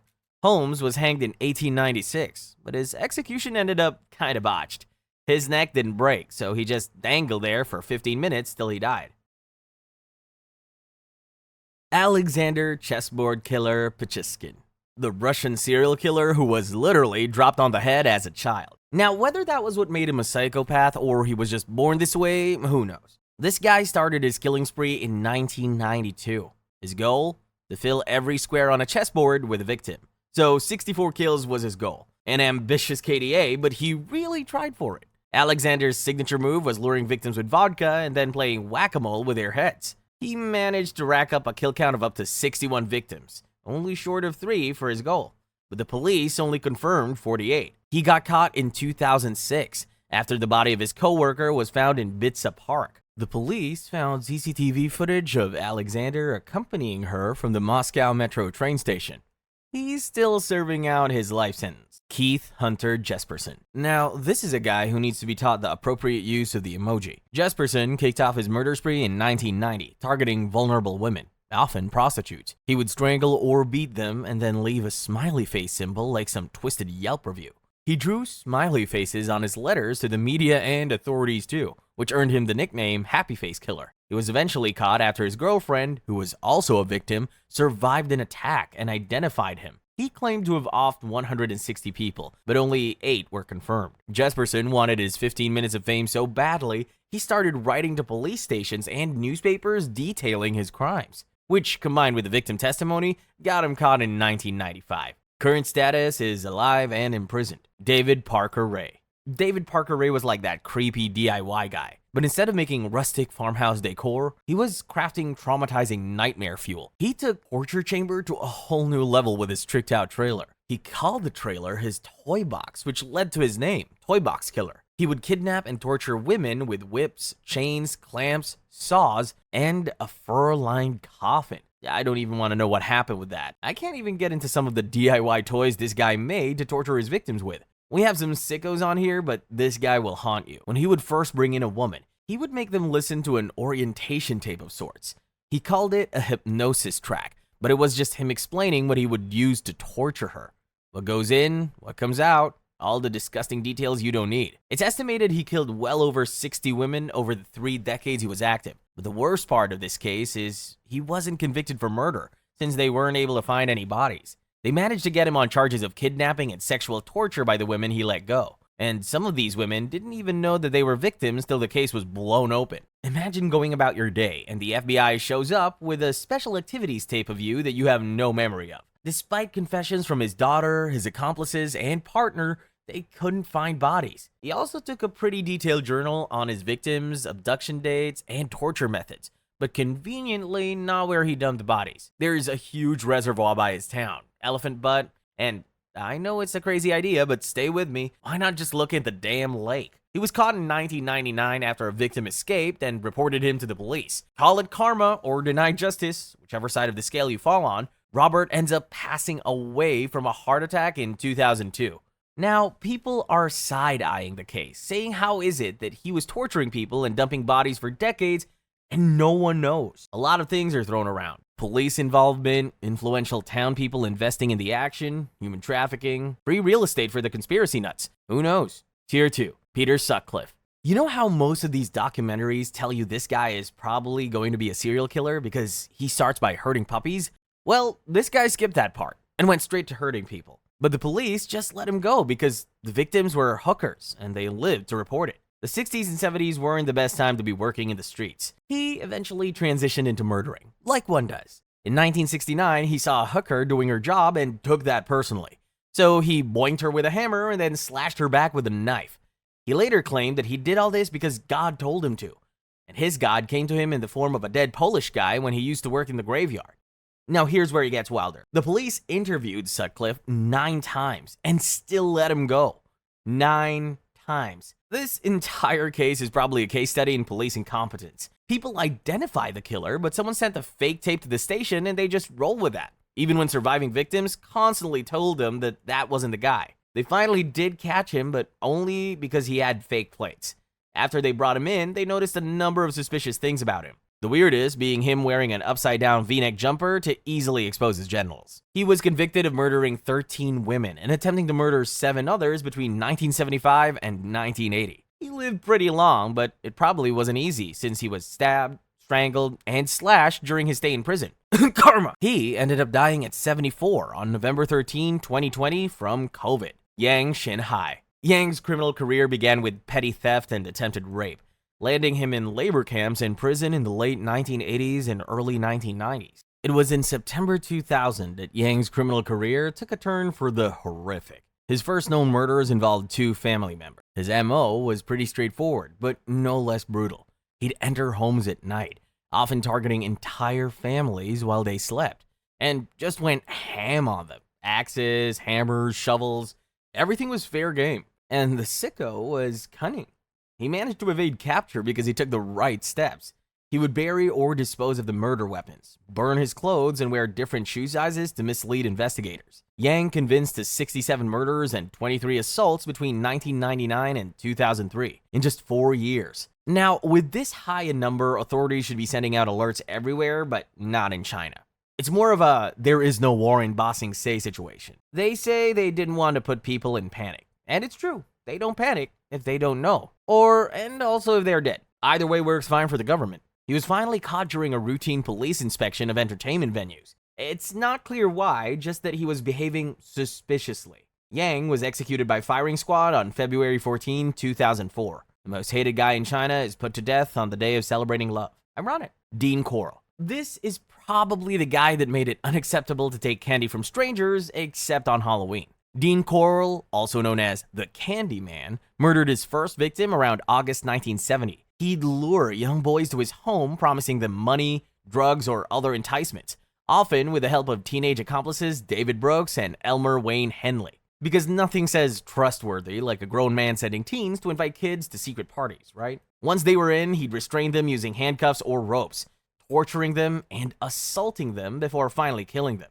In his 3-year active period from 1970 to 1973, Coral killed at least 28 young boys. I say at least because he actually ended up getting murdered himself. One of his accomplices, the Elmer guy, shot and killed him after finding out that the demented serial killer was going to kill him and his friends too. Who could have seen that coming? A killer killing someone? He shot him 6 times and cooperated with the investigation to find the bodies. Meet Michael Swango, the man who took the Hippocratic Oath and apparently heard hypocritical instead. Disclaimer, this guy might make you paranoid for your next health checkup. Swango's journey into the medical field is proof that sometimes the admission board really should do a more thorough background check. While in medical school, his colleagues noticed an unusual pattern. Patients had an annoying habit of dying whenever Swango was around.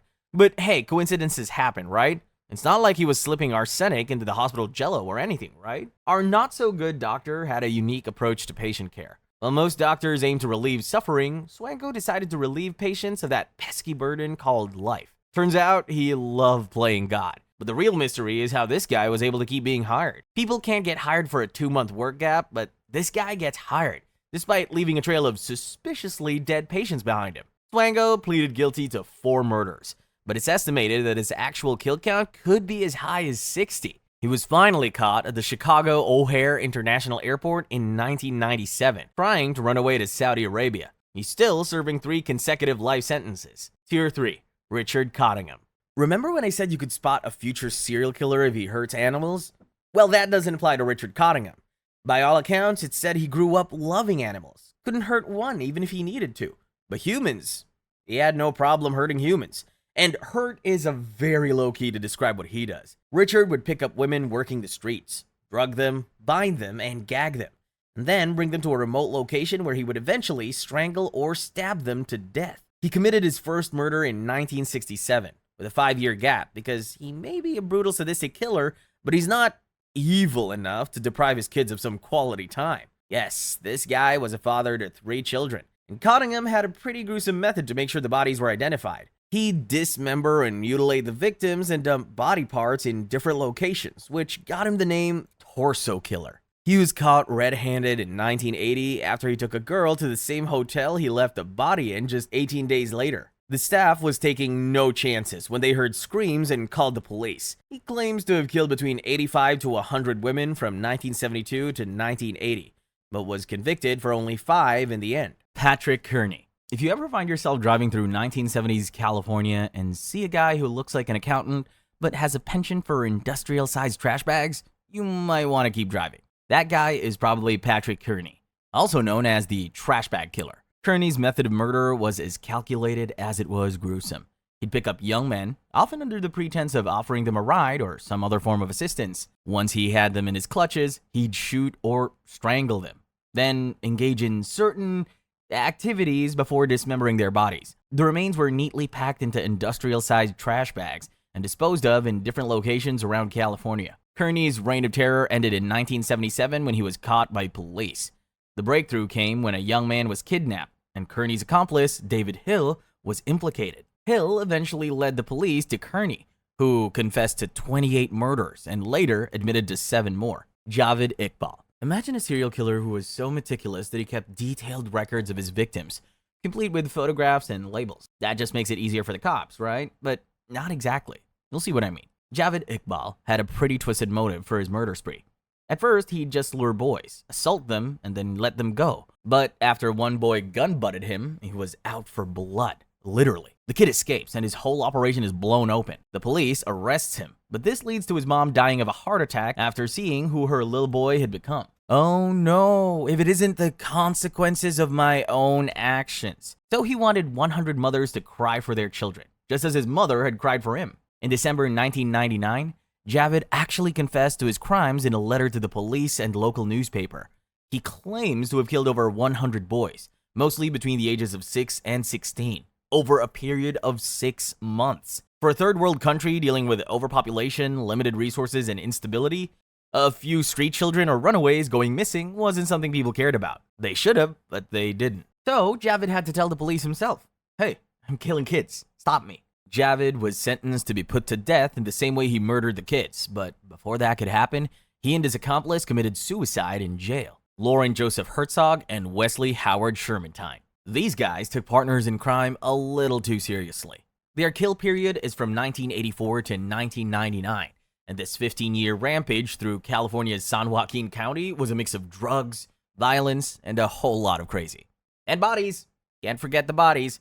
They targeted both men and women, often luring them with toe-curling fun and not the good kind. Plus drugs. What follows next is the same pattern of assault and murder with shooting, strangling, or just plain old bashing their heads in. They were arrested after an investigation into a missing person case led them to find the victim's blood in Shermantine's car. They were suspected of killing anywhere from 19 to 72 people, but were convicted for 5. Shermantine was sentenced to death, while Herzog got his conviction overturned, saying the police coerced a confession from him.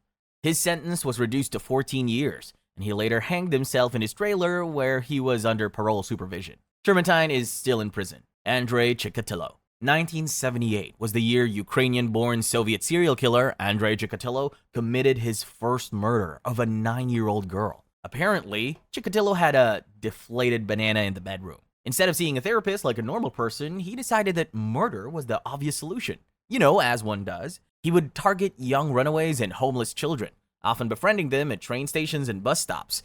He would lure them to isolated areas where he would assault and then kill them, usually by multiple stab wounds. Andrei grew up hearing stories from his mother on how his brother was kidnapped and eaten by neighbors during the Ukraine famine of the 1930s.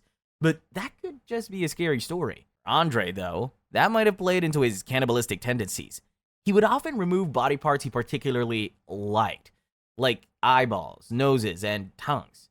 You know, to keep for a snack. This got him the nickname the Butcher of Rostov. He was caught in 1990 after police noticed him acting very sus at train and bus stations through CCTV footage. After being interrogated, Chikatilo confessed to 56 murders, although only 53 could be verified. He was convicted of 52 murders and sentenced to death. Tier 4. Gary Ray Bowles. Gary Ray Bowles was a man with a penchant for targeting gay men, a knack for getting caught, and an uncanny ability to make poor life choices.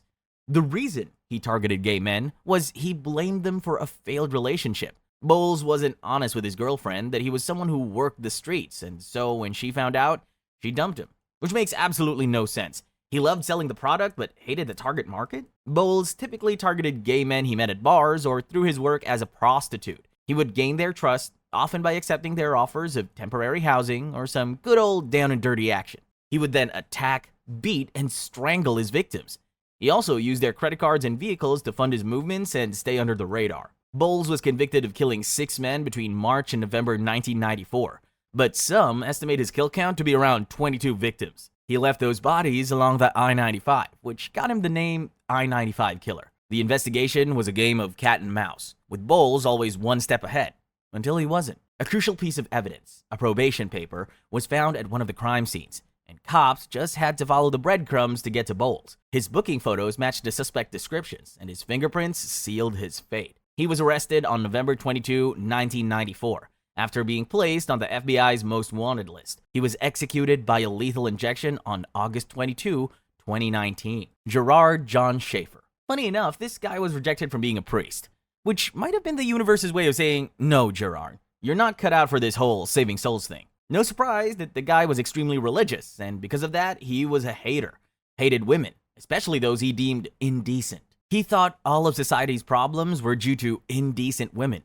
Climate change? Yes, it's the hookers' fault, Your Honor. Schaefer was a deputy sheriff in Martin County, Florida. He used his position as a deputy to lure young women into his trap, often promising them exciting adventures or jobs.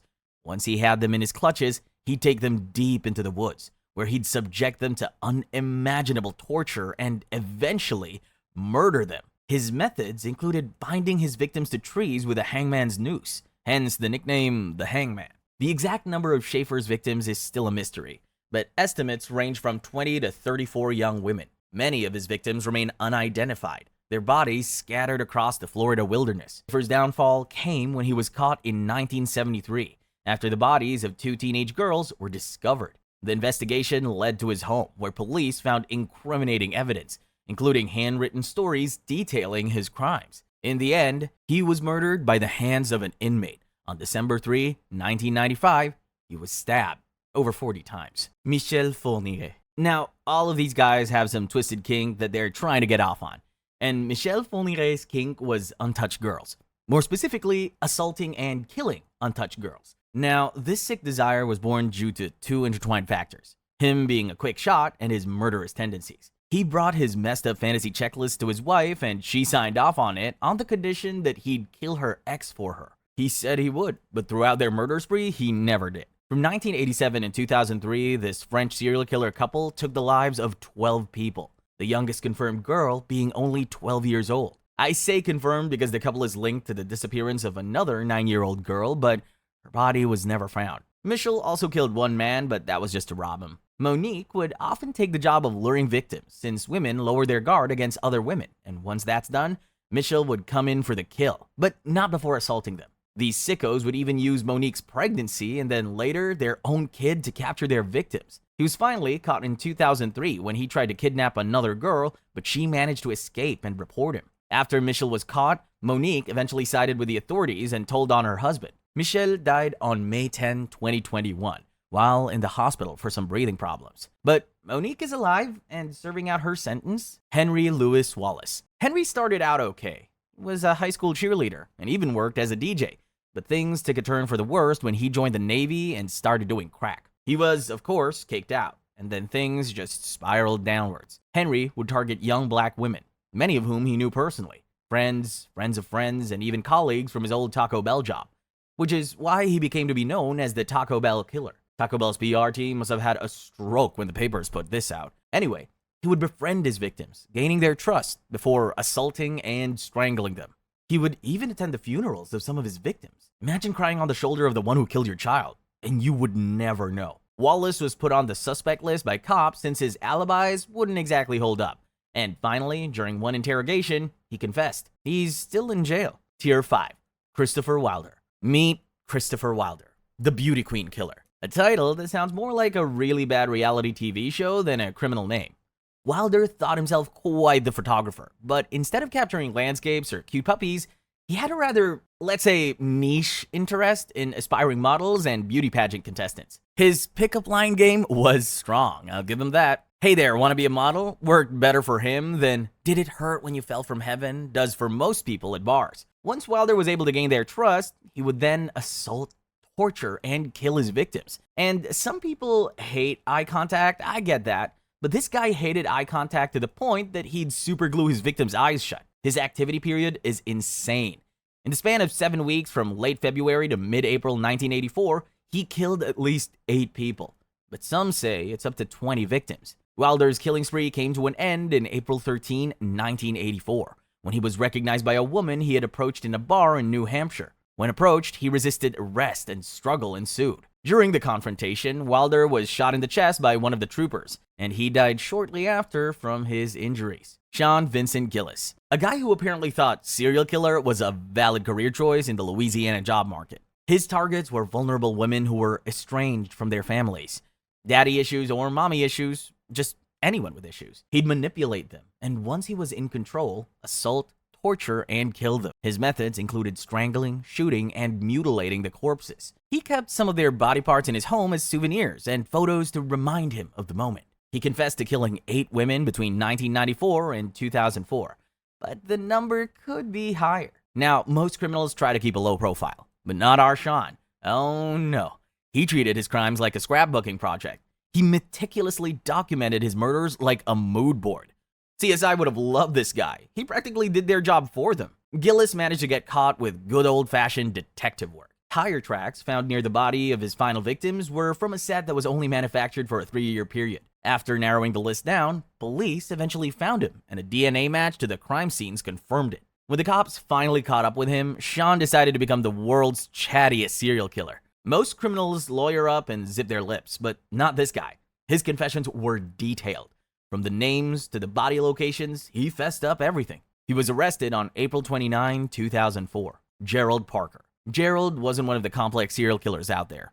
He kept it pretty simple. He'd break in, typically through unlocked windows or doors, and just bash people's heads in with whatever blunt object he would find.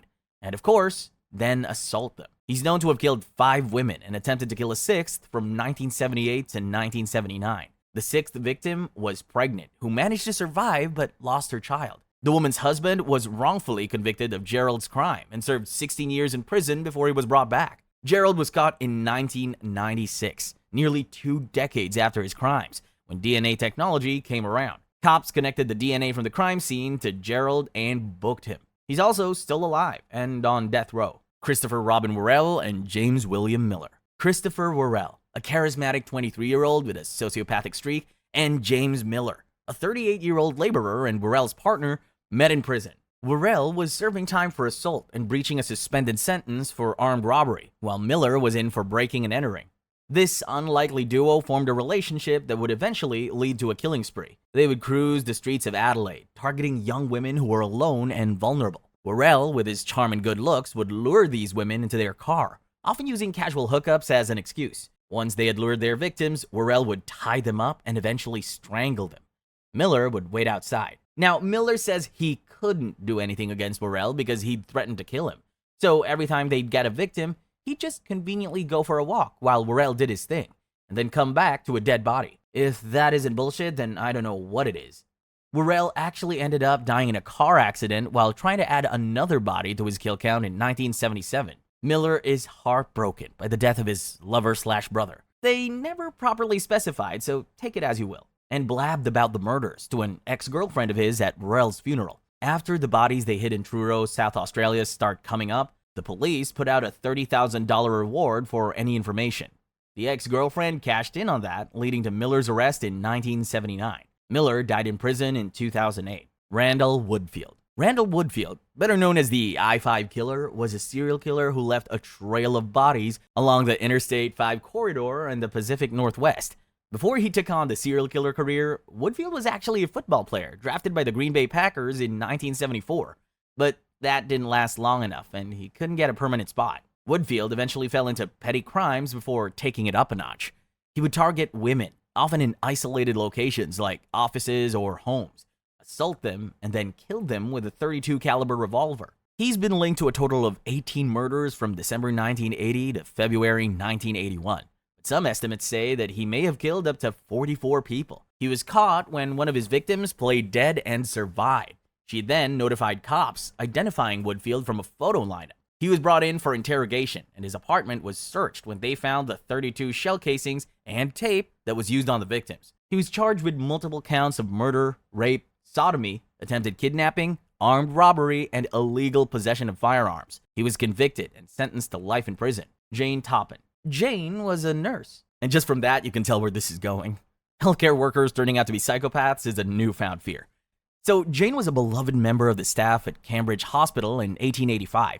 Especially the elderly. They loved her. But what they didn't know was that just 10 years later, in 1895, she'd start adding just a few things to spice up their medication, like lethal doses of morphine and atropine. And just as those drugs would kick and the light would start to fade from their eyes, she would get into bed with them.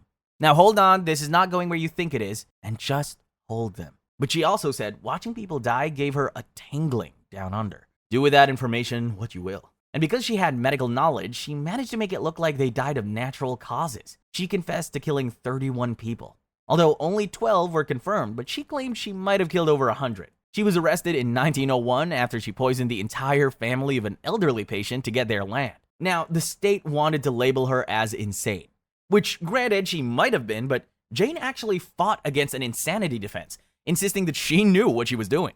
But she ended up being checked into an asylum anyways, in 1902. She died at that very asylum in 1938, at the age of 84. Lorenzo Gilliard. Like most people on this list, Lorenzo Gilliard also seemed like a nice guy, but he wasn't.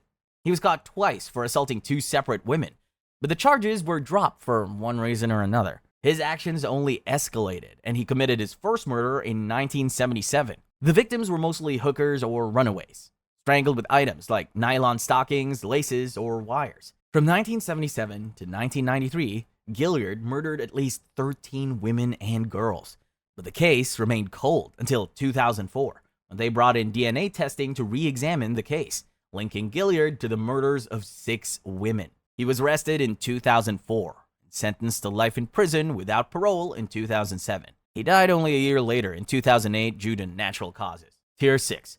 Herbert Baumeister. Herbert Baumeister. A man who took working from home to a whole new level of wrong. Herbert, or Herb to his friends, if he had any, was your average Joe by day. A businessman, family man, and probably the kind of guy who'd remind you it's garbage day. But by night, you might want to avoid him. Now, when most people are bored of their life's direction, they take up knitting, or start a podcast, or start an influencer career. He'd go after gay men, luring them to his farm he bought in 1991, where he would off them. Herbert managed to keep his nightly activities under wraps for years. He confessed to killing 21 men from 1980 to 1995. He was caught when his teenage son found a human skull on their property. This led to a full-on investigation.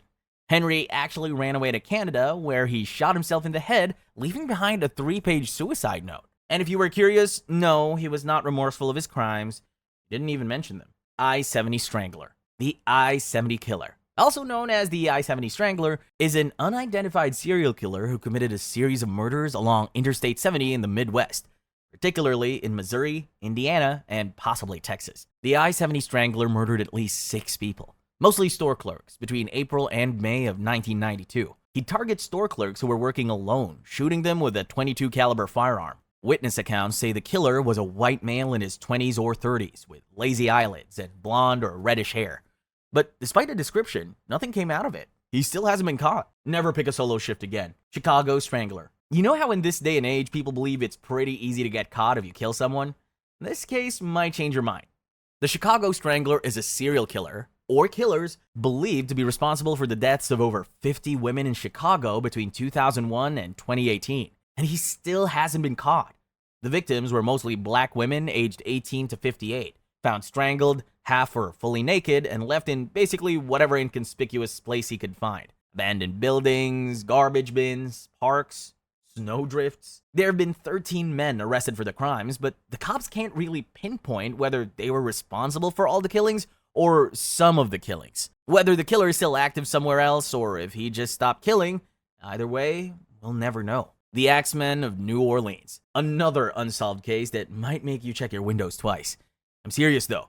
Check those windows twice. The Axeman made his debut with the brutal murder of a couple in 1918. Their heads were bashed in with an axe, and their throats were cut. That would become his MO.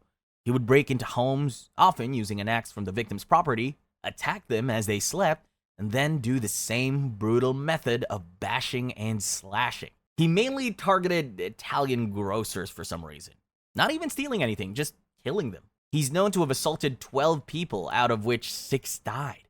And the most bizarre part of his case is that he wrote a letter to a newspaper in 1919, telling them that he'd spared the lives of those who played jazz in their homes on the night of March 19. And people obeyed.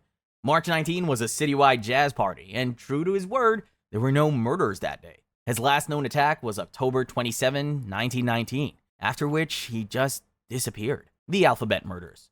These were also called double initial murders, where the victims had the same initials for their first and last names. From 1971 and 1973, bodies of 3 young girls were found in remote areas with signs of assault. Killer was never identified or caught. Zodiac Killer. The Zodiac first came on the map in 1968 with the murder of a couple in Vallejo, California. He targeted young couples and lone taxi drivers.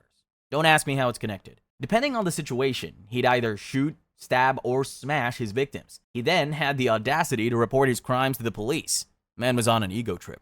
It wasn't unfounded though. From 1968 to 1969, the Zodiac Killer was linked to the murders of 5 people, but he claims to have killed over 37. They did have a sketch of him from witness testimony, but it still didn't help find him. The Zodiac Killer would also send a series of taunting letters and ciphers to local newspapers. These letters, which included cryptograms and threats. These letters also had a lot of astrological symbols and references, which is how they gave him the name the Zodiac Killer. After the last letter in 1974, the Zodiac Killer just went off the radar, until one of his ciphers was cracked in 2020. But it turned out to be just disturbing ramblings of why he killed. There may have been many suspects, but no one has been caught. West Mesa Bone Collector.